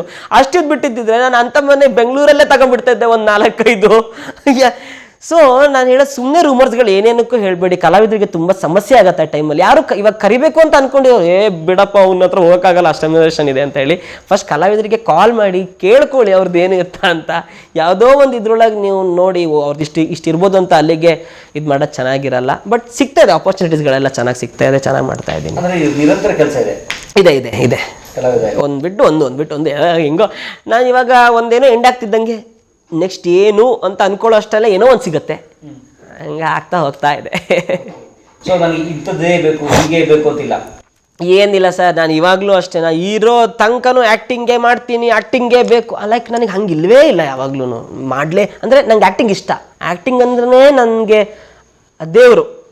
ನಂಗೆ ತುಂಬ ಇಷ್ಟ ಆ್ಯಕ್ಟಿಂಗ್ ಅನ್ನೋದು. ಇವಾಗ ಹೆಂಗಾಗ್ಬಿಟ್ಟಿದೆ ಅಂತಂದರೆ ತುಂಬ ಇಷ್ಟ ಆಗ್ಬಿಟ್ಟಿದೆ. ಬಟ್ ಇಫ್ ಇನ್ ಕೇಸ್ ನಾಳೆ ದಿನ ನಂಗೆ ಇಲ್ಲಿ ಆ್ಯಕ್ಟಿಂಗಲ್ಲಿ ಏನೂ ಆಗೇ ಇಲ್ಲ, ಸಿಕ್ಕೇ ಇಲ್ಲ ಅಂತ ಅಂದಾಗ ಐ ಆಮ್ ರೆಡಿ. ನಾನು ಏನು ಬೇಕಾದ್ರೂ ನಾನು ಕೆಲಸ ಮಾಡ್ತೀನಿ. ಇವಾಗ ನಾನು ಆವಾಗಲೇ 7th ಇದ್ದಾಗಿಂದನೇ ನಾನು ನಮ್ಮ ಮನೆಯಲ್ಲಿ ಡ್ರಾಯಿಂಗ್ ಕ್ಲಾಸ್ ಮಾಡ್ತಾಯಿದ್ದೆ. ಒಂದು 20 ಜನ ಹುಡುಗರು ಇರ್ತಾಯಿದ್ರು. ಆಮೇಲೆ ಈ ಮದುವೆ ಮನೆಯಲ್ಲಿ ರಾಜು, ಸಂಗಾತಿ, ಅನಿತಾ ಅಂತ ಎಲ್ಲ ಹಾಕಿರ್ತಾರೆ ಗೊತ್ತಾ, ಅದ್ರದ್ದೆಲ್ಲ ನಾನು ಮಾಡಿದ್ದೀನಿ ಒಂದಿಷ್ಟು ವರ್ಕು. ಕಟ್ಟಿಂಗ್ಸು, ಥರ್ಮಕೋಲ್ ಕಟ್ಟಿಂಗ್ಸು, ಹಾರ್ಟಿಗೆ ಬಾಣ ಬಿಡೋದು, ಪಾರಿವಾಳ ಆರಿಸೋದು, ಅದೆಲ್ಲ ಸುಮಾರೆಲ್ಲ ಮಾಡಿಬಿಟ್ಟಿದ್ದೀನಿ. ಇವಾಗಲೂ ನನಗೆ ಹೋದ ವರ್ಷ ಅಲ್ಲ, ಒಂದು 2-3 ವರ್ಷದ ಹಿಂದೆ ಅಪ್ಪನಿಗೆ ಕಾಲ್ ಮಾಡಿಬಿಟ್ಟು, ನನಗೆ ಟೆನ್ಷನ್ ಅಂತ ಹೇಳಿದಾಗ, ಅಪ್ಪ ಬಾರೋ ಡ್ರಾಯಿಂಗ್ ಕ್ಲಾಸ್ ಮಾಡೋ ಚೆನ್ನಾಗಾಗತ್ತೆ ಅಂತ ಅಂದಿದ್ರು. ಸೊ ಅದೊಂದು ಧೈರ್ಯ ಇದೆ. ಏನಿಲ್ಲ ಅಂತ ಅಂದ್ರೂ ಕೆಟ್ಟ ನಿರ್ಧಾರ ಅಂತೂ ಯಾವತ್ತೂ ತಗೊಳ್ಳಲ್ಲ. ಏನೋ ಒಂದು ಮಾಡಿ ಜೀವನ ಸಾಗಿಸ್ತೀನಿ ಅನ್ನೋದೊಂದು ಧೈರ್ಯ ಇದೆ. ಎಲ್ರಿಗೂ ಹೇಳೋದು, ಯಾಕಂದರೆ ಇವಾಗಿನ ಕಾಲದಲ್ಲಿ ಹೆಂಗಾಗ್ಬಿಟ್ಟಿದೆ ಅಂತಂದರೆ, ಜನ ಬೇಗ ಹೆದರ್ಬಿಡ್ತಾರೆ. ಹೆಂಗೆ ನಮ್ಗಿರೋಕ್ಕಾಗತ್ತೋ ಇಲ್ಲೋ? ಸಮಸ್ಯೆ ಯಾರಿಗಿಲ್ಲ ಸರ್, ಪ್ರತಿಯೊಬ್ಬರಿಗೂ ಸಮಸ್ಯೆ ಇದೆ. ಇವಾಗ ಎದುರುಗಡೆ ನಾವು ನಗಾಡ್ತಾ ಇರ್ತೀವಿ, ನಮ್ಮಲ್ಲಿ ತುಂಬ ಸಮಸ್ಯೆಗಳಿರುತ್ತೆ, ತುಂಬ ನಾವು ಕೊರಗ್ತಾ ಇರ್ತೀವಿ, ಏನೋ ನೋವು, ಹಂಗೆ ಎಲ್ಲರಿಗೂ ಸಮಸ್ಯೆಗಳಿರುತ್ತೆ. ಸೊ ಅದಕ್ಕೆ ಯಾವುದಕ್ಕೂ ಹೆದರಬಾರ್ದು. ಏನಾದ್ರಾಗ್ಲಿ ನಾವು ಇರಬೇಕು ಅಷ್ಟೇನೆ. ನಗುತ್ತಾ ನಗುತ್ತಾ ಬಾಳು ನೀನು 100 ವರ್ಷ. ಕಲಾ ಮಾಧ್ಯಮದ ಎಲ್ಲಾ ಎಪಿಸೋಡುಗಳು ನಿಮಗೆ ಸಿಗಬೇಕು ಅಂತಂದ್ರೆ ಕಲಾ ಮಾಧ್ಯಮ ಯೂಟ್ಯೂಬ್ ಚಾನೆಲ್ನ ಸಬ್ಸ್ಕ್ರೈಬ್ ಮಾಡಿ, ಬೆಲ್ ಐಕಾನ್ನ ಕ್ಲಿಕ್ ಮಾಡಿ, ತಪ್ಪದೇ ಮಾಡಿ. ಸ್ನೇಹಿತರೆ, ಕಲಾ ಮಾಧ್ಯಮದ ಎಲ್ಲ ಸಂದರ್ಶನಗಳನ್ನು ನೀವೀಗ ಓದಬಹುದು. www.kalamadhyama.com ಈ ವೆಬ್ಸೈಟ್ಗೆ ವಿಸಿಟ್ ಮಾಡಿ, ಇಂಟರ್ವ್ಯೂಗಳನ್ನು ಓದುವ ಸಂಸ್ಕೃತಿ ಹೆಚ್ಚಾಗಲಿ. ಧನ್ಯವಾದ.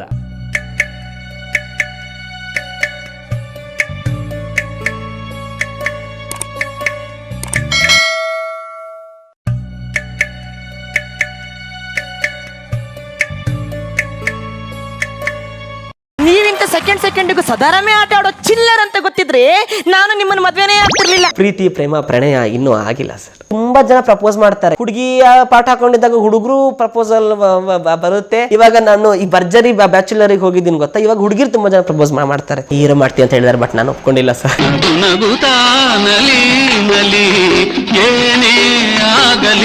ಇವಾಗ 7 ಜನ್ಮ ಅಂತಾನೆ ಹೇಳ್ತಾರೆ ಗೊತ್ತಾ ಸರ್. ನಾವು ದೇವರಾಣೆ ಅದನ್ನೆಲ್ಲ ನಂಬೋದೇ ಇಲ್ಲ, ಒಂದೇ ಜನ್ಮ. ಯಾಕಂದ್ರೆ ಇವಾಗ ನಾವು ಒಂದ್ ಜನ್ಮ ಆದ್ಮೇಲೆ 7 ಜನ್ಮ ಇದೆಯಲ್ಲ ಅಂತ ಹೆಂಗ್ ನೋಡಕ್ಕಾಗತ್ತೆ ನಮಗೆ? ಸೊ ಇರೋದು ಒಂದು ಜನ್ಮನ 100% ಆಗಿ ಕಳಿಬೇಕು. ಫುಲ್ ಕಂಪ್ಲೀಟ್ 100% ಒಂದು ಜನ್ಮ ಏನಿದೆಯೋ ಅದು. ಕೆಲವೊಬ್ರು ಎಷ್ಟೋ ಜನ ಈ ಸೂಸೈಡ್ ಅಟೆಂಪ್ಟ್ಗಳು ಏನೂ ಆಗ್ತಿಲ್ಲ ಅಂತ ಹೇಳ್ಬಿಟ್ಟು ಈ ವಿಷ ತಗೊಳ್ಳೋದು, ಸೂಸೈಡ್ ಮಾಡ್ಕೊಳ್ಳೋದು ದಯವಿಟ್ಟು ಬೇಡ.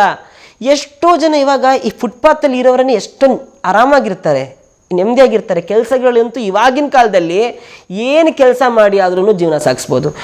ಒಂದು ಚಿಕ್ಕದಾಗ ಒಂದು ಹೋಟ್ಲು ಅಷ್ಟು ಒಬ್ಬರು ಸ್ಟಾರ್ಟ್ ಮಾಡ್ತಾರೆ, ಆ ಹೋಟ್ಲು ಇನ್ನೇನೋ ಒಂದಾಗತ್ತೆ, ದೊಡ್ಡ ಹೋಟ್ಲಾಗತ್ತೆ. ಆಮೇಲೆ ಅದೇ ಹೋಟೆಲ್ಲೇ ಎಲ್ಲ ಡಿಸ್ಟಿಕಲ್ಲಿ ಆಗ್ಬಿಡತ್ತೆ. ಆ ಡಿಸ್ಟಿಕಲ್ಲಿ ಆಗೋ ಹೋಟೆಲ್ಗಳೇ ಸ್ಟೇಟಿಗೆ ಹೋಗುತ್ತೆ, ಹಾಗೆ ಕಂಟ್ರೀಸಿಗೆ ಹೋಗುತ್ತೆ. ಸೊ ಚಿಕ್ಕದಾಗ ಸ್ಟಾರ್ಟ್ ಮಾಡೋದೇ ದೊಡ್ಡದಾಗತ್ತೆ. ಏನು ಆಗ್ತಾ ಇಲ್ಲ, ನನ್ನ ಜೀವನ ಇಲ್ಲಿಗೆ ಮುಗೀತು ಡಮಾರ್ ಅಂದ್ಬಿಟ್ರೆ ನಿಜವಾಗ್ಲೂ ಡಮಾರ್ ಆಗ್ಬಿಡುತ್ತೆ. ದಯವಿಟ್ಟು ಯಾವುದಕ್ಕೆ ಎದುರ್ಕೋಬೇಡಿ, ಇದೆಲ್ಲ ಅಂದರೆ ಇನ್ನೊಂದಂತ ಹೋಗ್ತಾ ಇರ್ವಿ. ನಂಗೆ ಸುಮಾರು ಜನ ಕೇಳ್ತಾರೆ, ನೀನು ಹುಡುಗಿ ಪತ್ರ ಆಗ್ತಿದೆ ಕಣೋ, ನಿಂದು ಇಲ್ಲಿಗೆ ಕಂಪ್ಲೀಟು, ನಿಂದೇನೂ ಆಗಲ್ಲ, ನಿಂಗೆ ಸಿನಿಮಾದಲ್ಲಿ ಯಾರು ಕರಿಯಲ್ಲ, ನಿಂಗೆ ಆ್ಯಕ್ಟಿಂಗಿಗೆ ಯಾರೂ ಹೇಳೋದಿಲ್ಲ, ನಿಂದು ಇಲ್ಲಿಗೆ ಎಂಡು ನಿನ್ನ ಲೈಫು, ಆಮೇಲೆ ಏನು ಮಾಡ್ತೀಯ ಅಂತ ಕೇಳಿ ನಾನು ಇವಾಗ 6.5 ಆಲ್ಮೋಸ್ಟ್ ವರ್ಷ ಆಗೋಗ್ಬಿಟ್ಟಿದೆ. ಆಮೇಲೆ ಅಂತ ಸ್ಟಾರ್ಟಿಂಗ್ ಇಂದ ಕೇಳ್ತಾ 6.5 years ಆಯ್ತು. ನಾನು ಅವ್ರಿಗೆ ಹೇಳೋದು ಒಂದೇ, ಇಲ್ಲ ಅಂತ ನಾನು ಏನಕ್ಕೆ ಹೆದರ್ಬೇಕು. ನಂಗೆ ಇವಾಗ್ಲೂ ಅನ್ಸತ್ತೆ, ಇವಾಗ ಏನೋ ಒಂದು ಎಂಡ್ ಆಗ್ತಿರ್ಬೇಕಾದ್ರೆ ನೆಕ್ಸ್ಟ್ ಏನು ಅಂತ ಅನ್ಸತ್ತೆ, ಬಟ್ ಅವಾಗ ಏನೋ ಒಂದು ಆಗತ್ತೆ. ನಾಳೆ ಇದ್ರ ಬಗ್ಗೆ ತಲೆ ಕೆಡಿಸ್ಕೊಂಡು ಇವತ್ತಿಂದ ಈಗಳಿಗೆ ಹಾಳು ಮಾಡ್ಕೊಳ್ಳೋಕ್ಕಿಂತ ಇವತ್ತು ಸಿಕ್ಕಿರೋದ್ರಲ್ಲಿ ನಾವು ಎಂಜಾಯ್ ಮಾಡ್ಕೊಂಡು ಆರಾಮಾಗಿದ್ಬಿಟ್ರೆ ನಾಳೆ ಅದು ಏನಾಗಬೇಕು ಅದು ಹಾಗೇ ಆಗತ್ತೆ. ಯಾರು ತಪ್ಸಕ್ ಆಗೋದೇ ಇಲ್ಲ. ನಾಳೆ ಹಿಂಗಾಗಬೇಕು ಅಂತ ಇದ್ರೆ ಅದು 100% ಹಂಗೆ ಆಗೋದು. ಕೆಟ್ಟದಾಗಬೇಕಂದ್ರೆ ಕೆಟ್ಟದೇ ಆಗತ್ತೆ, ಒಳ್ಳೇದಾಗಬೇಕಂದ್ರೆ ಒಳ್ಳೇದೇ ಆಗತ್ತೆ. ಇವಾಗಿರೋಗಳಿಗೆನ 100% ಆಗಿದ್ಬಿಟ್ರೆ ಲೈಫು ಸೂಪರ್ ಆಗಿರುತ್ತೆ. ಈಗ ರಿಯಾಲಿಟಿ ಶೋ ಬಿಟ್ಟು ಸಿನಿಮಾನ ಮಾಡ್ತಾ ಇದ್ದೆ, ಸಿನಿಮಾಗಳು 1-2-3 ನಾ ಮಾಡ್ತಾ ಇದ್ದೆ. ಇವಾಗ ನೆಕ್ಸ್ಟ್ ಮಂತ್ ಇಂದ 1-2 ಸ್ಟಾರ್ಟ್ ಆಗತ್ತೆ. ಕಾಮಿಡಿ ಟ್ರ್ಯಾಕೇನೆ. ಹೀರೋ ಮಾಡ್ತೀನಿ ಅಂತ ಹೇಳಿದಾರೆ, ಬಟ್ ನಾನು ಒಪ್ಕೊಂಡಿಲ್ಲ ಸರ್. ಯಾಕಂದ್ರೆ ಸುಮ್ಮನೆ ಹೇಳ್ತಾರೆ ಹೀರೋ ಮಾಡೋಣ ನಿಮ್ಮನ್ನು ಹೀರೋ ಮಾಡ್ತೀವಿ. ಫಸ್ಟ್ ನಾವು ಇವಾಗ ರೆಡಿ ಆಗ್ಬೇಕು ಸರ್. ನಾವು ಯಾವುದಕ್ಕೆ ಆದ್ರೂ ಇವಾಗ ಹೀರೋ ಮಾಡಬೇಕು ಅಂತಾರೆ ಸುಮ್ಮನೆ ಹೀರೋ ಮಾಡೋಕ್ಕಾಗಲ್ಲ. ನಾನು ಅದಕ್ಕೆ ಒಂದಿಷ್ಟು ತಿಂಗಳು ನಾನು ಕುತ್ಕೋಬೇಕು, ನಾವು ವರ್ಕ್ ಮಾಡಬೇಕು, ಆ ಕ್ಯಾರೆಕ್ಟರ್ ಬಗ್ಗೆ ನಾವು ವರ್ಕ್ ಮಾಡಬೇಕು. ಹೆಂಗೆ ಏನು ಒಂದು ಹೀರೋ ಥರ ನಾನು ಜಿಮ್ಮಿಗೆ ಹೋಗ್ಬೇಕು, ಟ್ರೈನ್ ಆಗಬೇಕು, ಗಡ್ಡ ಮೀಸೆ ಸ್ವಲ್ಪ ಇನ್ಮೇಲಾದ್ರೂ ಗಡ್ಡ ಮೀಸೆ ಹೆಂಗೆ ಕಾಣಿಸ್ತೀನಿ ಅಂತ ಜನರಿಗೆ ನಾನು ಕಾಣಿಸ್ಕೋಬೇಕು. ಸುಮ್ಮನೆ ಯಾರೋ ಒಬ್ಬರು ಒಂದು ಆಸೆ ಹಂಗೆ ಮಾಡ್ತೀವಿ ಅಂತ ಹೇಳ್ಬಿಟ್ರೆ ನಾವು ಅದಕ್ಕೆ ಹೋಗ್ಬಿಟ್ರೆ ಅದು ಚೆನ್ನಾಗಿರಲ್ಲ. ನಾವು ಮಾಡೋ ಅಲ್ಲಿಗೆ ಒಂದು ಹೀರೋ ಆಗಿ ಹೋಗ್ತೀವಿ ಅಂತಂದ್ರೆ ನಾವು ಹೀರೋ ಆಗಿ ಅಲ್ಲಿಗೆ ಹೋಗ್ಬೇಕಲ್ವಾ. ಸೊ ಬೇಡ, ನನಗಿನ್ನೂ ಏಜ್ ಇದೆ, ಹೀರೋ ಇದೆಲ್ಲ ಆಮೇಲೆ ನೋಡ್ಕೊಳ್ಳೋಣ ಅಂತ. ಸ್ಟಡೀಸ್ ಸರ್ ಫಸ್ಟ್ PU ಆಗಿತ್ತು. ಫಸ್ಟ್ PU ಆಗ್ತಿದ್ದಂಗೆ ಇಲ್ಲಿಗೆ ನಾನು ಬಂದೆ. ಆಮೇಲೆ ಎಜುಕೇಷನ್ ಕಂಟಿನ್ಯೂ ಮಾಡೋಣ ಅಂತ ನಾನು ಮಾಡಿದೆ, ಬಟ್ ಹೋಗೋಕ್ಕೆ ಆಗಿಲ್ಲ. ನಮ್ಮ ಅಪ್ಪನಿಗೆ ತುಂಬ ಆಸೆ ಇತ್ತು, ನನ್ನ ಮಕ್ಳಿಗೆ ಓದಿಸ್ಬೇಕು, ತುಂಬ ಚೆನ್ನಾಗಿ ಓದ್ತಾರೆ, ಓದಿಸ್ಬೇಕು ಅಂತ. ನಮ್ಮ ಅಕ್ಕಂದು ಎಜುಕೇಷನ್ ಅರ್ಧದಲ್ಲೇ ಡಿಸ್ಕಂಟಿನ್ಯೂ ಆಗಿತ್ತು, ನಂದು ಅರ್ಧದಲ್ಲೇ ಇದಾಯಿತು. ಆಮೇಲೆ ಅಕ್ಕ ಅವಳಿವಾಗ ಕಂಟಿನ್ಯೂ ಆಗ್ತಾ ಇದೆ. ಅವಳಿವಾಗ ಇಷ್ಟು ವರ್ಷ ಆದಮೇಲೆ ಅವಳಿವಾಗ ಎಲ್ಲ ಎಜುಕೇಷನ್ ಮತ್ತೆ ಕಟ್ಟಿ ಮಾಡ್ಕೊಳ್ತಿದ್ದಾಳೆ. ನಾನೇನು ಮಾಡಿದೆ, ನಮ್ಮ ಅಪ್ಪಂಗೆ ಅಟ್ಲೀಸ್ಟ್ ಸೆಕೆಂಡ್ PU ಆದರೂ ಪಾಸ್ ಮಾಡ್ಕೊಳ್ಳೋ ಅಂತ ನಮ್ಮ ಅಪ್ಪ ಬರೋ ದೇವರಿಗೆಲ್ಲ ಕೈ ಮುಗಿತಾ ಇದ್ರು. ಅದೇನು ನಮ್ಮ ಅಪ್ಪನ ಹರಕೆಯಿಂದನೇ ಕೊರೋನಾ ಬಂತು ಅಂತ ಅನಿಸುತ್ತೆ. ಕೊರೋನಾ ಟೈಮಲ್ಲಿ ಎಕ್ಸಾಮ್ ಕಟ್ಟಿದವ್ರು ಎಲ್ಲರೂ ಪಾಸು. ನಮ್ಮ ಅಪ್ಪನ ಹರಕೆಯಿಂದನೇ ಕೊರೋನಾ ಬಂದಿದ್ದು. ಕೊರೋನಾ ಟೈಮಲ್ಲಿ ಸೆಕೆಂಡ್ PU ಎಕ್ಸಾಮ್ ಕಟ್ಟಿದೆ, ಸೆಕೆಂಡ್ PU ಪಾಸ್ ಆಗಿಬಿಟ್ಟಿದ್ದೀನಿ. ನಾನು ಕಾಮರ್ಸ್ ತೊಗೊಂಡಿದ್ದೆ. ನಾ ಫಸ್ಟ್ PU ಓದ್ಬೇಕಾದ್ರೆ ಸೈನ್ಸ್ ತೊಗೊಂಡಿದ್ದೆ, ಆಮೇಲೆ ಕಾಮರ್ಸ್ ತೊಗೊಂಡೆ. ಈಗ ನೀವು ಸೆಕೆಂಡ್ PU ಸ್ಟೂಡೆಂಟ್ ಇನ್ನು. ಇಲ್ಲ ನಂಗೆ ಆಸೆ ಇದೆ ಸರ್, ಓದಬೇಕು ಅಂತ ಆಸೆ ಇದೆ. ಬಟ್ ನಾ ಏನಕ್ಕೆ ಇವಾಗ ಕಂಟಿನ್ಯೂ ಮಾಡ್ತಿಲ್ಲ ಅಂತ ಹೇಳಿದ್ರೆ, ಈ ಅಪರ್ಚುನಿಟೀಸ್ಗಳೆಲ್ಲ ಇವಾಗ ನಾನು ಸ್ಟಾಪ್ ಮಾಡಿಬಿಟ್ರೆ ಮತ್ತೆ ಇಲ್ಲಿಗೆ ನಾನು ವಾಪಸ್ ಬರೋದು ಕಷ್ಟ ಆಗ್ಬೋದು. ಇರಬೇಕಾದ್ರೆ ಇದನ್ನು ನಾನು ಯೂಸ್ ಮಾಡ್ಕೊಂಡು ಹೋಗ್ತಾ ಇದ್ದರೆ, ಎಜುಕೇಷನ್ ಎಟ್ ಎನಿ ಏಜ್ ನನಗೆ ಕಾನ್ಫಿಡೆಂಟ್ ಇದೆ, ನಾನು ಕಂಪ್ಲೀಟ್ ಮಾಡ್ತೀನಿ ಅಂತ. ಎಜುಕೇಷನ್ ಬೇಕೇ ಬೇಕು ಪ್ರತಿಯೊಬ್ಬರಿಗೂ. ಎಜುಕೇಷನ್ ಇಲ್ಲದೆ ಈಗ ನಾವಿರ್ತೀವಿ ಅನ್ನೋಕ್ಕಾಗೋದೇ ಇಲ್ಲ. ಎಜುಕೇಷನ್ ಇಲ್ಲದೇನೂ ಸುಮಾರು ಜನ ಇದ್ದಾರೆ, ಬಟ್ ಅವ್ರೇನೋ ಒಂದು ಹೆಸರು ಮಾಡಿದ್ಮೇಲೆ ಬಟ್ ಎಜುಕೇಷನ್ ಕಂಪ್ಲೀಟ್ ಮಾಡಿರ್ತಾರೆ. ಯಾಕಂದರೆ ಎಜುಕೇಷನಿಂದ ತುಂಬ ಹೆಲ್ಪ್ ಆಗುತ್ತೆ, ಯಾವುದೋ ವಿಚಾರದಲ್ಲಾದರೂ ಹೆಲ್ಪ್ ಆಗೇ ಆಗುತ್ತೆ. ಸೊ ನಾನು ಅಷ್ಟು ಎಜುಕೇಷನ್ ಕಂಟಿನ್ಯೂ ನಾನು ಮಾಡ್ತೀನಿ, ಸ್ಟಾಪ್ ಅಂತೂ ಮಾಡಲ್ಲ, ಬಟ್ ಸದ್ಯಕ್ಕಿಲ್ಲ. ಅವಾಗಿಂದ ನೋಡ್ತಾ ಇದ್ದೀನಿ, ಒಂದೇ ದಿವಸದಲ್ಲಿ ಅಂತಾಳೆ. ಚೆನ್ನಾಗಿ ಹೋಗ್ತದೆ ಸರ್, ಚೆನ್ನಾಗಿ ಹೋಗ್ತದೆ. ಎಲ್ಲರೂ ಸಪೋರ್ಟಿಂಗ್ ಅಂತ ಹೇಳಿ ಸಾಗರದಿಂದ ಅಷ್ಟು ದೂರದಿಂದ ಬಿಟ್ಟು ಇಲ್ಲಿ ಬಂದಿದ್ದೀನಿ. ಇಲ್ಲೊಂದಿಷ್ಟು ಜನ ಫ್ರೆಂಡ್ಸ್ ಆಗಿ ಸಿಕ್ಕಿದ್ರು, ಅಕ್ಕಂದ್ರಾಗಿ ಸಿಕ್ಕಿದ್ರು. ತುಂಬ ಜನ ನೋಡಿ, ಇವತ್ತು ನೀವು ಇಲ್ಲಿ ಇಂಟರ್ವ್ಯೂ ನೀವು ಮಾಡ್ತಾ ಇದ್ದೀರಾ. ನಂಗೆ ಇವರು ಒಂಥರ ನಮ್ಮ ಫ್ಯಾಮಿಲಿ ಇದ್ದಂಗೆ, ನಮ್ಮ ಅಕ್ಕ ಅವರು. ನಾವು ನಮ್ಮೂರನ್ನ ಬಿಟ್ಟು ಒಂದು ಕಡೆ ನಾವು ಹೋದಾಗ ಫ್ಯಾಮಿಲಿ ಥರ ಟ್ರೀಟ್ ಮಾಡೋರು ಒಂದಿಷ್ಟು ಜನ ನಮ್ಗೆ ತುಂಬ ಇಂಪಾರ್ಟೆಂಟ್ ಆಗ್ತಾರೆ. ಯಾಕಂತ ಹೇಳಿದ್ರೆ ಒಂದಿಷ್ಟು ಜನ ಹಾಳು ಮಾಡೋರು ಇರ್ತಾರೆ, ಒಂದಿಷ್ಟು ಜನ ಉದ್ಧಾರ ಮಾಡೋರು ಇರ್ತಾರೆ. ನಾವು ಅದರಲ್ಲಿ ಯಾರನ್ನ ಸೆಲೆಕ್ಟ್ ಮಾಡ್ಕೊಳ್ತೀವಿ ಅನ್ನೋದು ಇಂಪಾರ್ಟೆಂಟ್ ಆಗುತ್ತೆ. ನಾನಂತೂ ಆ ವಿಚಾರದಲ್ಲಿ ತುಂಬ ಚೂಸಿ. ಇವ್ರು ನಮ್ಮವರಲ್ಲ ಅಂತ. ನಮ್ಮವ್ರಂತ ಯಾರು ಗೊತ್ತಾಗ್ತಾರೋ ಅವ್ರ ಜೊತೆ ನಾನು ಸಂಪೂರ್ಣವಾಗಿದ್ಬಿಡ್ತೀನಿ. ನಮ್ಮವ್ರಂತ ಯಾರು ನನಗೆ ಅನ್ಸಲ್ಲ, ಅವ್ರ ಜೊತೆ ನಾನು ಇರೋದೇ ಇಲ್ಲ. ನಮ್ಮ ಮೇಲೆ ಅನ್ಸತ್ತೆ ಸರ್ ಅದು. ಇವಾಗ ನಮ್ಮವರು, ನಮ್ಮ ಹತ್ರದವರು ಅಂತ ಅಂದಾಗ ಅವ್ರ ಜೊತೆನೇ ನಾವು ಕಾಲ ಕೇಳೋಕ್ಕೆ ಇಷ್ಟಪಡ್ತೀವಿ, ನಾವೆಲ್ಲ ಹಂಚ್ಕೊಳ್ಳೋಕೆ ಇಷ್ಟಪಡ್ತೀವಿ. ಎಷ್ಟೋ ಜಾಗದಲ್ಲಿ ಎಷ್ಟೋ ಕಡೆ ನಮ್ಮವ್ರಂತ ಅಂದ್ಕೊಂಡಿರ್ತಾರೆ, ಬಟ್ ಅವ್ರು ನಮ್ಮವ್ರಾಗಿರಲ್ಲ. ಈ ಪ್ರಪಂಚನೇ ಹಂಗಾಗ್ಬಿಟ್ಟಿದೆ. ಸೊ ಹಂಗಾಗಿದ್ದಾಗ ಎಲ್ಲರೂ ಇವಾಗ ಬೆಂಗಳೂರು, ಎಷ್ಟೋ ಜನ ತಮ್ಮ ಊರುಗಳನ್ನ ಬಿಟ್ಟು ಬೆಂಗಳೂರಿಗೆ ಇರ್ತೀರ. ಬಟ್ ಇಲ್ಲಿ ನಾನು ಅದು ಯಾವಾಗಿಂದನೂ ಇದೆ, ಆ ಪರಂಪರೆ ಹಂಗೆ ಇದೆ. ಬೆಂಗಳೂರಿಗೆ ಹೋಗಿ ಹಾಳಾಗ್ಬಿಟ್ಟ ನನ್ನ ಮಗ, ಬೆಂಗಳೂರಿಗೆ ಹೋಗಿ ಹಾಳಾಗ್ಬಿಟ್ಟ, ಸವಾಸ ಮಾಡ್ಬಿಟ್ಟ ಹುಡುಗರು ಸವಾಸ, ಇದು ಎಷ್ಟು ಜನ ಹೇಳ್ತಾರೆ ಹಂಗೆ. ಬಟ್ ಅದು ಅವ್ರ ತಪ್ಪಲ್ಲ. ಯಾರ್ದು ಹುಡುಗರು ತಪ್ಪಲ್ಲ, ಅವ್ರ ತಪ್ಪು. ಅವ್ರು ಯಾರನ್ನ ಸೆಲೆಕ್ಟ್ ಮಾಡ್ಕೊಂಡಿರ್ತಾರೆ ಅನ್ನೋದ್ರ ಮೇಲೆ ಡಿಪೆಂಡ್ ಆಗುತ್ತೆ. ನಾನು ಎಲ್ಲ ಒಳ್ಳೆಯವ್ರನ್ನ ಸೆಲೆಕ್ಟ್ ಮಾಡ್ಕೊಂಡಿದ್ದೀನಿ ಸರ್. ಪ್ರೀತಿ ಪ್ರೇಮ ಪ್ರಣಯ ಇನ್ನೂ ಆಗಿಲ್ಲ ಸರ್. ಇಲ್ಲ, ಬೇಜಾರ ಅಂತ ಅಲ್ಲ. ನನ್ನ ಮಕ್ಕಳು ನನ್ನ ಕ್ಲಾಸ್ಮೇಟ್ಸ್ ಎಲ್ಲರೂ ಒಂದೊಂದು ಹುಡುಗಿ ಜೊತೆ ಫೋಟೋ ಸ್ಟೇಟಸಲ್ಲಿ ಹಾಕ್ತಾನೆ ಇರ್ತಾರೆ ಯಾವಾಗಲೂ. ನಾನು ಇಲ್ಲಿಗೆ ಬಂದಾಗಿಂದ ನನ್ನ ಪರಿಚಯ ಆದವ್ರು ಎಲ್ಲರೂ ದೊಡ್ಡವರೇ, ಎಲ್ರಿಗೂ ಅಕ್ಕ ಅಮ್ಮ ಅಕ್ಕ, ಎಲ್ಲರೂ ಅಕ್ಕ ಅಮ್ಮನೇ ನನಗೆ. ಸೊ ಹಂಗಿದ್ದಾಗ ಲವರ್ ಯಾರಾಗ್ತಾರೆ? ಎಲ್ಲ ನನ್ನ ಸರೌಂಡಿಂಗಲ್ಲಿ ಇರೋರೆಲ್ಲರೂ ನನಗಿಂತ ದೊಡ್ಡವ್ರು. ನಾನು 17 ವರ್ಷಕ್ಕೆ ನಾನು ಬಂದು 1 ವರ್ಷ 2 ವರ್ಷ ಫುಲ್ ಸ್ಟುಡಿಯೋದಲ್ಲೇ ಕಳೆದೆ. ಸ್ಟುಡಿಯೋದಲ್ಲಿ ಏನು ಮಾಡೋಕ್ಕಾಗತ್ತೆ, ಎಲ್ಲೋ ಮಾಡೋಕ್ಕಾಗತ್ತೆ, ಎಲ್ಲ ಅಕ್ಕಂದ್ರು ಅಣ್ಣಂದ್ರು. ಆಮೇಲೆ ಹೊರಗಡೆ ಬಂದ್ಮೇಲೂ ರೂಮ್ ಆಯಿತು, ಸ್ಟುಡಿಯೋ ಆಯಿತು. ಹೀಗೆ ಫಸ್ಟ್ ನಾ ಬಂದಿದ್ದು ಉತ್ರಳ್ಳಿ. ನಾನು ಇಲ್ಲಿವರೆಗೂ ಬೆಂಗಳೂರಲ್ಲಿ ನಾನು ನೋಡಿರೋ ಜಾಗ ಹೇಳ್ತೀನಿ ಸರ್, ಉತ್ರಳ್ಳಿ, ಹೆಬ್ಬಾಳ. ಯಾಕಂದರೆ ಅಲ್ಲಿ ಸ್ಟುಡಿಯೋ ಇತ್ತು ನಮ್ಮದು, ಸ್ಯಾಂಡಲ್ವುಡ್ ಸ್ಟುಡಿಯೋ ತಣಿಸಂದ್ರದಲ್ಲಿ, ಅಲ್ಲಿ ನೋಡಿದ್ದೀನಿ. ಬಂದರೆ ಅಷ್ಟೇ ಜಾಗ, ಸ್ಟುಡಿಯೋದು ಒಂದು 5 ಕಿಲೋಮೀಟ್ರು ಏನು ಅಕ್ಕಪಕ್ಕ ಇದೆಯೋ ಅಷ್ಟೇ. ಆಮೇಲೆ ಆರ್ ಆರ್ ನಗರ ಈ ಕಡೆ ಇದು 4 ದಿಕ್ಕು ಕಂಪ್ಲೀಟ್ ಆರ್ ಆರ್ ನಗರ. ಇವಾಗ ಅಬ್ಬಾಯಿ ನಾಯ್ಡು ಹತ್ರ ಒಂದು ಸ್ವಲ್ಪ, ಆಮೇಲೆ ಬಿಟ್ಟರೆ ಆ ಕಡೆ ಅನ್ನಪೂರ್ಣೇಶ್ವರಿ ನಗರ, ನಾಗರಬಾವಿ ಅಷ್ಟೇ ನೋಡಿರೋದು. ನಾನು ಎಲ್ಲೆಲ್ಲಿ ಕೆಲಸ ಮಾಡಿದ್ದೀನೋ ಅಷ್ಟು ಜಾಗ ಗೊತ್ತು. ಮಿಕ್ಕಿದ್ದು ಯಾರಾದರೂ ಒಬ್ರು ಅಡ್ರೆಸ್ ಹೇಳಿದರೆ ಇವಾಗ್ಲೂ ನಾನು ಲೊಕೇಶನ್ ಹಾಕ್ಕೊಂಡೇ ಹೋಗೋದು, ಬಿಟ್ಟರೆ ನಂಗೆ ಯಾವ ಅಡ್ರೆಸ್ಸು ಗೊತ್ತಿಲ್ಲ. ಹಿಂಗಿದ್ದಾಗ ಪ್ರೀತಿ ಪ್ರೇಮ ಪ್ರಣಯ ಎಲ್ಲ ಹೆಂಗಾಗುತ್ತೆ ನೀವೇ ಹೇಳಿ ಸರ್. ನೀವು ಹೇಳಬೇಕು, ನಾನು ಕೇಳಬೇಕು. ಅಲ್ಲ ಅಂದರೆ ಸರ್, ನನಗೆ ತುಂಬ ಜನ ಪ್ರಪೋಸ್ ಮಾಡ್ತಾರೆ ಇದರಲ್ಲಿ, ಈ ಫೇಸ್ಬುಕ್ಕು ಇನ್ಸ್ಟಾಗ್ರಾಮು ಅದರ. ಅಯ್ಯೋ, ಪ್ರಪೋಸಲ್ಗಳು ತುಂಬ ಜನ.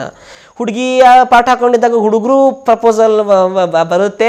ಇವಾಗ ನಾನು ಈ ಭರ್ಜರಿ ಬ್ಯಾಚುಲರಿಗೆ ಹೋಗಿದ್ದೀನಿ ಗೊತ್ತಾ, ಇವಾಗ ಹುಡುಗಿರು ತುಂಬ ಜನ ಪ್ರಪೋಸ್ ಮಾಡ್ತಾರೆ. ಬಟ್ ನನಗದು ಕನೆಕ್ಟೇ ಆಗಲ್ಲ ಸರ್. ಒಂದು ಮೆಸೇಜ್ ಇವಾಗ ಐ ಲವ್ ಯು ಅಂತ ಹಾಕ್ಬಿಟ್ರೆ ಏನದು ಲವ್ ಆಗ್ಬಿಡುತ್ತಾ? ಇಲ್ಲ. ಇವಾಗ ಅದೆಲ್ಲ ಹೆಂಗೆ ಅಂತಂದರೆ, ಒಬ್ರ ಜೊತೆ ನಾವು ಒಬ್ಬರನ್ನ ಹತ್ತಿರದಿಂದ ನಾವು ನೋಡಿದಾಗ, ಒಬ್ಬರನ್ನ ಅರ್ಥ ಮಾಡ್ಕೊಂಡಾಗ ಆಗೋವಂಥದ್ದು. ಯಾವುದೋ ಎಲ್ಲೋ ಕೂತ್ಕೊಂಡು ಏನೋ ನಂಗದು ಫಸ್ಟ್ ಆಫ್ ಆಲ್ ಇಷ್ಟ ಆಗಲ್ಲ. ಈ ಫೇಸ್ಬುಕ್ ಇನ್ಸ್ಟಾಗ್ರಾಮು ಅಲ್ಲಿಂದ ಎಲ್ಲ ಈ ಲವ್ ಆಗೋದು ನಂಗೆ ಬಂದಿರೋದೆಲ್ಲ ಅಲ್ಲಿಂದನೇ. I love you, I like you, ಹಾಗೆ ಹಿಂಗೆ ಅಂತ ಇಲ್ಲ. ಬಟ್ ಅದೆಲ್ಲ ನನಗೆ ಒಪ್ಪಲ್ಲ. ನಾನು ಆ ಥರದವನು, ನಂಗೆ ಆ ಥರ ಒಂದು ಕ್ಯಾಟಗರಿಯವನು ನಾನು ಅಲ್ಲ ಅನ್ಸುತ್ತೆ ಅಷ್ಟೇ. ಆ ಥರ ರಾಗಿಣಿ ಅಲ್ಲ. ಬಟ್ ಸ್ಕೂಲ್ ಡೇಸಲ್ಲೆಲ್ಲ ಸ್ವಲ್ಪ ಅಟ್ರಾಕ್ಷನ್ ಎಲ್ಲ ಇತ್ತು. ಸ್ಕೂಲ್ ಡೇಸಲ್ಲೇ ಎಂಡ್ ಆಯಿತು.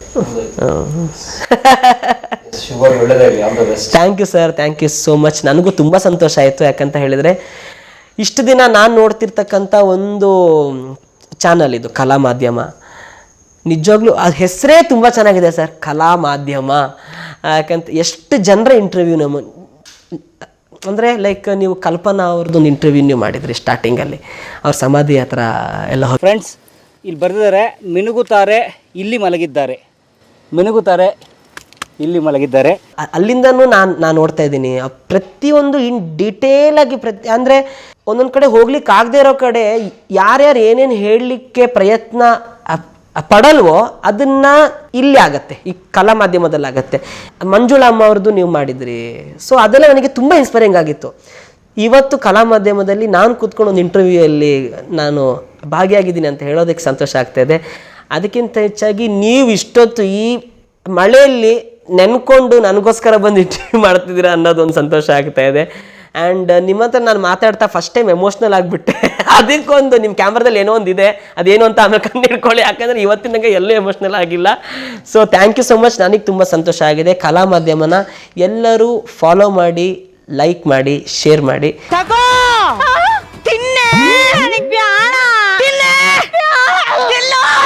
ಒಂದಾನೊಂದು ಕಾಲ ಇತ್ತು, ಅವಾಗೆಲ್ಲ ಸಿನಿಮಾ ನಾಟಕ ಅಂತಂದರೆ ಹಾಳಾಗೋಗ್ಬಿಡ್ತಾರೆ, ಹೋಗ್ಬಿಡಿ. ಆ ಸಿನಿಮಾ ನಾಟಕ ನೋಡೋಕೆ ಹೋಗೋದು ಒಂದು ಸ್ವಲ್ಪ ಹಿಂದೆ ಮುಂದೆ ನೋಡೋಗುವಂಥ ಕಾಲ ಇತ್ತು. ಇನ್ನು ಆ್ಯಕ್ಟ್ ಮಾಡ್ತೀನಿ ಅಂತಂದ್ರೆ ಅಂತೂ ತುಂಬ ದೊಡ್ಡ ಘೋರ ಅಪರಾಧ ಅನ್ನೋಂಥ ಸ್ಥಿತಿ ಇತ್ತು. ಅನಂತರ ಸ್ವಲ್ಪನೇ ಕಡಿಮೆ ಆಗ್ತಾ ಬಂದು ಈಗಂತೂ ಡಿಜಿಟಲ್ ಆದಮೇಲೆ ಈಗೆಲ್ಲ ಮೊಬೈಲ್ಗಳಲ್ಲಿ ಬರ್ತಾರೆ, ಟಿ ವಿಗಳಲ್ಲಿ ಬರ್ತಾರೆ, ವೆಬ್ ಸೀರೀಸ್ಗಳು, ಸಿನಿಮಾಗಳಲ್ಲೆಲ್ಲ ಬರ್ತಾರೆ.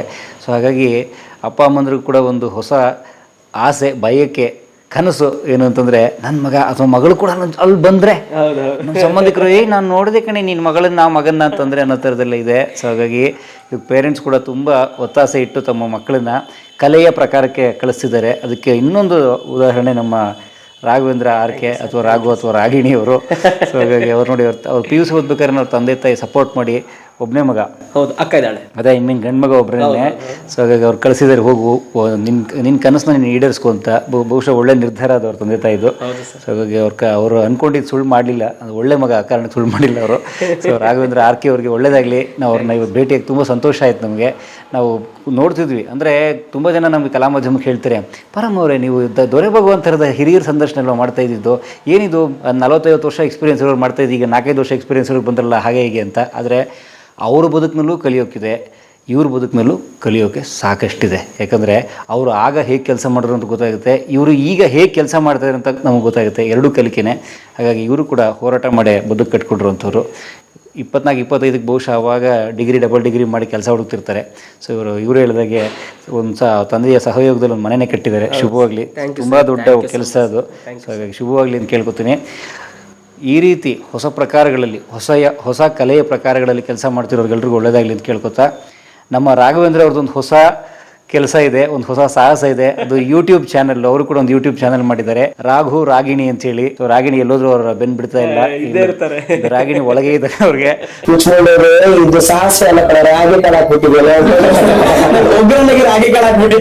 ಸೊ ರಾಘು ರಾಗಿಣಿ ಅಂತ ಒಂದು ಯೂಟ್ಯೂಬ್ ಚಾನಲ್ ಮಾಡಿದ್ದಾರೆ. ಅದು ಅಡುಗೆಗೆ ಸಂಬಂಧಪಟ್ಟಂತ ಕುಕಿಂಗ್ ಚಾನಲ್ ಅದು. ಸೊ ಕುಕಿಂಗ್ ಚಾನಲ್ ಅವರು ಕೂಡ ಅವ್ರ ಮಜಾ ಕೊಡೋದು ಬಿಡಲ್ಲ, ಅಲ್ಲಿ ಕಾಮಿಡಿ ಅಥವಾ ಒಂದು ಹಾಸ್ಯ ಇದ್ದೇ ಇರುತ್ತದು. ಸೊ ಹಾಗಾಗಿ Raghu Ragini YouTube channel subscribe ಮಾಡಿ ಅಂತ ಕೇಳ್ಕೊತೀನಿ. ಅವ್ರ ಲಿಂಕ್ ನನಗೆ ಕಳಿಸಿದ್ರೆ ಲಿಂಕ್ ಡಿಸ್ಕ್ರಿಪ್ಷನ್ ಕೂಡ ಹಾಕ್ತೀನಿ, ನೋಡಿ ಸಬ್ಸ್ಕ್ರೈಬ್ ಮಾಡಿ. ಒಳ್ಳೆಯದಾಗಲಿ.